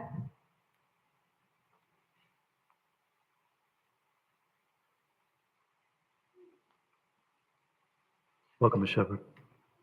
Good evening, Margaret Shepherd, Riviera Beach, to the Honorable Chair and to everyone in their respectful places. I do want to thank my children for being so kind to me for my birthday. I was out 8 days, and I just want to say thank you. I know Summer is in Chicago. She's looking at me and my 2 grandsons, my twin grandsons that I inherited. I want to thank you all for your kindness. And of course, my 2 girls. I was reading the news and it started talking about the water. And I think Mr. Lowe said in that particular interview, he had no obligation to notify us. And I'm thinking, wow, that's kind of deep because he doesn't live here in the city of Riviera Beach. And I was very insulted that he made that statement. He didn't have to notify us. And I want to say my system is pretty much off. There's certain things I cannot eat or drink. And for him to say that, and I want to say, who are you all blaming? Once again, who are you blaming? Because surely Ms. Jacobs don't test the water. She's just the director. And it's very insulting that people have to be held accountable for their jobs. And now I'm listening to Mr. Jackson talking about is now at the port. Why wasn't the port notified? Or did the port get notified? And it's time out for the games we're playing. You all holding prestigious seats. And when we vote for you or we allocate for you, I think we deserve the best of the best. And I tell you, it's going to be kind of shaky. I'm going to go with the Riviera Beach Police. And I think we have young people here now, serve and protect. And I think I see them quite a bit, and I appreciate them for what they do. And I think it's time for us to stop the foolishness and give them that contract so we can be comfortable with their stay. Once again, Mr. Chair, I thank you for coming to Lakeview, and of course, Mrs. Spears for talking, and of course, Dr. Botel, who jumped right on the train and started writing. The one thing I think when you're comfortable, when you mistreat people, it comes a time that someone has to say, I'm sorry, and what can I do?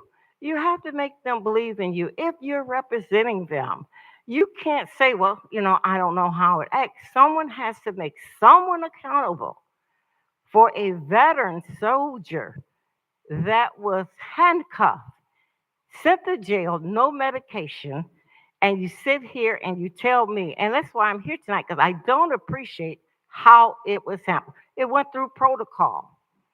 But then you have to stop, Mr. Chair, and I just thank you. I thank you. I thank Dr. Botel, and thank all of you for listening. Thank you. Your comments. Chandra Stringer, Michael Jordan, followed by Cindy March. Welcome, Ms. Stringer.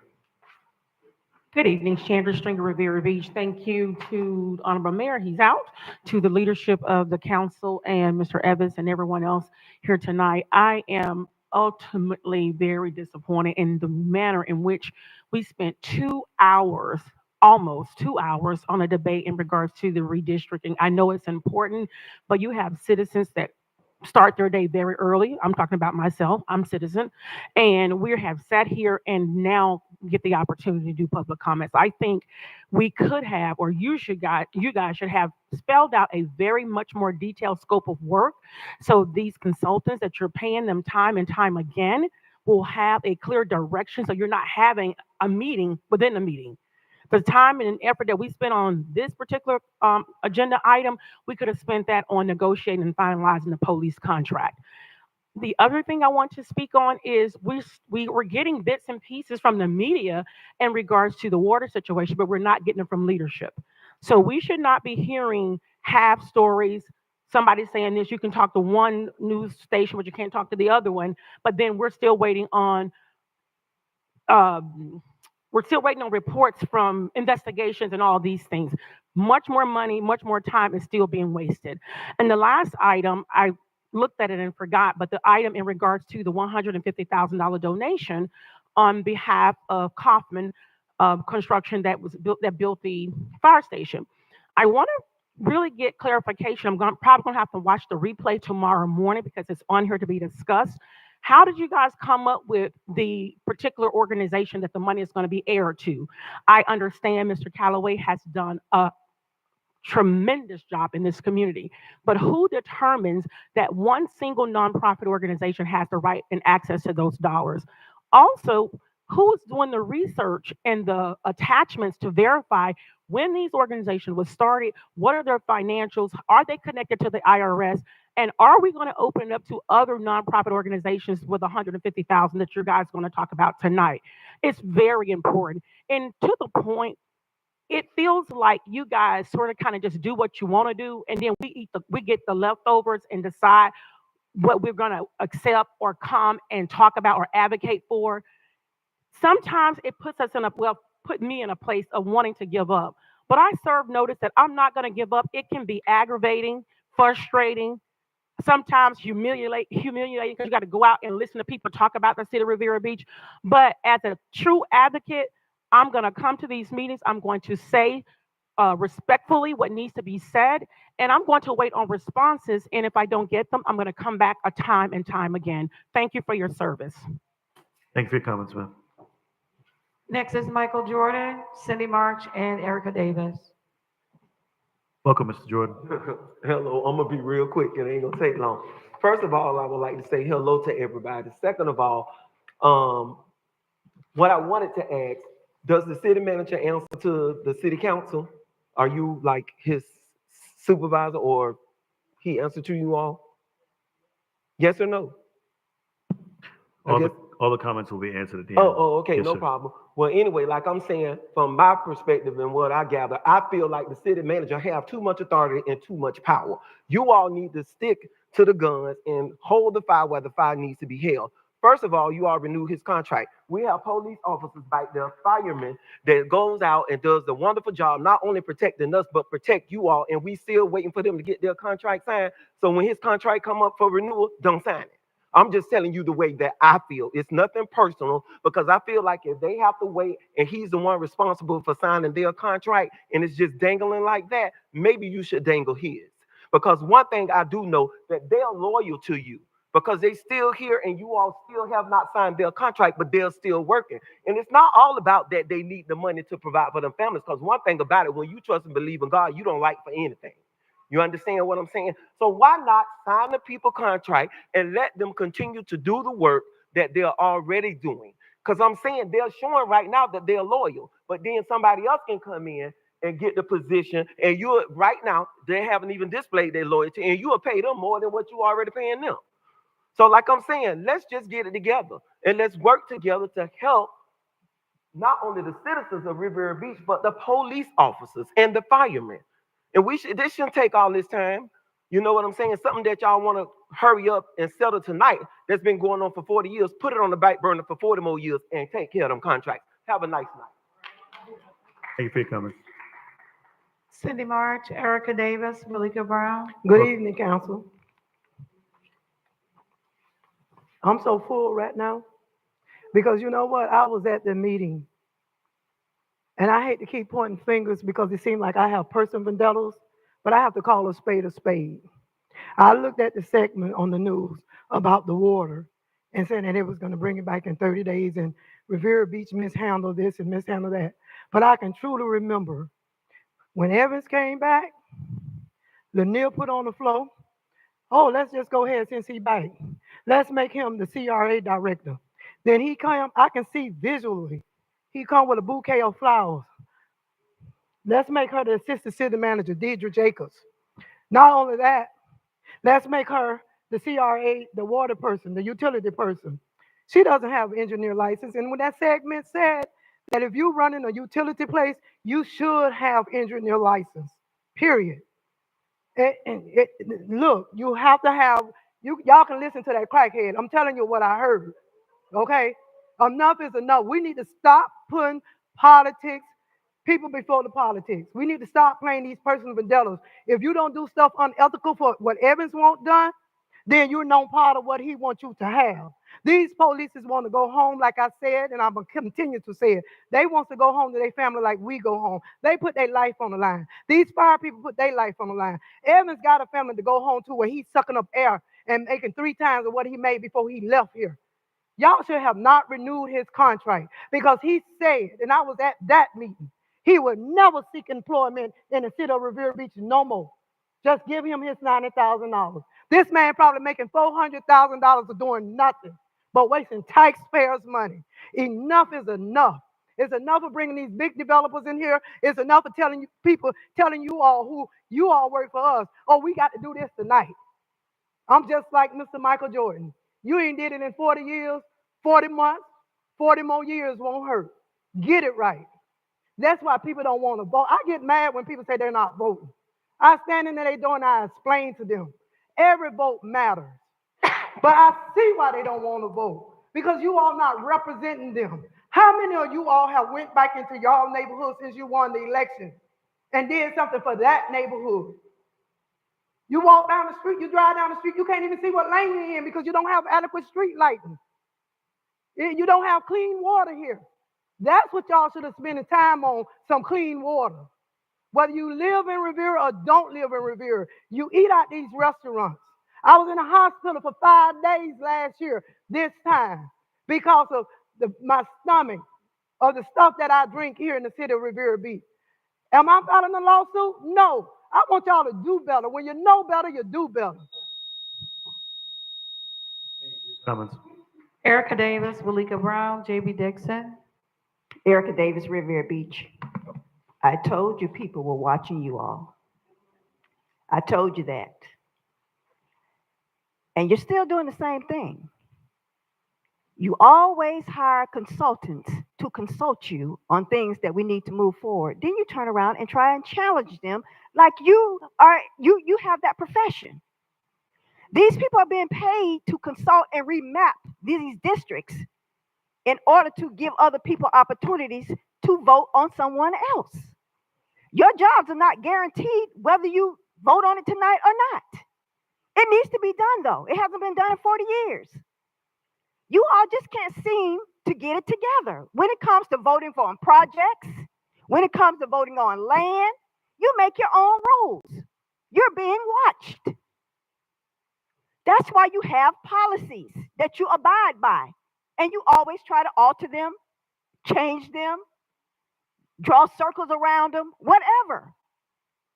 Follow the policies and we can get some things done in a timely manner. We don't need all of these workshops. We had one workshop.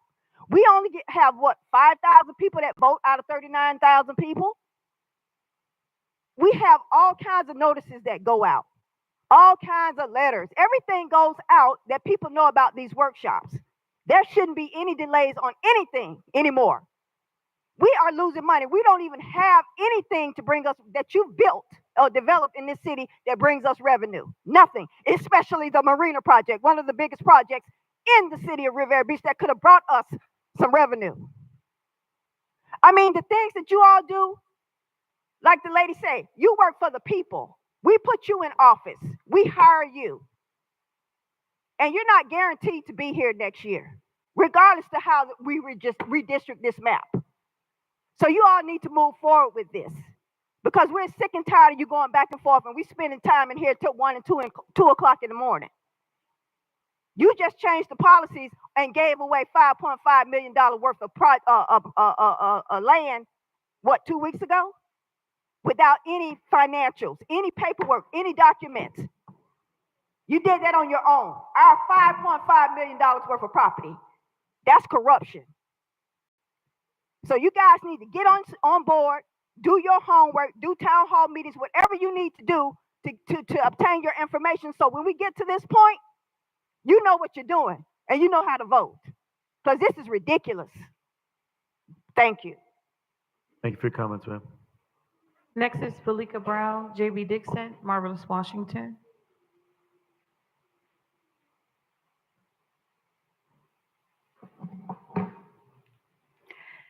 Hello, council, and how are you doing, Mom? City staff and residents. When people come to the farm, I always say, I love to talk about something positive, but every time I come to the council meeting, it is not positive. The farm is not active. Now, what I heard was accountability, loopholes in contract, lies related to contract, keeping citizens in distress until they finally give up. Time is up for the games we are playing, and all of that applies to me. The city still owes me $38,600 from 24 years ago. For 4 years, I've been quiet. Every 6 months, the contract gets canceled. Currently, the contract has not been properly funded, so now it's canceled again. And what happens is these contracts have these loopholes of, okay, Walika, we're going to pay you. And then you cancel the contract or you don't fund the contract. And that happens every 6 months. Now, I've already had a conversation to say, hey, we're on track to grow 30,000 pounds of produce, pesticide free for the residents. But, the farm is locked. And it's locked because we don't have a contract. So I get that. But why don't we have a contract when the contract was in place until September, but it wasn't properly funded? And your staff had a meeting with me before they excused me out of the meeting to say, well, let's talk about what really happened. And you still didn't fix the contract. So I am happy to leave in September. but I will come here every single council meeting until I get my $38,600. Because for the last 4 years, I certainly believe the city has manipulated my interest in this project and working with the residents to get me to volunteer my time. I'm not going to do it anymore. We have had side conversations about how this is going to get paid, how that's going to get paid, and it never happens. I can talk about Home Depot coming a couple of weeks ago, $15,000 for the city, but yet they're planning to come back in May, but we're not there. But yes, I get a conversation today of, okay, Valika, we're going to try to work on your contract and keep you to August, but guess what? They booted out all of my back pay. So what's happening here? Why am I being forced to accept this ridiculousness? Because if you wanted to fix it, you would. It's been 4 years. 4 years. It has been documented in over 100 pieces of correspondence what is due. You knew that people did not want to see the project. Sure, some people were fired, but when is the accountability going to happen where you can say they made the mistake, but let's get it right because Riviera Beach is better than that. Thank you. Thank you for your comments. JB Dixon, Marvelous Washington, Doretta Paul. JB Dixon, Singer Island and Riviera Beach. I didn't know whether it would be harder to listen to the trumpets or Thane Lozman or the first part of this meeting where fly specking went on for hours about something that should have had a clearer span of duties beforehand. It would appear that nobody pays attention at the beginning of the contract of saying, if you want people to have 5,000 charrettes, to which hardly anyone ever comes, then it has to be in the contract. You can't decide it now after the study has been done to just diddle around and want something else. And we have to meet again. We have to go back to the public again. If those things should be laid out in advance. And you need to pay attention to these contracts before they are signed. If that's what you want, it needs to be in there. I think all told, this council is extremely rude to anyone speaking in front of them, whether that be staff people giving a report, whether that be consultants that you have hired to advise you and then ignore. You interrupt these people. You insist on asking them questions before their presentation is even done. Anyone who has ever presented knows that if people just wildly ask questions in the middle of it, it's probably something that they're going to address later on in their presentation.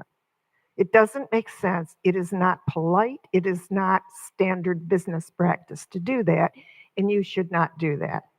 The way you carry on with employees and with consultants. If you're not going to listen to consultants, don't hire them. I've been traveling, but I watched the last couple of meetings, and here was your outside counsel, an excellent outside land use counsel, telling you not to sign that ridiculous agreement because it was not in the best interest of the city, telling you that it was your financial fiduciary duty not leave the city without protection. Did you listen to her? No. For any good reason? No. So if you're not going to listen to her, don't pay her. Don't use our tax money hiring people who know a lot more about it, frankly, than anyone sitting up there, and then not use them.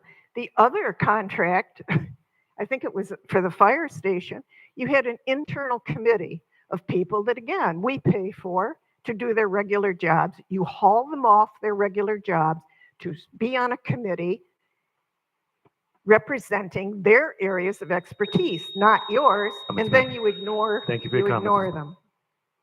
Marvelous Washington, Doretta Paul, Dolores Williams. Good evening, Marvelous Washington, Lone Pine Estates. Before I even start about what I came here for, a little comment about the police contract and the fire contract and employee contract in general. The issue with those contracts is the fact that there was no plan of action to put aside monies for employee raises. And that's what's so concerning to me. It's almost as if administration is working against employees or trying to make sure they agree upon the most lopsided contract there is, union contract, to make sure the city comes out on top. And I get it because you want to protect the city's interests, but you also want to show the employees appreciation. So please pay the police department, pay the firemen, and overall pay all employees. Because when you give one union a raise, you have to follow up with the other employees that are represented. Again, I'm Marvelous Washington from Lone Pine Estates, and we've had this conversation for years to come. And a couple issues I have with the process. We received a letter last week saying that the agenda item will be on the agenda today. We never received a letter saying that it wasn't going to be on the agenda. The president, the HOA president, sent out an email asking, can we look at the proposed plans, what the developer had submitted to the city? None of that stuff was on the website.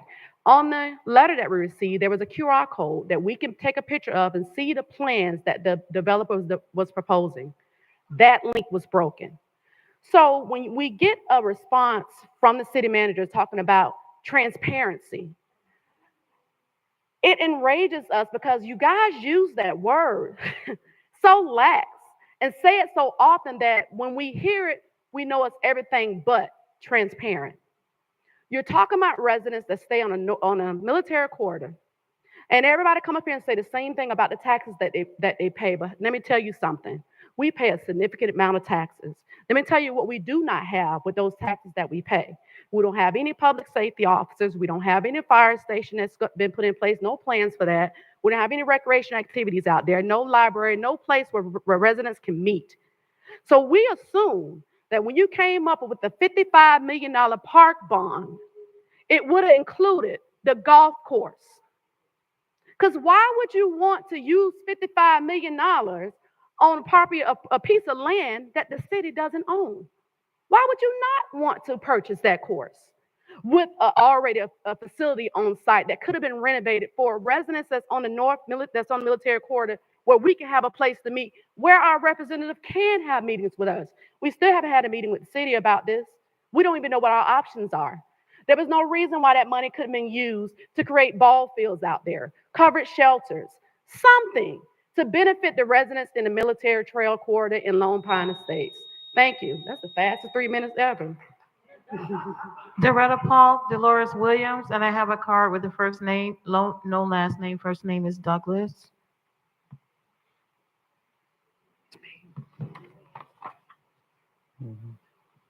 Welcome.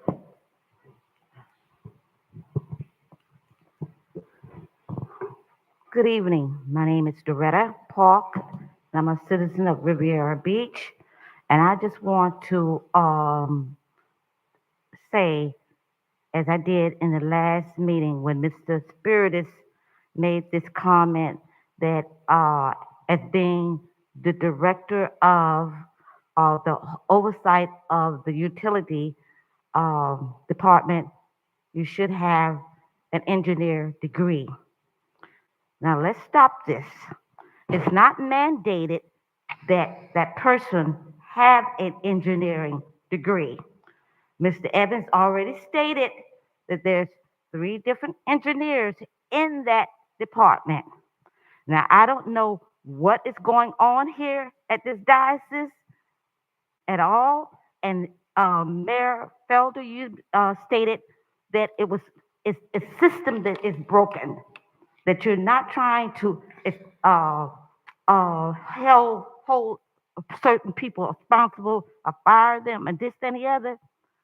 But if the system is broken, we can fix that. But don't, as I see it, like holding Mrs. Jacobs responsible when there are other engineers that's there. So let's look at it entirely, what happened.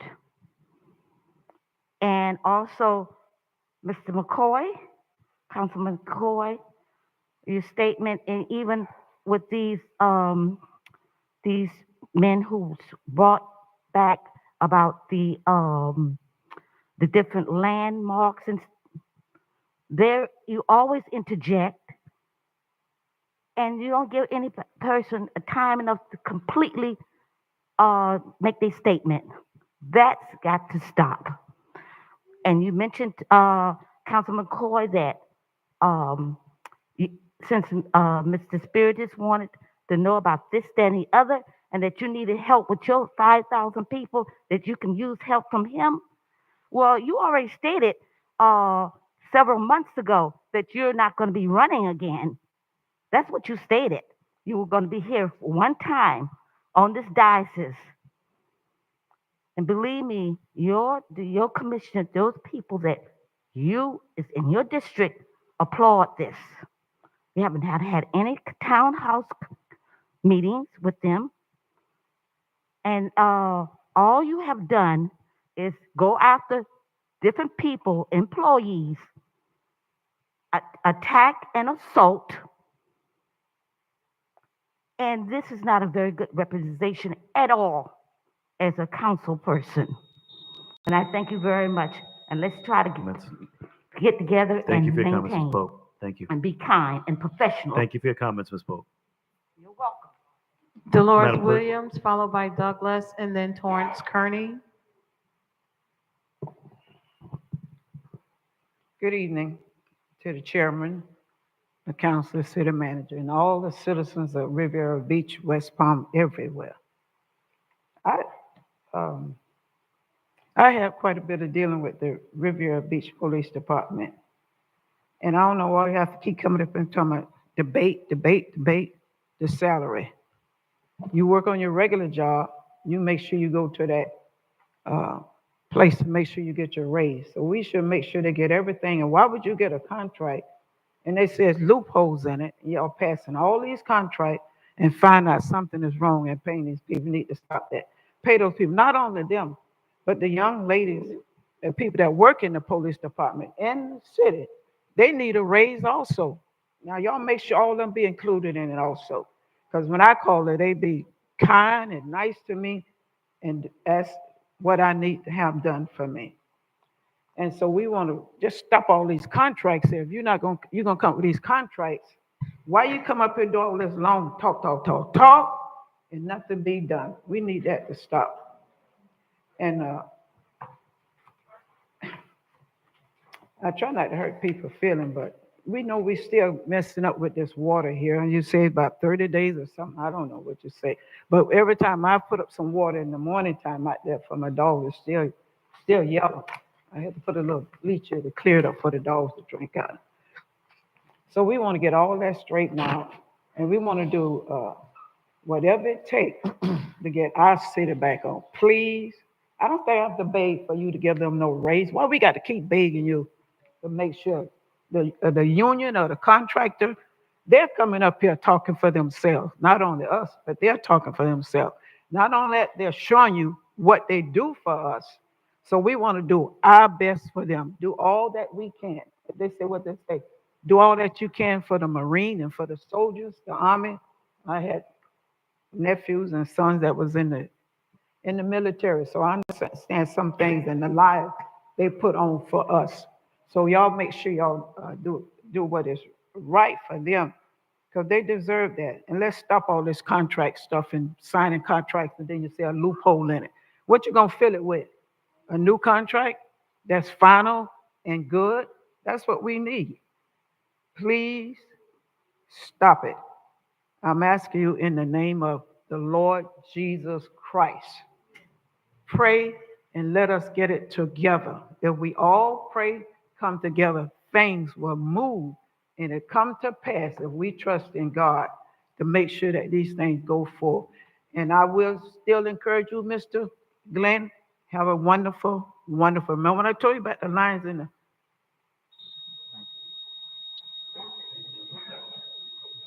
Next is Douglas, followed by Torrance Kearney, and then Kathy Savage.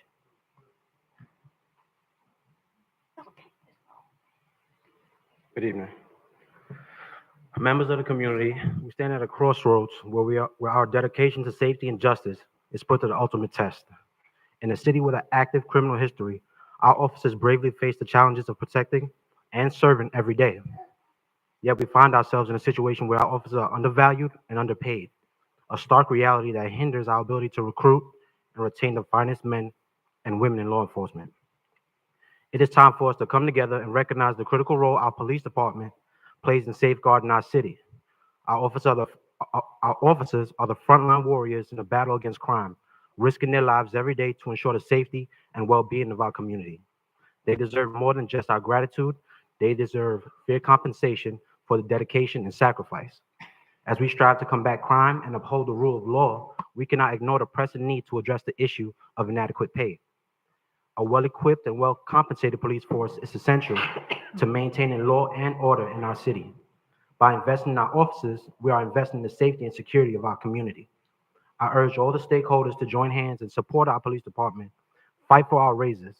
Let us acknowledge the invaluable service our officers provide and the sacrifices they make to keep us safe. Together, we can ensure that our officers are fairly compensated and their unwavering commitment to protecting and serving our city is always upheld. It is time to show our gratitude in more than just words. It is time to rally behind our police department and our fire department and all the city workers and advocate for the raises they rightly deserve. Let us stand united in recognizing the essential role of our officers and work towards building a safer and strong community for all. Thank you. And if you could say your name for the record, sir. Officer Douglas. State your name for the record. Officer Douglas, Officer Alonzo Douglas. Thank you, sir. Next is Torrance Kearney, Kathy Savage, Antoinette Jenkins Pietro. Torrance Kearney, police officer. I got hired in 2013. Not gonna lie, first department gave me a chance. I never thought I'd be up here because I enjoy working here. Sorry if I'm nervous. I don't like talking in front of people like this, but whatever. Honestly, this is sad because we have friends in other agencies that like have less years but make more than us, and we do I think we do over beyond the work of other people in other agencies. I have a lot of people who have less years than me leave and go to another agency and make more money and they got more benefits. And honestly, it's sad because I feel like negotiations should be more of what can we do to compete against other agencies to make our department better. I think we need to do better on that. I feel like, honestly, it's like, why come work for this agency when another agency is doing better than our agency? They have more benefits. They have, they make more money. Their officers are comfortable. So honestly, I know that everybody said the same thing, but if we can just do better with the process of negotiation, everything, I feel like you'll retain more officers leaving and going to make other agencies better, because that's, obviously Rivera Beach is the best place to work, play, and live. I live here too, so I enjoy it, and I really want to stay. But let's be real, we got a lot of people in this agency that got applications out there to leave, and then all that does is put other people for us to hire that probably not qualified to even work, to know the people who want to know the citizens, know the owners, and get to know them and, and police these streets better, So thank you for listening and have a good day. Thank you for your comments. Next is Kathy Savage, Antoinette Jenkins Pietro, and Mrs. Mary Brown. Ms. Kathy Savage. Kathy. Michelle, you Kathy, right? Kathy, they call Next, Antoinette Jenkins Pietro. Ms. Antoinette. Welcome. Good evening. My name is Antoinette Jenkins Pietro, and I'm coming forward to speak on audience etiquette. This is the second meeting that I have attended, and I really do appreciate the council's person's dialogue. It's very informative, and I really do thank you from the bottom of my heart. And I thank you for showing dignity in times of out of control emotions roaming like a cell phone. And I don't envy you. It's hard doing your job, and I just want my constituents to put a little love in their hearts as they speak on issues that are dear to their heart. I want them to search their hearts for right and just answers.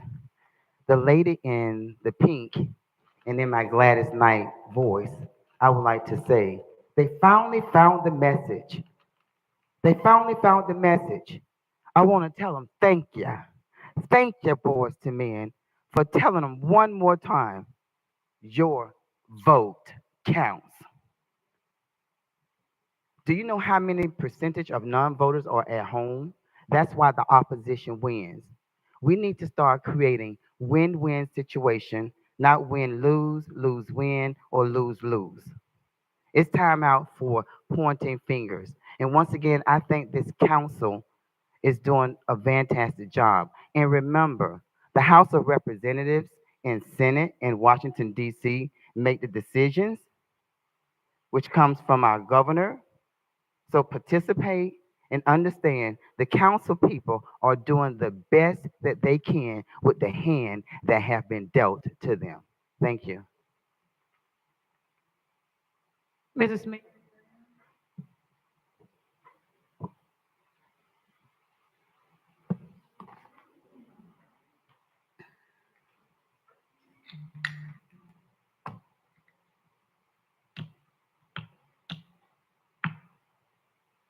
Welcome, Ms. Brown. Good evening to the chair and to the board and to the general public here. It was embarrassing here tonight. I've always said when I do the work that I do, that sometimes we as our own have to suffer consequences as well. We did this workshop about the redistricting, and it was on air for days and weeks and weeks. Councilman McCoy called it out. He took some action to try to bring us to where we need to be over 20 years. You hired this consultant, and he workshopped it about a month and a half ago.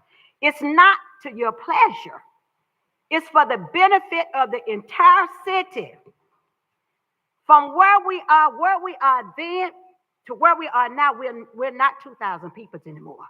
We're 39 plus and counting residents, and we will continue to count as residents. It's not about playing no games here. I sat here. I even let others hear exactly what was being dialogued there pertaining to this. This is state. This is federal. This is mandatory. Your president, your congressman, your representatives, they all go through this same process here. And you know what? You all forgot. We as residents can file a lawsuit because Ms. Bram is going to file a lawsuit. And she will also meet with the governor as well as other officials that I know. So I'm putting you on notice here because I'm tired of this mess here. And then you want to div and dodge in it. This is the purpose of it, to take you out of it and to take staff out of it so that it would be fair and balanced. Yet and still, this is what you all do. Gold Bound Soccer Day, empowering communities through soccer. Open for boys and girls, K through 6th grade, May the 18th from 10 a.m. to 1 p.m. at Dan Calloway Recreational. Space is limited. They do have a website, and it is free. And we always say it is a multicultural of peoples in this city here. So this is a good thing here.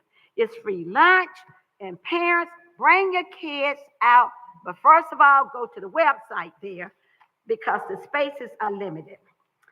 And thank you for the Mother's Day. Thank you, Jennifer Hudson, for remembering Miss Graham. Thank you, Attorney Richard Riles, for wishing condolences for Mother's Day. Thank you, Bishop Masters. What a wonderful program. And Dee Flores Your comments, for ma'am. all of those banquets of flowers Thank you for your comments, Ms. Brown. that she provided. You Thank all you. get it together. Thank you. We're going to get it together. Madam Clerk? Mr. Chair, are you going back to ordinance? Is that all the public comments? Yes, that's in the public comments. Thank you, Yes, Madam sir. Clerk. Going back to item 9A. I'm sorry, Mr. Evans. If you want to respond to the comments. Mr. Chair, I prefer to respond to the comments at the end so we can get through some of the items. Okay. Madam Clerk, 9A, ordinance 4260. Board, so going back into our ordinance and discussion, additional comments for our consultants or for staff? Chair, Councilwoman Lanier. we've debated this for 2 hours, and I don't want to go into the 2 hours with this. You made a suggestion, Chair, that we would accept all three, and then we have some charrettes, and then we come back and with the public's input, we would pick one. I agree with that, and I'll make a motion to do that. There's a motion on the table. Do we have a second? Mr. Chair, I would ask that you pause on that because I did specifically start off and I wanted to ask questions about the language that was in the ordinance. So I would ask if you would please not recognize that motion yet because I don't want to send this off because this in here clearly doesn't make sense. And I would love the consultant to explain why the supervisor of elections seemingly would have the ability or authority to change the maps after they're adopted. So I would ask if you could please indulge me with recognizing me because I did preference that at the beginning. Sir, there's a motion on, could we get a second and then we I can? do understand, Councilman, but one of our colleagues did make a Second. motion and it's been seconded, so we can leave it for discussion and we can't have the discussion now. We already had an original motion on the floor. So What was the original motion, Councilman? remember, Motion. I offered the motion that we hear the item. And we have heard it, and that motion. We never voted on We it. didn't vote on that motion. So We had the option of listening to the item, and the councilwoman, your colleague, has made a motion to accept all three, and it's been seconded. We are open for discussion now. So if you'd like to we're not answer. just, I guess, Mr. Chair, and I'm not trying to be difficult. Yes, sir. I made the motion in effect to preserve the opportunity. So are we going to dispose it or we just override it with a new motion? Is that what we do? Oh, we didn't, I don't believe we voted on that motion. Did we get a second? And that's for the your whole motion? point. We voted and got a second. On to the hear the original item. motion to hear it? Correct. Madam Clerk, did we make a motion and second the original motion to hear this item? Yes, motion was made by Councilperson McCoy and seconded by Councilperson Miller Anderson to hear the reading of ordinance 4260. I believe it was actually, Councilwoman Miller Anderson did withdraw her second, but Councilman Spiritus did second it, Spiritus, from what I okay, understand. thank you. So Councilman McQuay is correct. There was an original motion on the table, so we will continue to hear the motion. And check. Councilwoman Lanier, I'm sorry, go Could ahead. we call the question on that? You said what? Can we call the question on that motion that's on the floor? So we can dispose of that. The motion was to hear the information in regards to this. There's a second. Can we dispose of that so that we can go into the next discussion or the next motion that is on the floor? Yes, we can call the question on that. Madam Clerk, call the question on the original motion. Councilperson Miller Anderson, Yes. Councilperson Lanier, Yes. Councilperson Spiritus, Yes. Chair Pro Tem McCoy. Yes. Chair Lawson. Yes. Unanimous vote. Thank you. The motion's been made. It was disposed of. Councilman McCoy, you had questions? Yes. Previously, if you'd like to go ahead and ask your question. Thank you. I'm sorry, Chair. I'm sorry, Ms. McCoy. I don't mean to interrupt. Chair, I just want to make sure that our motion is on the floor. The motion's not on the floor, ma'am. There was already a motion on the floor at the time. No, the one that I made and was seconded. Yeah, the motion was, we had to dispose of that original motion, so that motion was not actually on the floor. We had a motion previously, so that was improper. So we So, can't make a motion now? Councilman McCoy is actually being acknowledged All right, currently. very good, man. Thank you. Go ahead, Councilman McCoy. I mean, do we got it all out now? We're good. Go ahead, Okay, thanks. Councilman. Well, Mr. Chair, can you invite our consultants back up? So we Thank can- you, Mr. Schultz, Dr. Schultz, and Mr. Clark. Mr. Clark, thank you. Mr. Chair, can I have the floor, please? Please. Thank you, Mr. Chair. Gentlemen, thank you for hanging in there with us. And members, we got a quarter till, so I will try to be quick. I'm looking at page 3 of our ordinance, and help me understand, Mr. Clark, why do you have the language in here that the city council acknowledges the requirements of statute 101.002 as amended, which specifies the Board of County Commissioners of Palm Beach County, Florida, upon recommendation of the Supervisor of Elections, Palm Beach County, shall have the authority power and authority to alter or create new election districts. Why does the county have the authority to do that? We're a sovereign political subdivision. Shouldn't that be that we have our own? The county commission shouldn't have any authority over our districts. And even so, when I look at the statute, that seemingly doesn't apply. Can you help me out, Mr. Clark? I'm afraid not. The ordinance isn't written by us, so there seems to be some misunderstanding. We drafted a report, we delivered that report, we've drafted alternatives, we delivered those alternatives. The ordinance is written by your staff, so that seems to be a question for them. Okay, well, my apologies. I just assumed everything came from you guys. All right, well, I guess I'll wait because clearly this says that the county commission board members can change our maps, and I've never seen a situation why we would ever let the county commission change our maps. Also, the other thing that this also suggests in number 4, it also says that the supervisor of elections shall be transmitted a copy of the map, which I guess there's no harm in that. However, they also provides that the supervisor of elections shall have the ability to modify the district boundaries. And I'm not sure why that is. Because, I mean, if think about it, if we essentially adopt a map and they change it, I mean, we need to resolve that, Ms. Wynn, and I'm not sure. I was waiting for you to finish, Mr. McCoy. Yeah, thank you, Mr. Chair. That's she understands my question. Mr. Chair? Please. Yes. Florida Statute 101.002 sets out these requirements, and it states exactly what is, the ordinance tracks the statute. This chapter deals with voting equipment, and as you know, and the method of voting, and as you know, the supervisor of elections is responsible for conducting the elections within the city. It does not state that the supervisor of elections has the ability to modify the boundaries.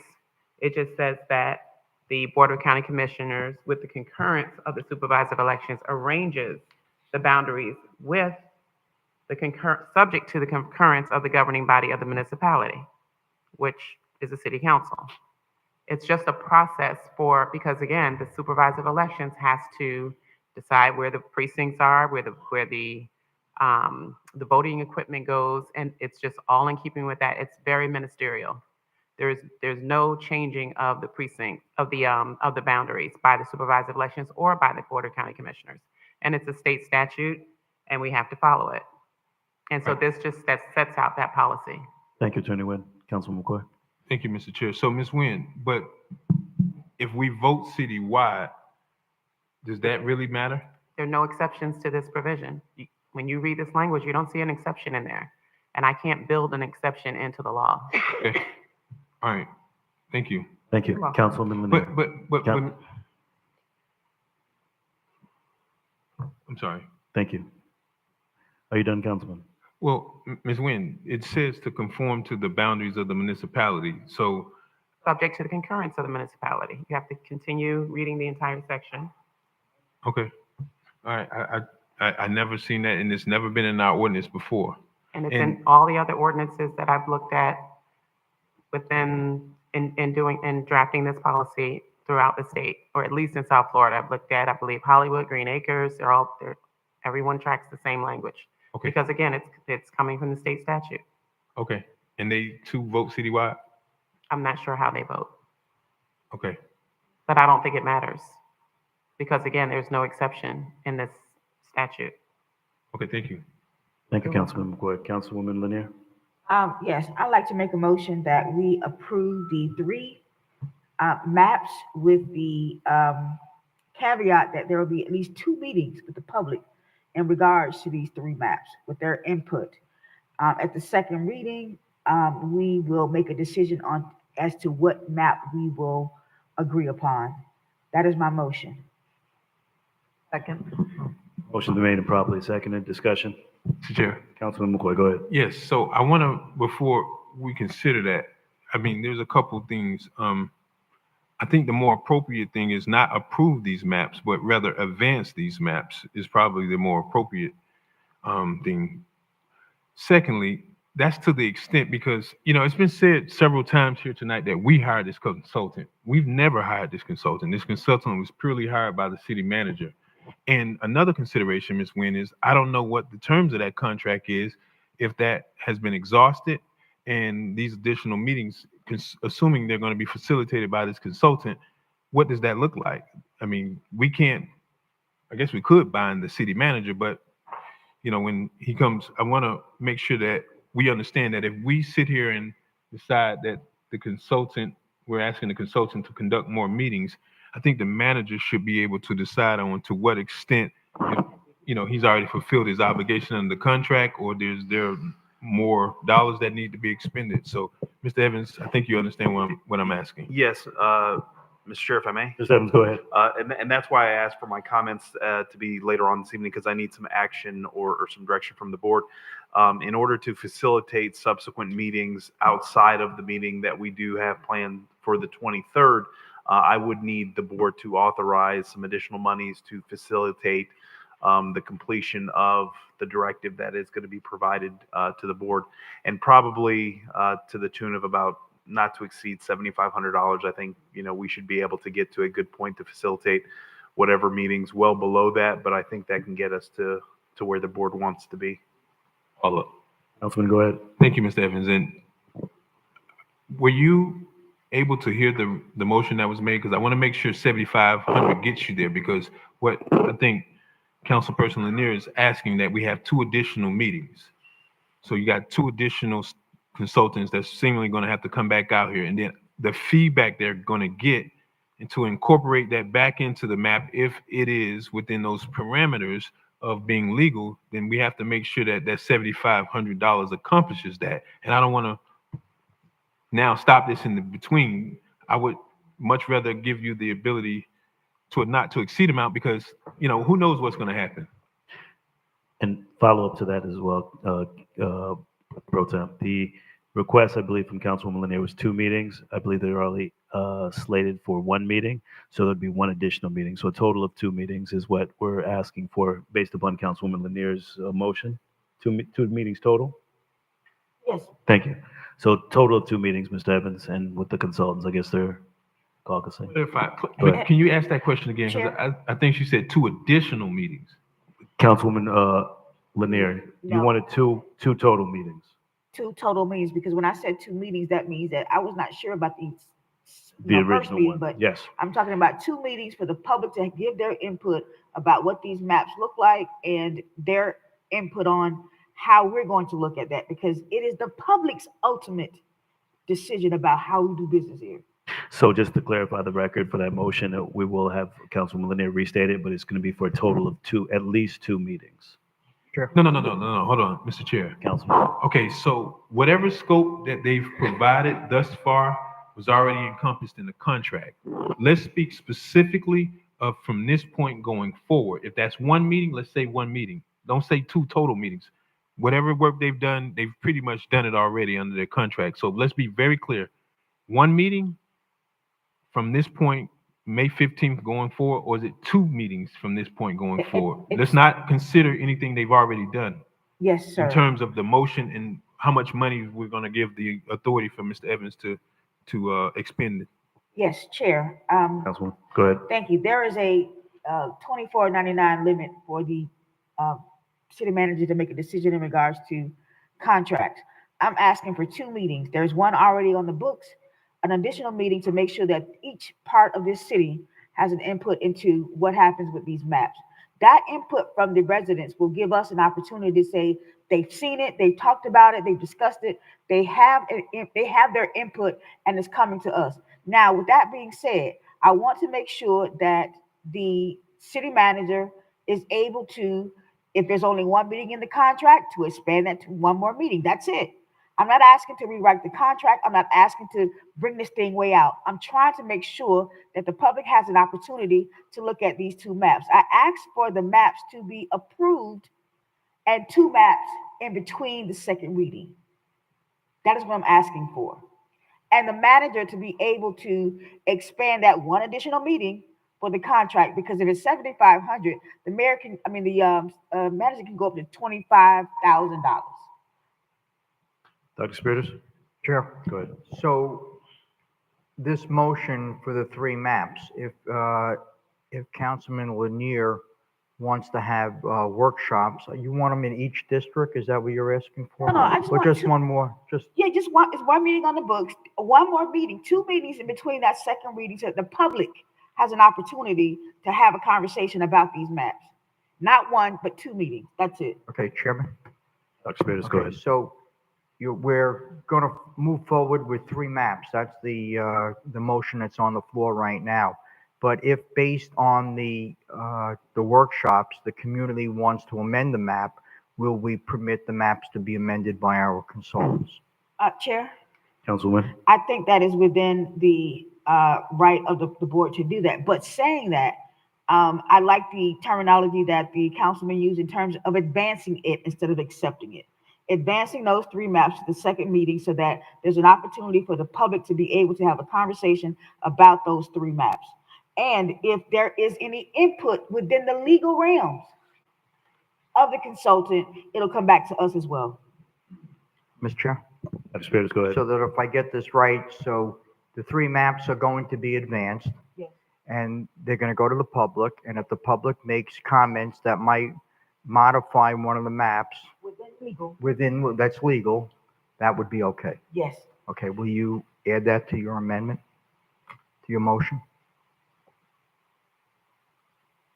Yes, I will. So moved. I'll add that. But I just really want it to be understood, the reason why I'm making this motion. Number 2, it is not about in terms of conserving time, because we're here at 1 o'clock in the morning anyway. But that being said, you don't have to be here at 1 o'clock.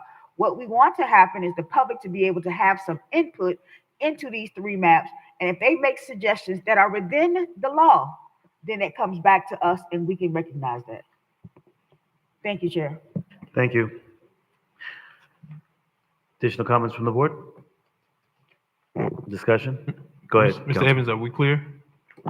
Mr. Chair, if I may. Please. So we do have the item that's scheduled for the 23rd, just to restate.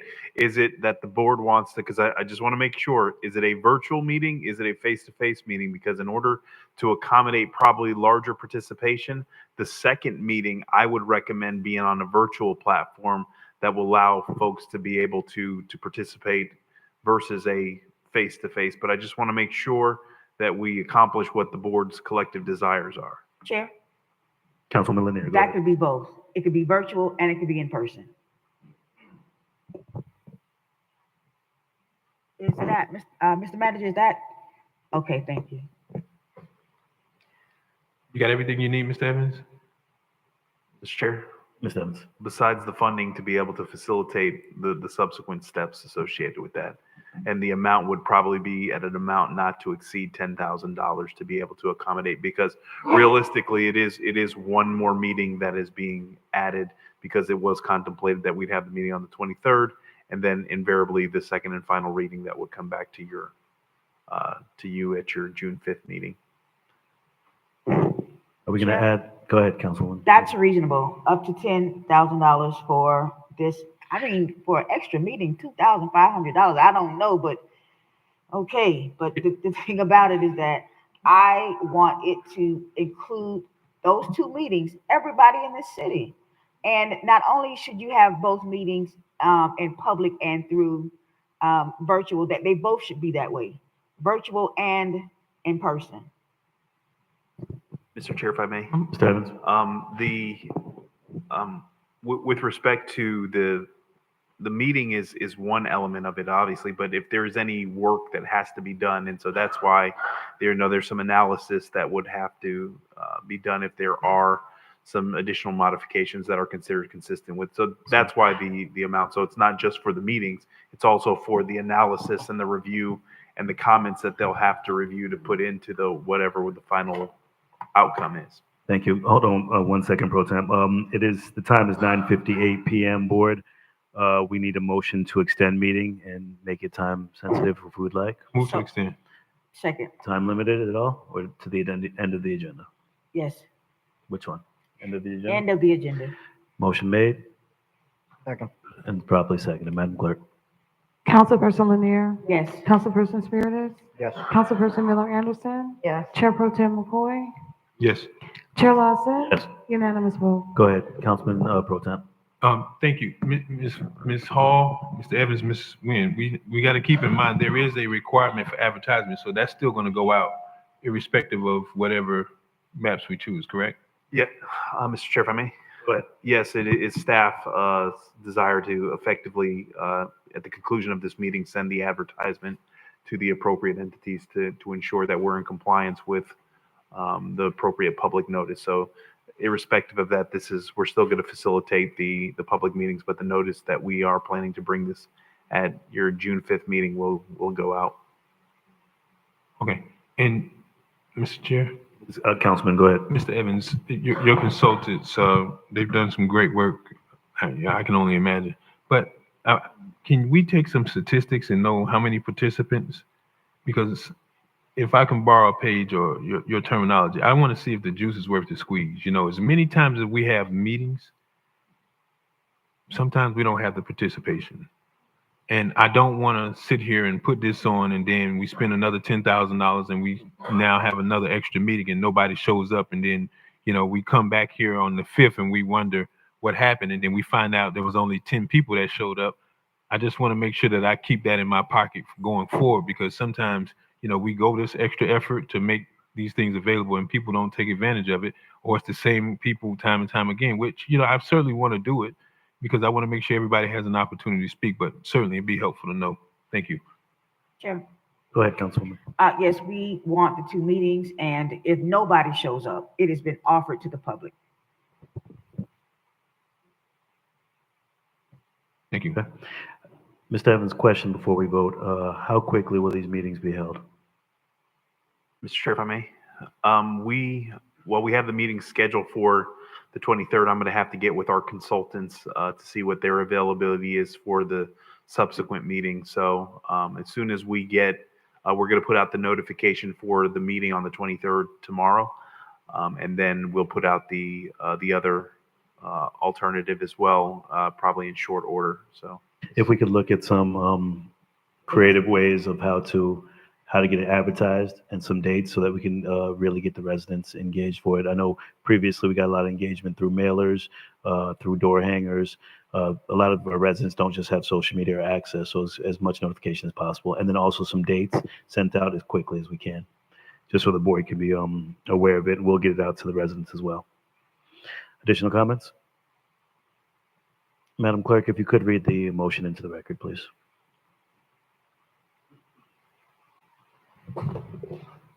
Sorry.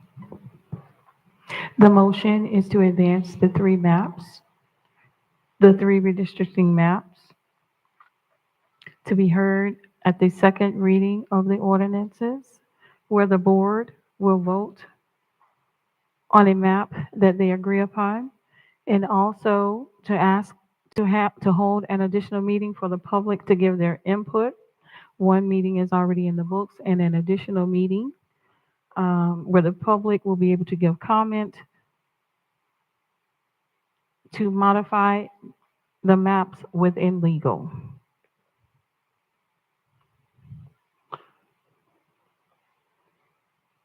Thank you very much.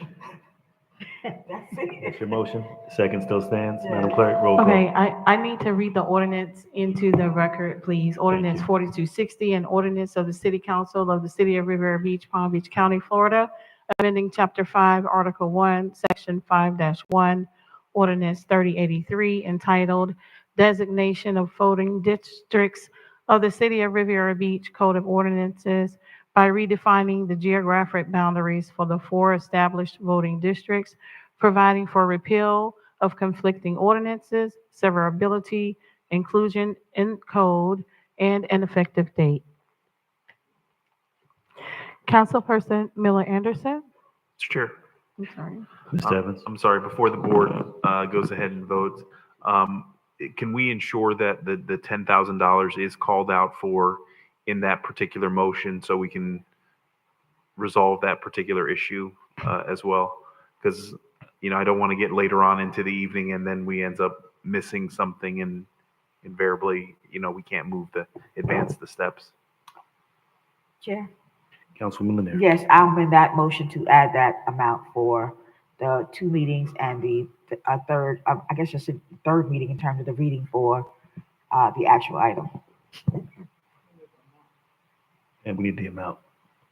The 10,000? 10,000. Thank you. Does the second still stand?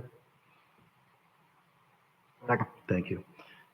Councilman. Y'all know y'all gonna kill me for this, but I gotta ask. So, Mr. Evans, did you just negotiate that they're gonna do this for 10,000, or is this a not to exceed 10,000? Like, what are we asking? What are you Sheriff, asking? I mean, this not to exceed 10,000. Okay, so have you conferred with them? Is that sufficient? Because, you know, here's what I'm thinking, right? Since my colleague to the north here believes that there's gonna be so much participation, I do. they may get back 5,000 responses and they have to now go through it and figure out how to incorporate that into the map. I'm sure that's gonna take time. So that's what I'm saying. Is it 10,000 flat or not to exceed 10,000? Mr. Chairman. Mr. Evans, go ahead. It's not to exceed $10,000. And then if there is a situation that we get, which we hope, overwhelming participation, I then will exceed that amount, but I will come back and ratify that at a subsequent Okay, board. thank So you. I'll let you know. Board, are we clear? Yes. Mr. Evans? Good, thank you. Madam Clerk? Okay, so this is for the, excuse me, this is for the amended motion. Councilperson Miller Anderson, Yes. Councilperson Lanier, Yes. Councilperson Spiritus, Yes. Chair Pro Tem McCoy. Yes. Chair Lawson, Yes. that's a unanimous vote. Mr. Chair, Madam Clerk? will we be taking a vote on the ordinance language for the record? I'm sorry? The ordinance that I read into the record, will we be taking a vote on the ordinance language? The Okay. ordinance itself? Yes, we will. So we will need a motion and second for that, please. And that ordinance will include the language of all 3 maps moving forward. Thank you. Madam Clerk, go ahead. Councilperson Lanier, Councilperson Miller Anderson, Yes. Councilperson Spiritus, Yes. Chair Pro Tem McCoy, Yes. Chair Lawson, Yes. unanimous vote. Thank you. And thank you to the consultants as well. Thank you for your work and your efforts on this. We appreciate it. Thank you. Madam Clerk? We are now on item 11A, resolution number 80-24.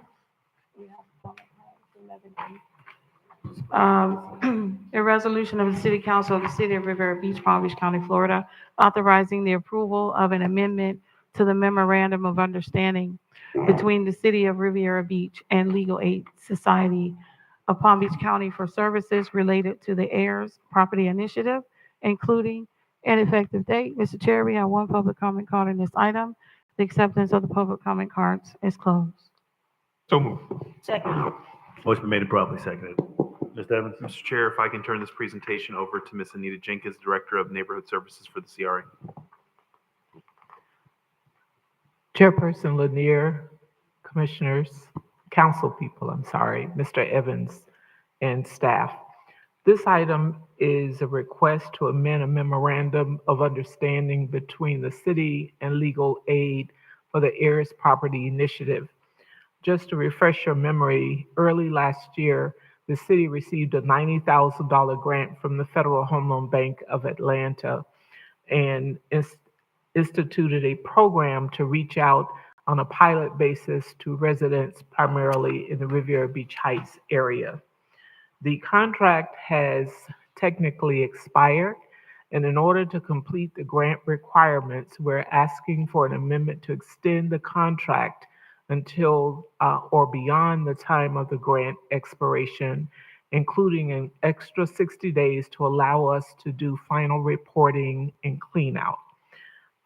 Let me just parenthetically add that we're hoping that when we bring back a full presentation to you on next month, that you'll be interested in extending this program into the next fiscal year. There are several attorneys from the Legal Aid Society here. If you have questions, I believe there was a request for a few anecdotes about how the program is proceeding.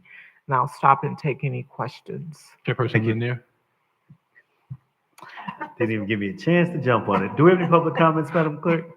We do have one public comment card, Mr. Chair. So if you can call that person up. Mary Bram. And because of the late time, I'm just going to go ahead and He's give it. not in the room. I'm going to give it a pass to our Miss Anita Jenkins. That Chairperson Lanier was just a misstep because it's both started with an L, so it's okay. Thank you, Ms. Jenkins. If Ms. Mary Bram's not in the room, do we have questions from the board? Thank you. And Ms. Jenkins, thank you so much. Madam Clerk, roll call. Councilperson Spiritus? Yes. Councilperson Lanier? Yes. Councilperson Miller Anderson? Yes. Chair Pro Tem McCoy? Yes. Chair Lawson? Yes. Unanimous vote. And Ms. Jenkins, I meant to ask if we could bring this to consent, so I apologize for keeping you here late. So I'm sure that's why you completely disregarded me. Madam Chair Lanier, if I can. Yes, sir. So she did say. Oh, both of y'all gonna keep going. So Chairperson Lanier, she did say that. Madam that Clerk, Madam Clerk. She has Can we three, go to the next item? She has 3 attorneys here that can provide some anecdotal information if we needed it. I don't think we needed it. Okay, well, good. Well, Thank thank you. you so much for the great work that you guys been doing on it. Thank you. Thank you all very And much. thank you for staying with us the entire night. We appreciate you being here tonight. Thank you. Yes, thank you so much. Pro Temp, thank you. Madam Clerk.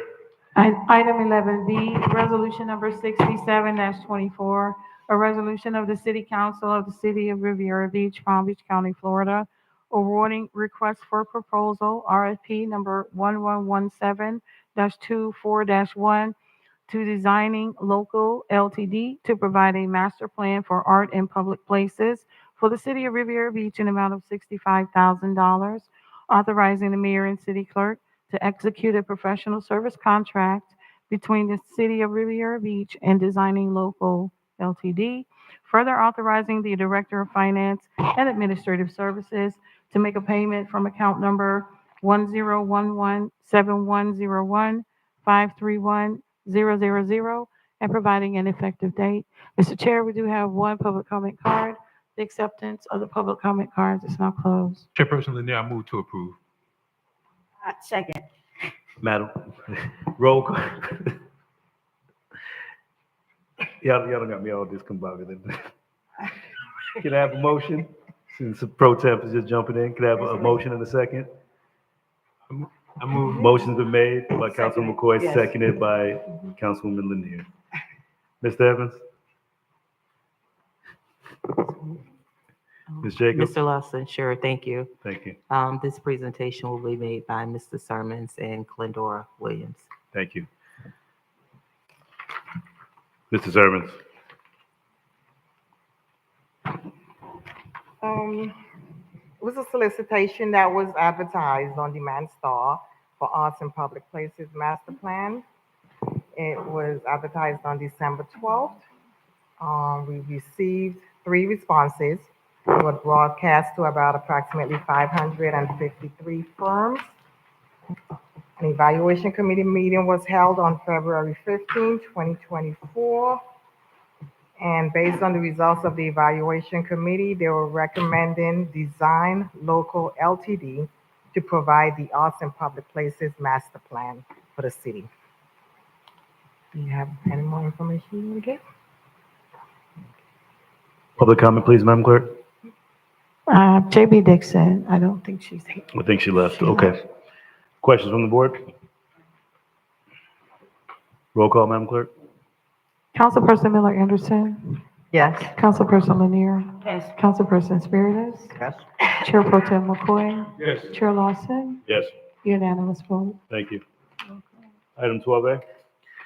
Item 12A, discussion and deliberation on the donation by Kaufman Lynn pertaining to the Fire Station 88 project. Mr. Chair, we do have 2 public comment cards on this item. The acceptance of public comment cards is now closed. Thank you.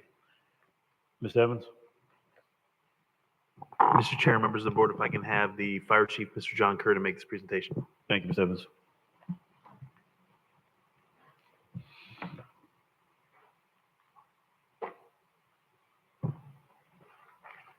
Welcome, Chief Kerr. Thank you. I appreciate you all this evening. John Curd, Fire Chief, here to have a discussion about a $150,000 donation. And just to refresh everybody's memories, on May 18th, 2021, during the presentations for the construction of Fire Station 88, Kaufman Lynn, in their presentation, committed to a donation of $150,000 to the Riviera Beach Youth Recreation Association. They were subsequently awarded the contract. Then city administration went into negotiations or development of the comprehensive agreement. In that comprehensive agreement, it was embedded that the Education Foundation of Palm Beach County would receive the donation and serve as the fiscal agent for the programming that was outlined during the original presentation.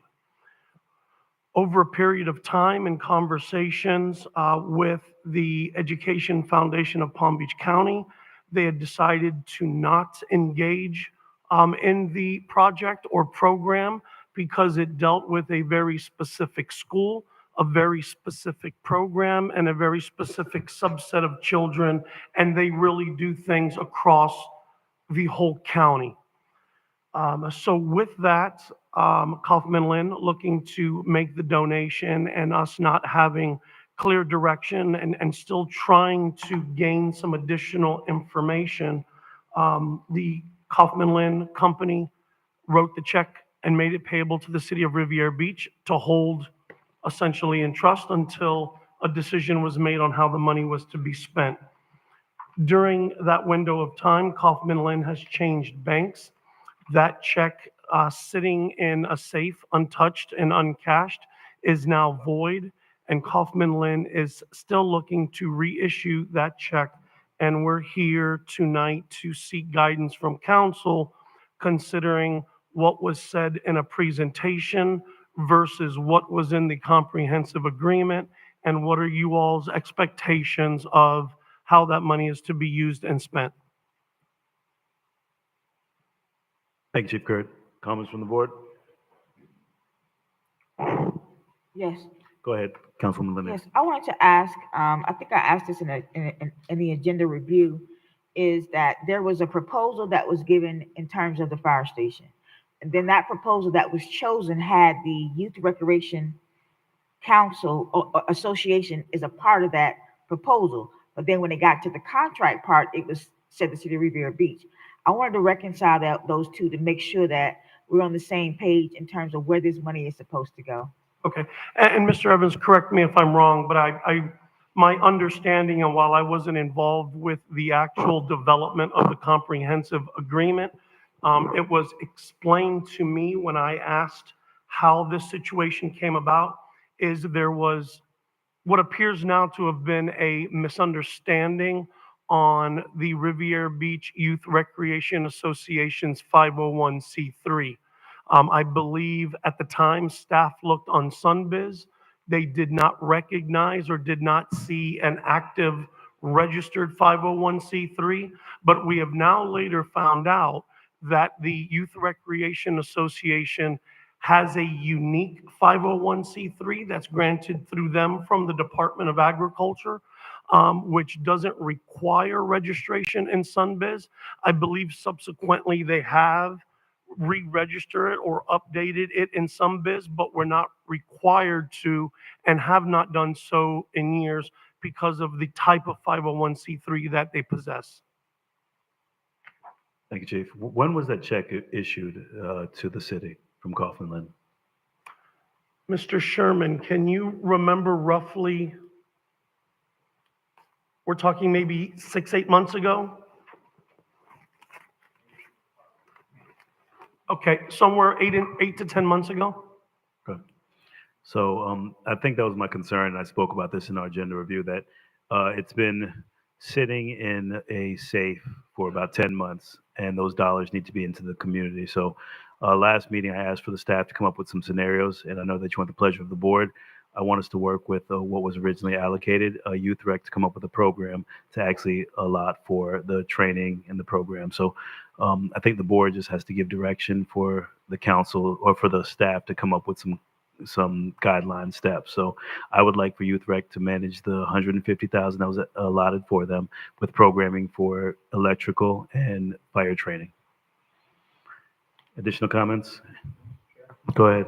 Okay, I agree with what you're recommending. I just want to make sure that there's an oversight committee, as was recommended in the previous organization that was going to get that, which was made up of staff and a member of the city council. I would defer to Mr. Evans on that item, as I'm just simply a part of the project. If you'd care to. Yes, Mr. Chair, if I may.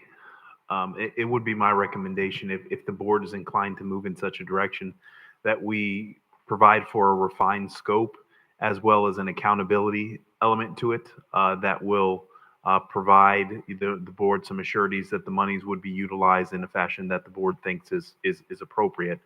But certainly we would want to make sure that it is in compliance with, all general accounting standards, as well as what we need for the purposes of facilitating our audit as well. So that would be something that we would have to do a little bit of research, but we can develop that and bring that back in some form of a resolution for your adoption.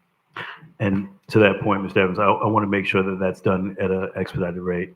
I want to make sure that the dollars are impactful, job creation, opportunities, training, and programming, and then have the organization that was originally allocated, Youth Rec, facilitate that. So I know some residents would prefer to see it go into some infrastructure, fix some potholes or do something, but I want it to be impactful for our residents. Create some opportunities, some jobs, do something with the dollars that actually can impact generations. So I really want to see that done as quickly as possible. If we can bring that back, I know it's going to take some meetings with the organization, Youth Rec, and then the oversight, creation of the oversight that Dr. Spiritus recommended. But if we can do that and bring it back to the board so that we can get this moving. Mr. Chair. Chair. Ms. Miller Anderson, Councilman McCoy. So, I mean, maybe, I don't know, I guess maybe I missed the details, but who's going to be doing the training, and are they already set up to provide that? The youth recreation? Well, we asked staff last time, but I think they brought it back because we didn't get to it. The meeting was coming to an end last time. So they're just asking for clear direction. We want staff to create that with Youth Rec. They have programs that they have the shell copy, the shell program that's already created for fire. I know that there was an electrical program that they were working on. So that'd be in conjunction with staff and Youth Rec to facilitate that. I guess I'm not fully clear. So there's already a program set up, and we're saying with Inlet Grove, or who is this program set up with? So Mr. Chair, if I may. Go ahead. I believe the original intent was to facilitate, and Chief, certainly you've done a lot of research on this. The original intent was to work with North Tech as it relates to the coordination on the programming side. There was an element of that it was contemplated that Brown Electric was going to facilitate the electrical apprentice side, and then FD was going to handle the fire side. Since the relationship as it relates to Fire Station 88 is complete, if it's the board's pleasure to move forward, it would have to be us revising what a scope is and making sure that there is the capacity and the partnerships in place to facilitate what was intended in the original solicitation. If not, that's something that we need to be, Youth Recreation needs to share with us, and then ultimately we need to bring back to the board for the purposes of facilitating whatever the arrangement looks like. But originally, I believe it was North Tech that there was going to be a partnership on some of the academic side, but also the apprentice side was going to be through Brown Electric, and Fire Rescue was going to handle the fire side. Yeah, and I can add to that, Mr. Evans. I know there was a very specific element on the electrical side with an apprenticeship program. I'm not really sure what that was or what it looked like, but I had begun work with the Riviera Beach Youth Recreation Association in building out what a program would look like. But ours wasn't specifically limited to Riviera Beach Prep or Nortec. We were also going to go into some of the middle schools and looking at the scope. What we were trying to do on the fire side is bring career opportunity awareness to children, those in middle school who then may want to go to Palm Beach Lakes fire program, or those that are already in high school who are near graduation, who are looking to enter into career in the fire service. So I can really speak well to what we had planned, and we had put together a tentative outline budget. I actually had staff begin our training and work with Riviera Beach Prep following the intent of what was proposed originally. But when the rubber met the road and it was time for funds to be expended is when we started to run into some of these issues. So the electrical side, I believe, may have to be amended. Just be aware, because it was an apprenticeship program and some of the monies were going to be utilized to pay with the hourly rates for these apprentices. Project's done. So I'm sure there's going to be some type of amendment on how that educational program would look.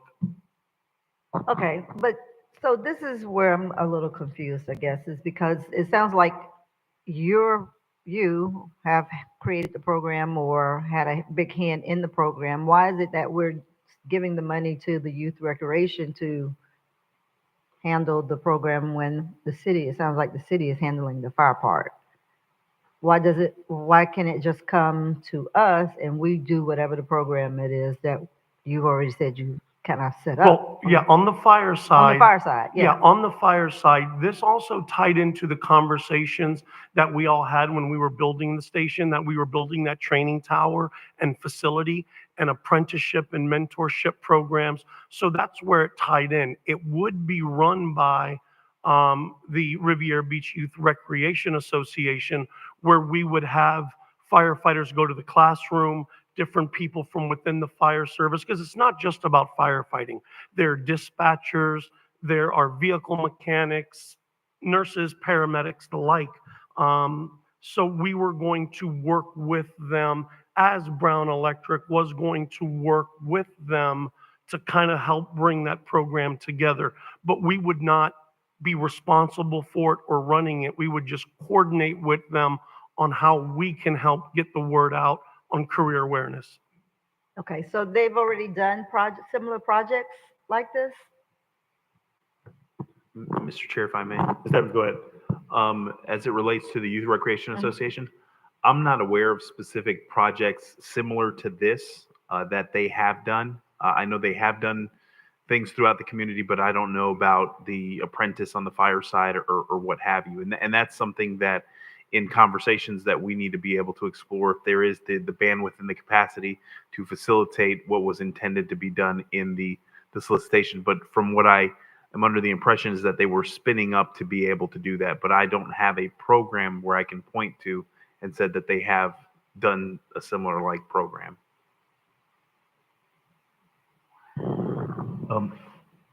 Sure. Dr. Spiritus. I'm Chief. sorry, Dr. Spiritus, Councilman McCoy, Pro Tem was first, and then come back to you. Go ahead, Pro Tem. Well, thank you. Let me jump in front of Mr. Spiritus because I was just going to explain to him that I understand him want to be fiscally responsible, but do we really need an oversight committee? I think a really good agreement and understanding between ourselves and the Youth Recreation Association can get it. But certainly, I mean, I don't know which council person is going to commit to participating in the oversight committee for $150,000. I mean, I would think if we have good checks and balances and certainly benchmarks and expectations, I think we can resolve, I guess, the seemingly oversight that you're looking for as opposed to incorporating an entire committee. But I think that can be captured under staff because, you know, this is contract management is typical, and I'm sure they manage several others, but I would think that that's something that can be done pretty seamlessly on staff level. Sure. Dr. Spiritus, go ahead. I agree with Pro Tem McCoy. I think it can. I was just bringing up what the previous agreement had in it. I just want to make sure that there's oversight. Certainly the staff can do it. If the city manager wants to take this on with his staff, I just want to make sure that there's oversight and we know where the money is being spent and how it's being spent. That's what's important to me. But if I can go on now, Chief, how much did you spend on the apprenticeship program that you've already completed? Well, we actually had 2 individuals in our apprenticeship program. I would have to give you the exact dollar amount, but I believe our cost was in that $40,000 to $50,000 range for 2 apprentices for 1 year, to not only work as apprentices, but we were also paying them to go to school, much like police do when they hire an individual and send them to the academy. We're trying to do the same thing with members of our community. So what was talked about in this presentation is not an apprenticeship. It's a career awareness pathway. It's not necessarily bringing them in, hiring them. That was the electrical side where they were going to do an apprenticeship. Ours was get out to the schools with some of the older kids, a day in the life, put on the gear, learn some of the different career pathways. So this is slightly different than the apprenticeship program that I worked with Ms. Lanier on. This one is a little bit different and where it's more of a career awareness, and there wasn't a great deal of money in this $50,000. Once you start hitting all the schools and do a couple career days, doesn't go very far, but it definitely will bring awareness to the kids in our community of something they can do that they normally wouldn't know exists. Mr. Chair?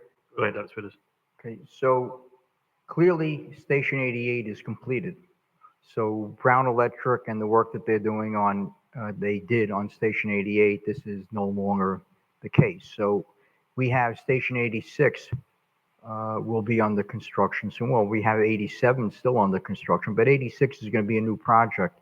Would it make sense to coordinate with the electrician that's going to be on that project for the apprenticeship program?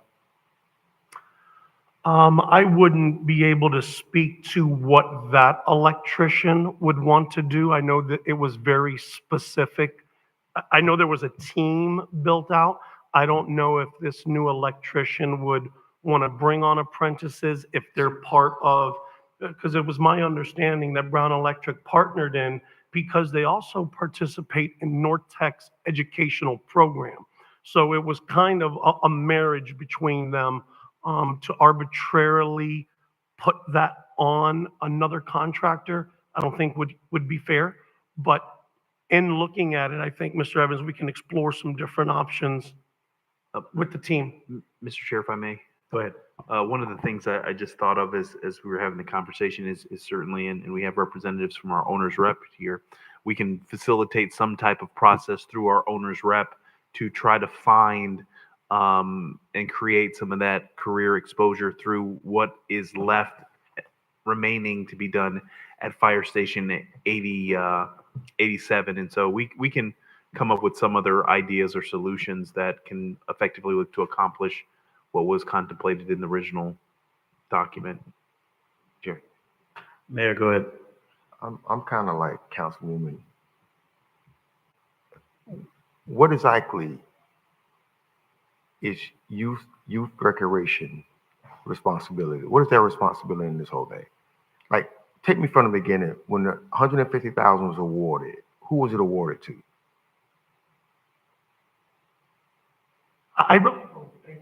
And Mr. Evans, if I'm speaking out of turn, but I don't think we can answer that. That was an agreement between Kaufman Lynn and Brown Electric. So it was never really outlined in great detail, but it did reference a fire career awareness and an electrical apprenticeship program. But shy of that, it wasn't, I never saw anything detailed, so I can't really speak to that unless you know more. Yeah, because it's kind of confusion, right? Councilwoman Miller Anderson, she stated, it's like we already have a program set, right? And so you guys are already doing things, but youth recreation, I guess, is confused, right, about what's their duties or their responsibility, or was the money supposed to go to them. I think it's not clear. It's still not clear, right? And I'm wondering if we're thinking one thing and youth recreation is thinking another thing, and we're just caught up in the middle of this now, because I remember when it first was awarded, youth recreation was up with Kaufman Lynn, and the money was being rewarded to whom? And so I'm hearing 10 months later, a check hasn't been cashed. It's just sitting in the safe deposit box. Still nothing's been done. We're getting calls from youth recreation. They're coming to the meetings. Everything I hear we're doing, I don't see how youth recreation has no responsibility in none of that. Like, if we're already putting on the program. So I would like to know from both parties, like, do they think they have some responsibilities to the 150,000? And if not, I think everybody just needs to be clear, because right now I think it's just, we're just going around and around, and I don't think it's a true partnership with youth recreation. I don't even know what their responsibility is. But I assume that they're thinking they were awarded the $150,000. I don't know if council voted or didn't vote, or how that went. I think going forward, like, that type of money should come through the board and make decisions of what they want to do. But I don't have no clarity at this point what's youth recreation responsibility and what the city's responsibility is. And as a representative from youth recreation, I like to hear, because I think everything that we're saying today, I don't know if they're in agreement or not in agreement, but I don't know if they're thinking they're not a part of this. And I don't feel like they're a part of it, because I think everything we're saying is we already got those programs set. Chair. Councilman McCoy, then Councilwoman Lanier. Thank you. So, a couple questions. I guess I'm getting confused even more so. Thank you, Mayor, for bringing that up. But if this was an agreement between Youth Recreation Association and Kaufman Lynn, we don't have any standing to be able to re-stipulate what that should be. I mean, they can almost bring an action for a replevin to take something that we're in possession of. How do we have the authority now to modify their agreement or their understanding with Kaufman Lynn? If we're just not even trustees, because there's no trust agreement that we know of that they have expectations to do. Am I right? If we're just holding it as a intermediary or a fiduciary or a trust, just that, then do we have the obligation to further stipulate? Mr. Chair, if I may. Mr. Evans? So the contract is a relationship between Kaufman Lynn and the city of Riviera Beach, with the understanding that at the time when the conversation occurred, it was a situation where it was inserted that the I guess the nonprofit, and the name skips me this evening, was going to serve as the fiscal agent and the group that was going to provide oversight with regards to the program through the school district. However, when the contract discussions ensued, it was that the $150,000 could not go exclusively to the city of Riviera Beach, and they were not interested in being the fiscal agent for the city of Riviera Beach. And so, lo and behold, they backed out of the relationship. And so then it came to a situation where the city did have the check that was remitted to that non-for-profit, and Chief, the name. Education Foundation. The Education Foundation. And so the check was provided to the city to be able to remit, in fact, to the Education Foundation. And they moved away and said, we cannot facilitate that particular program. But in the original solicitation doc, it was a situation where the Youth Recreation Association was communicated as the entity that was going to facilitate the career pathway program. Follow up, Madam Chair. Councilman Lanier. Councilman McCoy, go ahead and finish your follow-up to Mr. Evans' question, then Councilwoman Lanier. Well, to that same point, Ms. Evans, did we have a responsibility? So obviously the proposal is one thing, but did we have a responsibility for monitoring and oversight when it came to the Education Foundation? Mr. Chair, if I may. Go ahead. No, and I think that's in fact why that probably came into play, because from a city staff perspective, the monitoring and the staying on top of that is a challenging endeavor, especially when there's moving parts. And it was better to find an outfit that could effectively look to accomplish that. Oh, hold on. It was better? That's pretty subjective. But if we didn't have the oversight responsibility as the City of Riviera Beach for the Education Foundation, why do we now need to stipulate it for an organization that has a proven record here? I don't want to inject ourselves in something that we shouldn't be. If we were going to give the Education Foundation, and God knows what their board of directors is made of, but then we got the other board of directors that are of a different militant. Now we want to create all of this extra bureaucracy. Like, give them the check. We don't have any oversight, and quite frankly, we can't stipulate to them. Let's just move on. It makes our life that much more easier. We learn from our mistakes and we move on. Let's get them the check. I move that we give them the check and we eliminate ourselves from it. Irrespective, we don't need an agreement. It's not our problem. You know what we do? We do a better job on the front end and making sure that these agreements are done right. We own it and move forward. That's my motion, Mr. Chair. Motion's on the table. Do we have a second? Mr. Chair, if I may. Hold on, Mr. Evans. Motion's been made and properly seconded. Councilwoman Lanier, you had a comment? Yes, I had a comment. The comment was that there were 4 proposals that were submitted for Fire Station 80. Just recently, 86? No, the first one. 88. 88? 88. Yes. Yes, there were 3 or 4 proposals there's submitted. one. There was one proposal that was picked, that was Kaufman Land. A part of that proposal said the Youth Recreation Center would be the recipient of that 150. Now, how we get to 2 years later with something else is totally beyond me. But it was given to that entity as a part of the original proposal. How it got mixed up in terms of the contract is neither here nor there. But it was a part of the proposal that the city and this council accepted. Mr. Chair.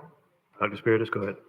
Chief, didn't you say that the agreement was with a different organization? And what we're being asked here today is to amend that agreement to put another organization in that place?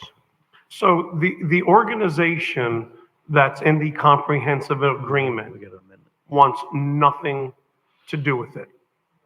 And in all fairness, and I think each one of you know me well enough, I don't lie, I don't got a dog in the fight. When this all started, I thought this was the Recreation Youth Association money. I worked with Mr. Steve White very closely, and it was my understanding that we were going to develop a program, and any costs that I incurred at the fire department would be reimbursed to us by them. We talked about buying the kids T-shirts, doing some lunches, doing some trainings. So I really didn't have a good understanding. I think to Mr. McCoy's point, on the front side is probably where that really should have been defined a little bit better. But on our end, we were working very close and collaboratively on what a program would look like. That's been the issue this whole time. So when we asked the question, I asked, when was this check issued? We are 10 months later, and we're having this discussion. We've now have another fire station that we're going to probably have a ribbon cut in the next 6 months where those dollars will be allocated. We have no program in place. We just awarded another one last Wednesday, which also is going to possibly have additional funding for community benefits. Since we don't have a program, I don't want us to be in this position to where the council is trying to make decisions as to where money is going to be allocated. So Mr. Evans, if we can have a clear direction and a program for the remaining funds for 87, if there's potential any dollars for 86.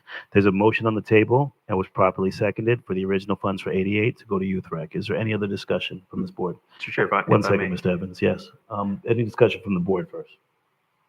Mr. Evans, Mayor, go ahead. I agree with Councilman McCoy and Councilman Lanier. And Councilman said something very powerful. Let's learn from our mistake. I mean, 10 months later, we're trying to regulate something that's already been passed, and we may not agree with it, but we have to do what's right. And I remember that money's, whether I agree or disagree, right? It was supposed to go to youth recreation. All this other stuff that's been put in place is kind of wrong. And I think he made up a valid point is, you know, it should be consistent around the board. This other organization, we were going to entrust to the ones to be able to give the money out. I don't think we did all this that we're doing in youth recreation. So, I support giving them the money and if there's a better way we do on the next two fire stations, let's do that. But, this is the kind of thing, I have the girl from the garden, she's coming up. I want to address the $30,000 or $38,000 we owe her. We can't hijack people's money. If people do, if contracts are awarded and people are doing work, we can't make a decision when we're going to pay people and when we're not. That's mob stuff. Oh, that's what we are. And so, if it was said, give it to them, let's give it to them, move on, and we'll figure out the next two fire stations. And Mayor, I think that's the concern. So if we're, for full transparency, it was in the presentation that Youth Rec was going to receive the funds. The contract was negotiated. We're a different foundation. That's where I think we had a misstep, because the Education Foundation was in the contract that was executed. And they then came back and said that they don't want the funds. So we put in there to give funds to an organization that didn't even want it or weren't going to be the fiscal agent. We're at a position now where this check sat there dormant for 10 months. Now we have additional funds coming in. I would also like to see this additional $300,000 potential that's coming in to be dispersed. We had a community benefits program, and there's so many nonprofits. If we can create a program to get those funds into the community to assist with some of those additional dollars, but that original money needs to definitely get out to the organization that was awarded it or that was in the presentation. And then the additional funds, if we can create a program, Mr. Evans, bring it for the board. Let's vote on it and move forward to dispersing those funds. Mr. Evans, go ahead. Mr. Chair. Mr. Evans, go ahead, and then Dr. Spiritus. Yes, Mr. Chair, and just to provide some clarity with regards to one of my comments, when I said about the element when I meant better, it was a situation that when we talk about those expenditures of funds, and especially when there's programs that are intended to accomplish a set outcome, invariably there's elements of accountability that's incorporated. And so in conversations that I had with a majority of you, as by virtue of our agenda reviews, the board did communicate the desire to ensure that there was some type of an accountability element associated with the remittance of funding.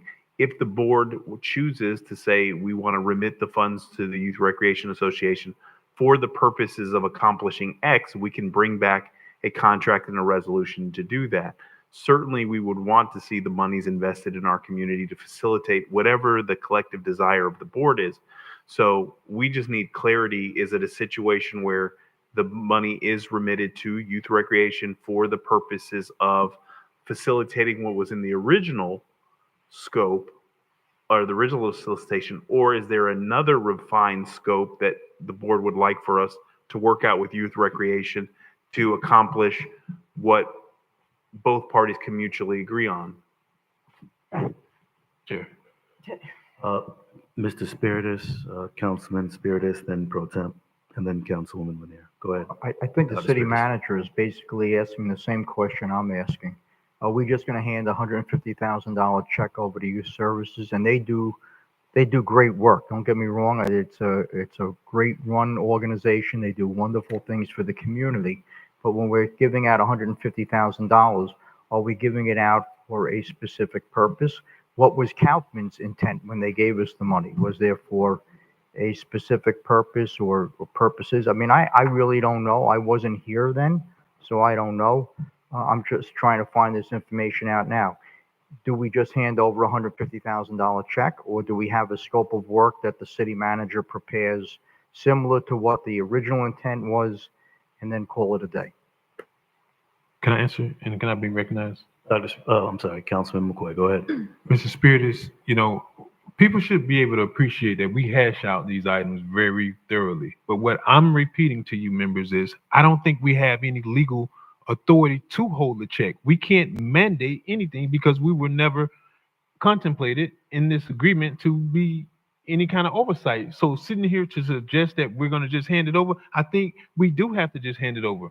The money was obviously something that was agreed upon between Kaufman and the Youth Recreation Association. My question is, do we have the legal authority to further stipulate it if we're only holding the money? I mean, you're asking us to create an agreement, and I'm saying let's move out of it. We have enough problems that we have to handle on our own. Let's move it, and we know next time. But truthfully, this is not a mistake that I think rests with us because we have no legal authority. They can come after both Kaufman Lynn and the city, and then if a court orders us to do it, which why should we even go there? We don't have an agreement, and we can't force them into an agreement. And I don't even think we can force them into having any measurables or benchmarks. If they were entitled then, I mean, what are we talking about right now? We're spending a lot of energy on this, and I just want to eliminate ourselves. And I restate and I recertify my position is that I ask that we move this and have management to issue the check, and let's be done with it. Motion was made and properly seconded. Follow-up from Dr. Spiritus. Go ahead. Sure. So I'd like to ask council this question. When they made the presentation before the city council, apparently this organization that we want to give the money to was the organization that was intended to get the money, and there was never an agreement with this organization. But it was a verbal agreement as part of the RFP in their response. So would that legally entitle this organization to get the money? Attorney Nguyen.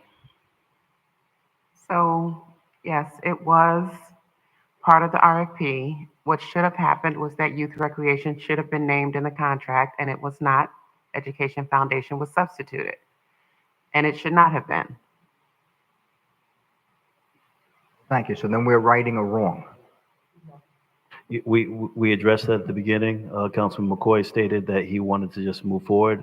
We made a mistake. Let's move forward, is what the mayor said. So, and Councilman McCoy, go ahead. Councilwoman Lanier. We have a motion and a second on the floor. Could we please call the question? Pro Temp, you had a Madam Chair, unreadiness? Madam Chair, All right, Lanier, the can you joke is call the over. roll? Pro Temp, joke is over.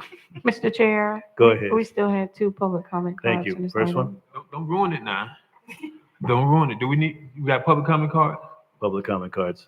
Madam Clerk. Artie Williams.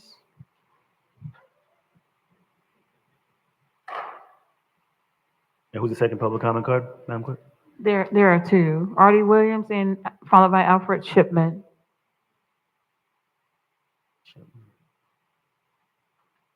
I don't have much to say about this. Artie Williams, Youth Recreation. I don't really have much to say about the situation, but I'm kind of appalled that we even discussing it, really, that we even here. The contract statement just literally stated that the Youth Recreation and Kaufman Lynn had this agreement. Had nothing to do with the city. It had to do with Youth Recreation and Kaufman Lynn having us to take the funds, do our programs. And our programs was going to include the fire department and the electrical department. We already had discussed this. So for us to sit here and 3 years later, this is ridiculous. 3 years later that we still fight, and it wasn't just 87, 88, it was 87. So if you look at the contract, we'll do the funds for 88 and 87, $150,000 in each contract from Kaufman Lynn. So we're fighting over something or discussing something that you guys really don't have anything to do with. This is for the Youth Recreation that will put in there an RFP for the Youth Recreation to start these programs. And we said that we would start a fire cadet program, Browns Electric with the apprentice program, and the program that Youth Recreation put on for the city. It's not money just going to the Youth Recreation. All thing we get is goes back into the city. We invite you guys to everything that we do. We transparent about everything that we do. And we've been doing this. Youth Recreation been around for 62 years. And then we had a question about whether our 501c3 was valid. Now, before this money came up, we was valid when we came here to do anything else. We always been valid. But when $150,000, not even the city's money, get put on the table, now we got to question something. And the thing about the whole thing was about the Youth Recreation, we were never even in the talks. You're talking to Palm Beach County or whatever it is, Educational Foundation, who wasn't even put in the contract. So it's like it was underhanded, like somebody was doing something under the table because it had nothing to do with them at all. And not one time anybody came to us and said, well, this is what we're going to do. You guys doesn't have to. You'd come to me and say, well, we got to get the money to Palm Beach Educational Foundation because you're not 501c certified. Full. Been in forever. With Department of Agriculture, I put you on the line with our CPA. We done did everything we can to let you guys understand that our 501c3 status. Mother Against Murders, my other organization, we under the Department of Agriculture. We get grants from everywhere. It had nothing to do with, wasn't valid. It's just something that somebody else wanted to do and give the money to somewhere that wasn't in the contract. So we're really here going over something that we shouldn't be discussed. And why would the city want to even being part of trying to run something that they weren't even in the program. It has nothing to do with the city. It had to do with the youth recreation and Kaufman Land. We sat here, we stood up with them, they wanted to be it, and that was read in the contract. So don't try to change it for something that you guys want to see what we're going to do. We already knew what we're going to do. We knew what we were going to do. And we already discussed that we're going to do something. We had Steve White, we had something with the Chief Kerr, we had something with the electrical. We already knew. Thank you for coming, sir. Alfred Shipman? Okay, he has left. That's the end of public comment, Mr. Chair. Thank you. Additional comments from the board? Motion been Ma- made and, Madam Chairperson. hey, I want- chill, man. All right, it's late. Councilman Well, McCoy, come on, continue. you know I gotta do No, this, right? let's get through the meeting, But- guys. Is there a motion on the table and probably second? Councilman McCoy, pro temp, go ahead. Mr. Evans, Chief Kerr, is this true regarding 87? If it is, do we have the funds for that station? Mr. Chair, if I may. Go ahead, sir. I believe, and Chief Kirk, correct me if I'm wrong, the contract for 87 calls that the 150,000 would be remitted to the city of Riviera Beach. It doesn't call for any situation where it's provided for any other non-for-profits. I would have to look at the exact verbiage, but from what I can recall, again, I wasn't part of the comprehensive agreement, but it's the money will be donated to the city of Riviera Beach for an educational programming of their choice or something to that effect. Okay. Thank you. Well, let's deal with 88. Thank you. Thank you. Thank you, pro temp. Additional comments? Motion been made and properly seconded. No additional discussion, Madam Clerk. Councilperson Miller Anderson? Yes. Councilperson Lanier? Yes. Councilperson Spiritus? Chair Pro Tem McCoy? Yes. Chair Lawson? Yes. Unanimous vote. Thank you. Mr. Evans, discussion for community public comment. Yes, Mr. Chair. With respect to obviously the item concerning redistricting, thank you for providing the additional monies. I did have a conversation with the consultants, and we're going to look to facilitate those meetings as quickly as possible, with the first meeting being on the 23rd, and possibly a situation where we look to have the next meeting in a couple of days as a result of that, because they do have prior commitments and prior obligations. So we're going to try to get that. Both would be a in-person as well as virtual option. So I'll get with the communication team to put out the appropriate publications with regards to that. The question also came up concerning redistricting, why the city has to proceed forward in redistricting. It's a requirement that we do this every 10 years, and there has been a significant amount of time that has elapsed since the last time the city has effectively done that. And so at the end of the day, we want to make sure that we're in compliant with our charter, as well as the appropriate state and federal laws that talk about ensuring fair and equitable access to the electorate process and to the voting process. And so we're going to facilitate those meetings and hopefully bring something back that the board can vote on at second and final reading at your June 5th meeting. With respect to the police discussion, I think I communicated to some of you that I had an opportunity to talk with today. We have, in fact, provided for all the items in which the union has asked for concerning wages. And then also, I do have a copy of the draft contract that I'll send you this evening, and hopefully a situation whereby the union can move that forward. If one of the discussion points was if the board would be inclined to give the manager the authority to effectively move forward with the terms and conditions of the agreement to address some of the wage items. And so if the board is not inclined to give the authorization to the manager to execute the employment agreement between the PBA and the city, one of the things I would ask the board for concession is that immediately upon ratification by the PBA, that we can facilitate at least advancing the wage article. And then that still would allow for the board to have a more robust conversation about the other items that are contained in that agreement. So I will look to send you that. The other item with respect to Lone Pine, I did get an email from residents of Lone Pine concerning the item that was supposed to be in front of you this evening. And unfortunately, because of some things that staff alerted to administration, that we couldn't proceed forward with second and final reading because of the time that had lapsed and the information that was provided us by Department of Economic Opportunity. So in essence, the process has to go back to first reading. And so you would look to see that item at your meeting in June, your meeting in your last meeting in June, and then I believe subsequent action towards the end of July. But I did provide you a memorandum that speaks to what the process is going to be moving forward with regards to that. The information concerning a pothole in Lone Pine, I will get with the Public Works Department to effectively address that. I believe that there was also comments concerning Mr. Lozman about a discussion with the Army Corps.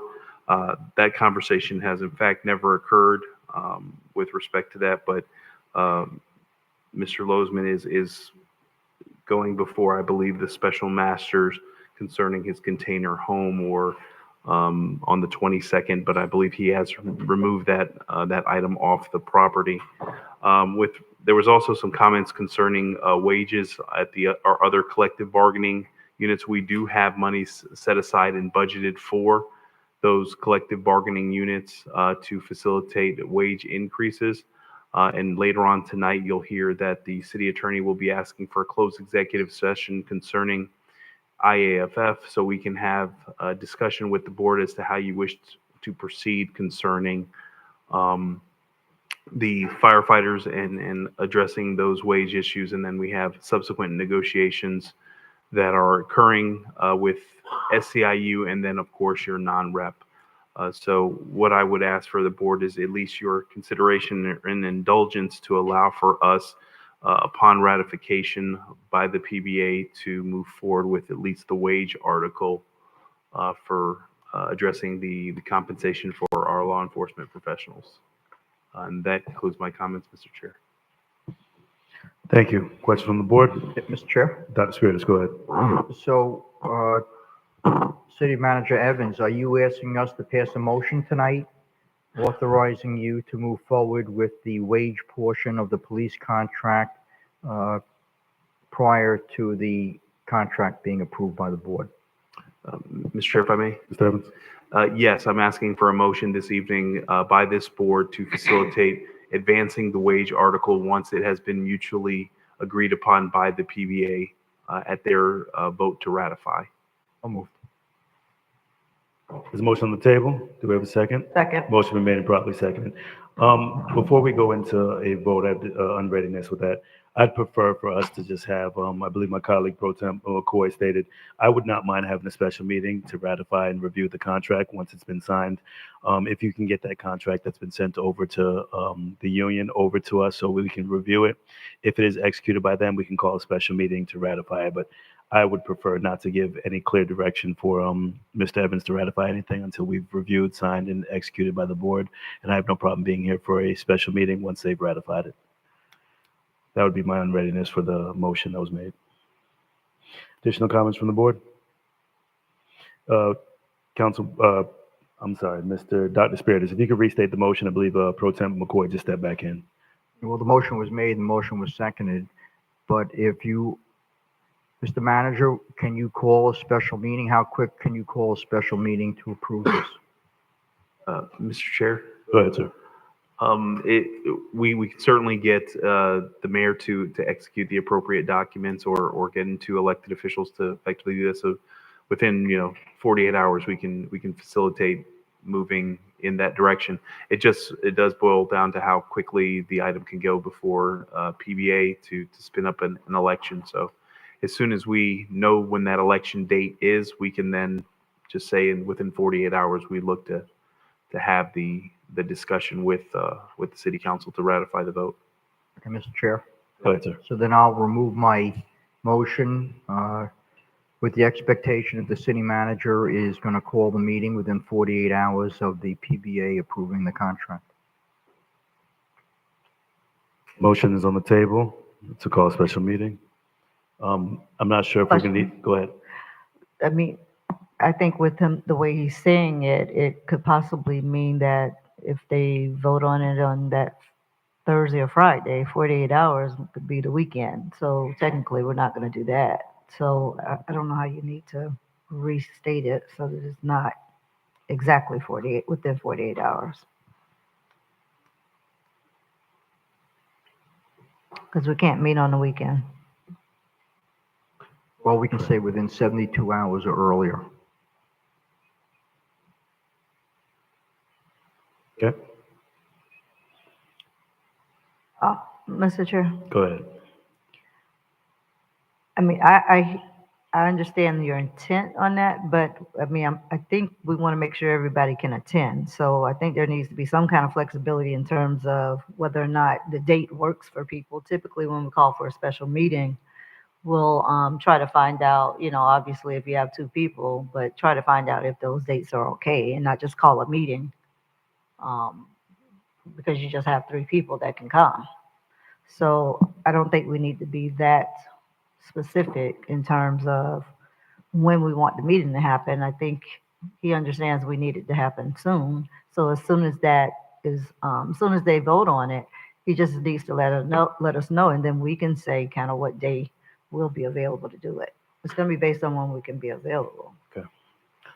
Realistically, the union is going to need 10 days. And if they receive the contract today, the earliest that a vote could possibly take place from this board would be between the 27th and 28th. So that would be when we would need to possibly look at a special meeting, and we can have one called by either the mayor or two council members. So we can look for that time frame to see what the schedules look like for the 27th or the 28th, if that gives the union enough time. But Mr. Evans, again, if you can get that contract out to the board that's been sent out for signatures so we can review and be prepared. Yeah. Go ahead, sir. 27th is Memorial Day. I'm not sure if that's even an option. 27th is correct. So the 28th would probably be the earliest, sir. Why not keep it consistent with our regular Wednesdays and just come in on a Wednesday? Because Tuesdays don't work for me. So tentative, if everyone could look at the 29th for a possible special meeting, if we can identify that. And as long as we get signatures and have this prepared, we can have this meeting called for the 29th. Go I'll ahead, offer sir. a better one. Mr. Evans, if you have something in the hopper that we can bring on to the 29th meeting that will eliminate the load, because I know we're missing the June 19th meeting. If you have some stuff that you want to fast forward and bring it to the 29th meeting, that may alleviate that meeting that we're looking to cancel for Juneteenth. Just a suggestion. Mr. Chair, if I may. Go ahead, sir. We can certainly, we look to move that June 19th meeting to either, I believe, I sent an email to you, it's either on the 18th or we looked on that Thursday in June. But what I can do is I can work with the union, and as soon as I get information from them, I can facilitate what needs to occur with regards to their contract. I'm going to send you this evening their contract and the MOU, so you'll be able to have that. So you should be well prepared for that particular discussion. And then in the event that there is, the board has no trepidations concerning the language, maybe it's a situation where you are convening on the 22nd. Maybe there's a brief meeting for just ratification of the contract on your meeting that you have next week. I don't believe that's going to be possible. They have to have 10 days, Mr. Evans. So the next week wouldn't give them enough time to sign. I'll work through the details, Mr. Chair. Thank you, sir. Additional comments from the board? So we're going to have a tentative date scheduled and looking for the 29th, so it's before June. Our goal is to get it ratified as quickly as possible. Additional comments, Mr. Evans? Executive Director comments? Attorney Nguyen? Yes, Mr. Chair. I have an announcement of a closed executive session pursuant to Florida Statute 286.0118D, public meetings and records, and in a desire to obtain advice concerning labor negotiations. I'm requesting a time that the council is available for a closed executive session with the IAFF, regarding the IAFF negotiations. I, alongside with outside counsel, would like to meet with the city council to discuss the negotiations between the city and the union. And I'd like to know if you're available on Tuesday, June 11th, 2024 at 6 p.m. for this session.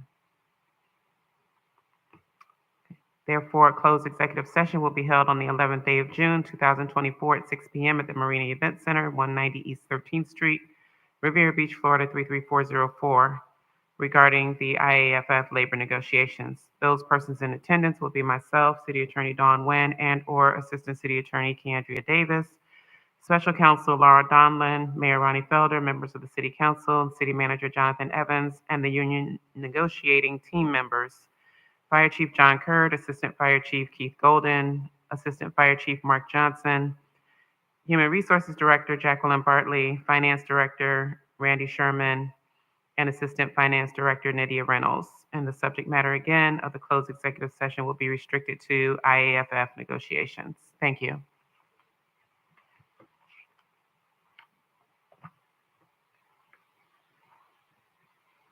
Mr. Chair. You have additional comments, Attorney Lynn? Mr. Chair. Go ahead, Dr. Sridhar. Okay, I just want to thank Chief Coleman and Major Gordon for the great job they're doing with the derelict boats that are in the lagoon. We all appreciate the hard work and the great job you're doing. And City Manager, if you could just have someone run down Blue Heron tomorrow and get rid of that blue recycling bin that's been sitting there for about a week now, that would be great. Thank you. Thank you. Did you have any committee reports, Dr. Spiritus, or any additional comments? No, we have the Transportation Committee meeting tomorrow morning. Thank you. Thank you, sir. Councilwoman Lanier? I just have the May 10th program that will happen on Saturday, this coming Saturday at 6 p.m. at the City of Riviera Beach's Public Library. The May 10th is a play on the Juneteenth, which means that in June, the Emancipation Proclamation was read in Galveston, Texas, but it happened a month before in the state of Florida. So we're looking at Florida's emancipation for our program on the 18th at the Riviera Beach Library at 6 p.m. Thank you, Councilwoman Lanier. Councilwoman Miller Anderson? I have none, thank you. Pro Tem McCoy? Mayor Felder?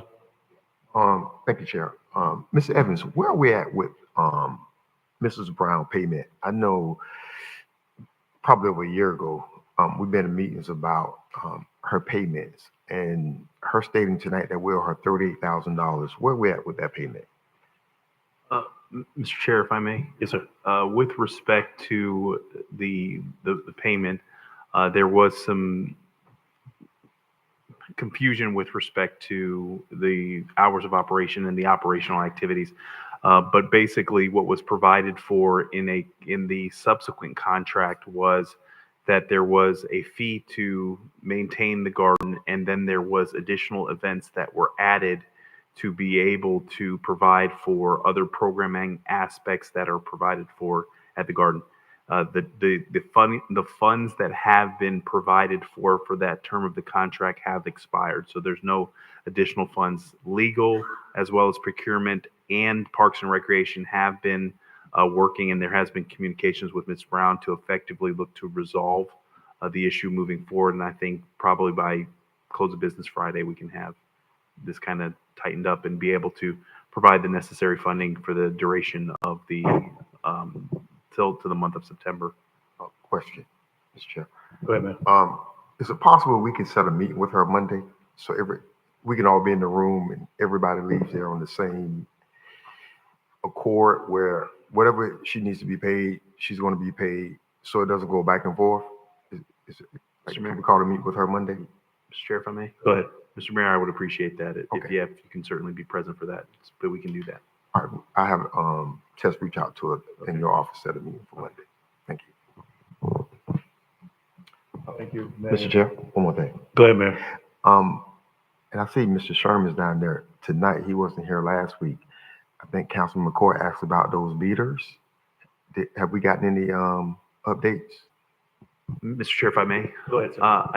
I did send a correspondence late, I think yesterday evening, that was a report from staff concerning the meters. But to make a long story short, some of the meters based on the age of the meters are experiencing some issues, whether it's firmware or resolve, but staff is effectively going to resolve those particular issues. But I did provide a correspondence that outlined what the issues were. Okay, thank you. Oh, wait, one question. Go ahead, Anderson, go ahead. The meters, how old are those meters? Didn't we just buy a bunch of meters a few years ago? How long do they Mr. Chair, last? if I may, Mr. Evans, go ahead. Those meters, I believe, were some of them were purchased back in 2017. 2017. But what's happening is the battery's dying. Some of them firmware is not being updated, so software issues. And so there are some where we think that there is a batch that was installed that's having issues, because primarily most of the issues that are happening as a result of the meters are in Councilperson McCoy's district. So we have, when you look at all of them, we think that there's a particular batch of meters that we got that are having some issues. So staff has been moving through to repair those and address those. Are they still under warranty or no? Yeah, yes, they're still under warranty, and so we Okay. have been changing those out, and we have been working with the manufacturer. Okay, yeah, I mean, they may be on District 1. My husband told me ours was one of them that I think he said weren't even charged or something like that. So, yeah, that I don't know how many people that's happening to. See, but remember, so, and then this is the other thing, Mr. Chair, if I can. Go ahead, sir. Then when we do catch up, I had someone said I had the same consistent bill because the node is not registering with the satellite or whatever that device is. And then all of a sudden it catches up, and guess what? $500. Finance is going to hit us with a back bill, and I got somebody that has a $700 bill, and I actually think- had mentioned that on the record as well about a month ago. That But- happened to me personally. But Yeah. you know, but we do understand that we have taken, practice with no free water service, but folks budget, and when you get a surprise bill because you're thinking, right, that your bill is the regular $75, and now you got an $800 bill, what does that look like? I mean, And then 'cause it just also, caught up. what kind of noticing was sent out? Because I don't recall receiving any noticing when that happened to me. I just had to pay $500 in bills. So even though I was only paying the $77 for 3 months, so is there something that we're doing in place of that, Mr. Evans? Go So, ahead. Mr. Chair, if I may, and Please. Mr. Sherman, if you can join me up at the podium for the purposes of providing this, because the way staff has communicated to me is that, in fact, if there's a situation where the satellite is not registering the usage, you actually get billed for the usage. So what has happened is there is situations where maybe for 2 months the satellite has not been catching the usage, but once it does, or that's when you get the bill for that particular month, and it's consumption based. It's not a situation where it's a back bill that people are paying for. Is that correct? The meter is reading. It is not sending that information to the billing system. So once the meter is repaired, corrected, whatever their issue is with the particular meter, it's now going to send all that information out, okay? So you may get your standard readiness bill, your default bill with no usage, or again, maybe it's a partial month and you're getting partial usage, but you're not getting any usage, but you're using the water. It'll then send all that through, and again, it does come through on one bill, so that's why you're seeing those large jumps. So if you're getting a $700 bill, it could be 2 months, it could have been 3 months, but it's catching those up. What we've offered the customers are, because we understand, that is a hardship, that they can then pay that off over time. There's no disconnects that go out. It's okay, here it is, we work that issue off. Most of the people, believe it or not, have just come in and paid it. They understand, the issue that's gone on. But those that can't afford to do that, we just do it. We take the back payments over time. Mr. Chair. And again, if we do not get a read, because there are instances where the meter is actually locking up and not reading, we don't make an estimate. The city eats that. There's no charge. We don't try to come up with an estimate and back bill for those items. Excuse me. Go ahead. Mayor, go ahead. Mr. Sherman, who picked these meters? I'm sorry? Who picked the meters we have now? There was an RFP that was issued. I want to say, I know IT, I did not sit on the committee. I know IT sat on the committee. And then primarily the the utility district staff. So you had nothing to do with it? I didn't sit on it. So no. you say 2017, so we got elected 2019. We start putting in meters 2019, 2020? No, it took almost 2 years to get all of the meters in. Okay. And I do agree. I think the manager has it right. I think the original contract was in 2017. And, I know when the manager came back, I think they were still putting meters in, because again, as he said, we hired third parties to come in and do the install, because again, we just didn't have the manpower. They would take 200 meters, they'd go out that day and they'd put in 200 meters. And then they got, so I think that's why we have some in a certain area that may be, all out of the same batch that may be causing a problem. So but we're putting the same meters back in. It's Same company, it's their latest version of the meter, but yes, Okay. we pull it out, we send it to them, they send us replacements, and then we're putting in the newer meters. Sure. Go ahead, Dr. Swifters. I just want to bring this up tonight because we heard from a resident with respect to the port and possible contaminated. No, we're not talking to Mr. Sherman. With respect to the possible contaminated water at the port, hopefully the city manager will give us an update on that. So, because I know that they sent out notices, I believe, for all of their tenants to boil their water. I think it'd be helpful if we knew, had an update on what really happened at the port. Mr. Chair, if I may. Mr. Evans? The port director has reached out to myself as well as utility district staff, and they're all investigating all that information. So as soon as that information is available, we will provide it. But from all accounts from the staff side, we look to be good on our side. But I'll have more information with regards to that probably in the next 24 hours. But again, that's stuff that they're looking at their internal systems, and we've already dispatched our folks to look at our systems as well. Right. Follow up, Mr. Go Chair. ahead, sir. I just want to mention that it's my understanding that our Congresswoman has put $3-point-something million in the appropriations budget for the city for our wells. And I'd like to thank her and the city manager and the staff for following through on that.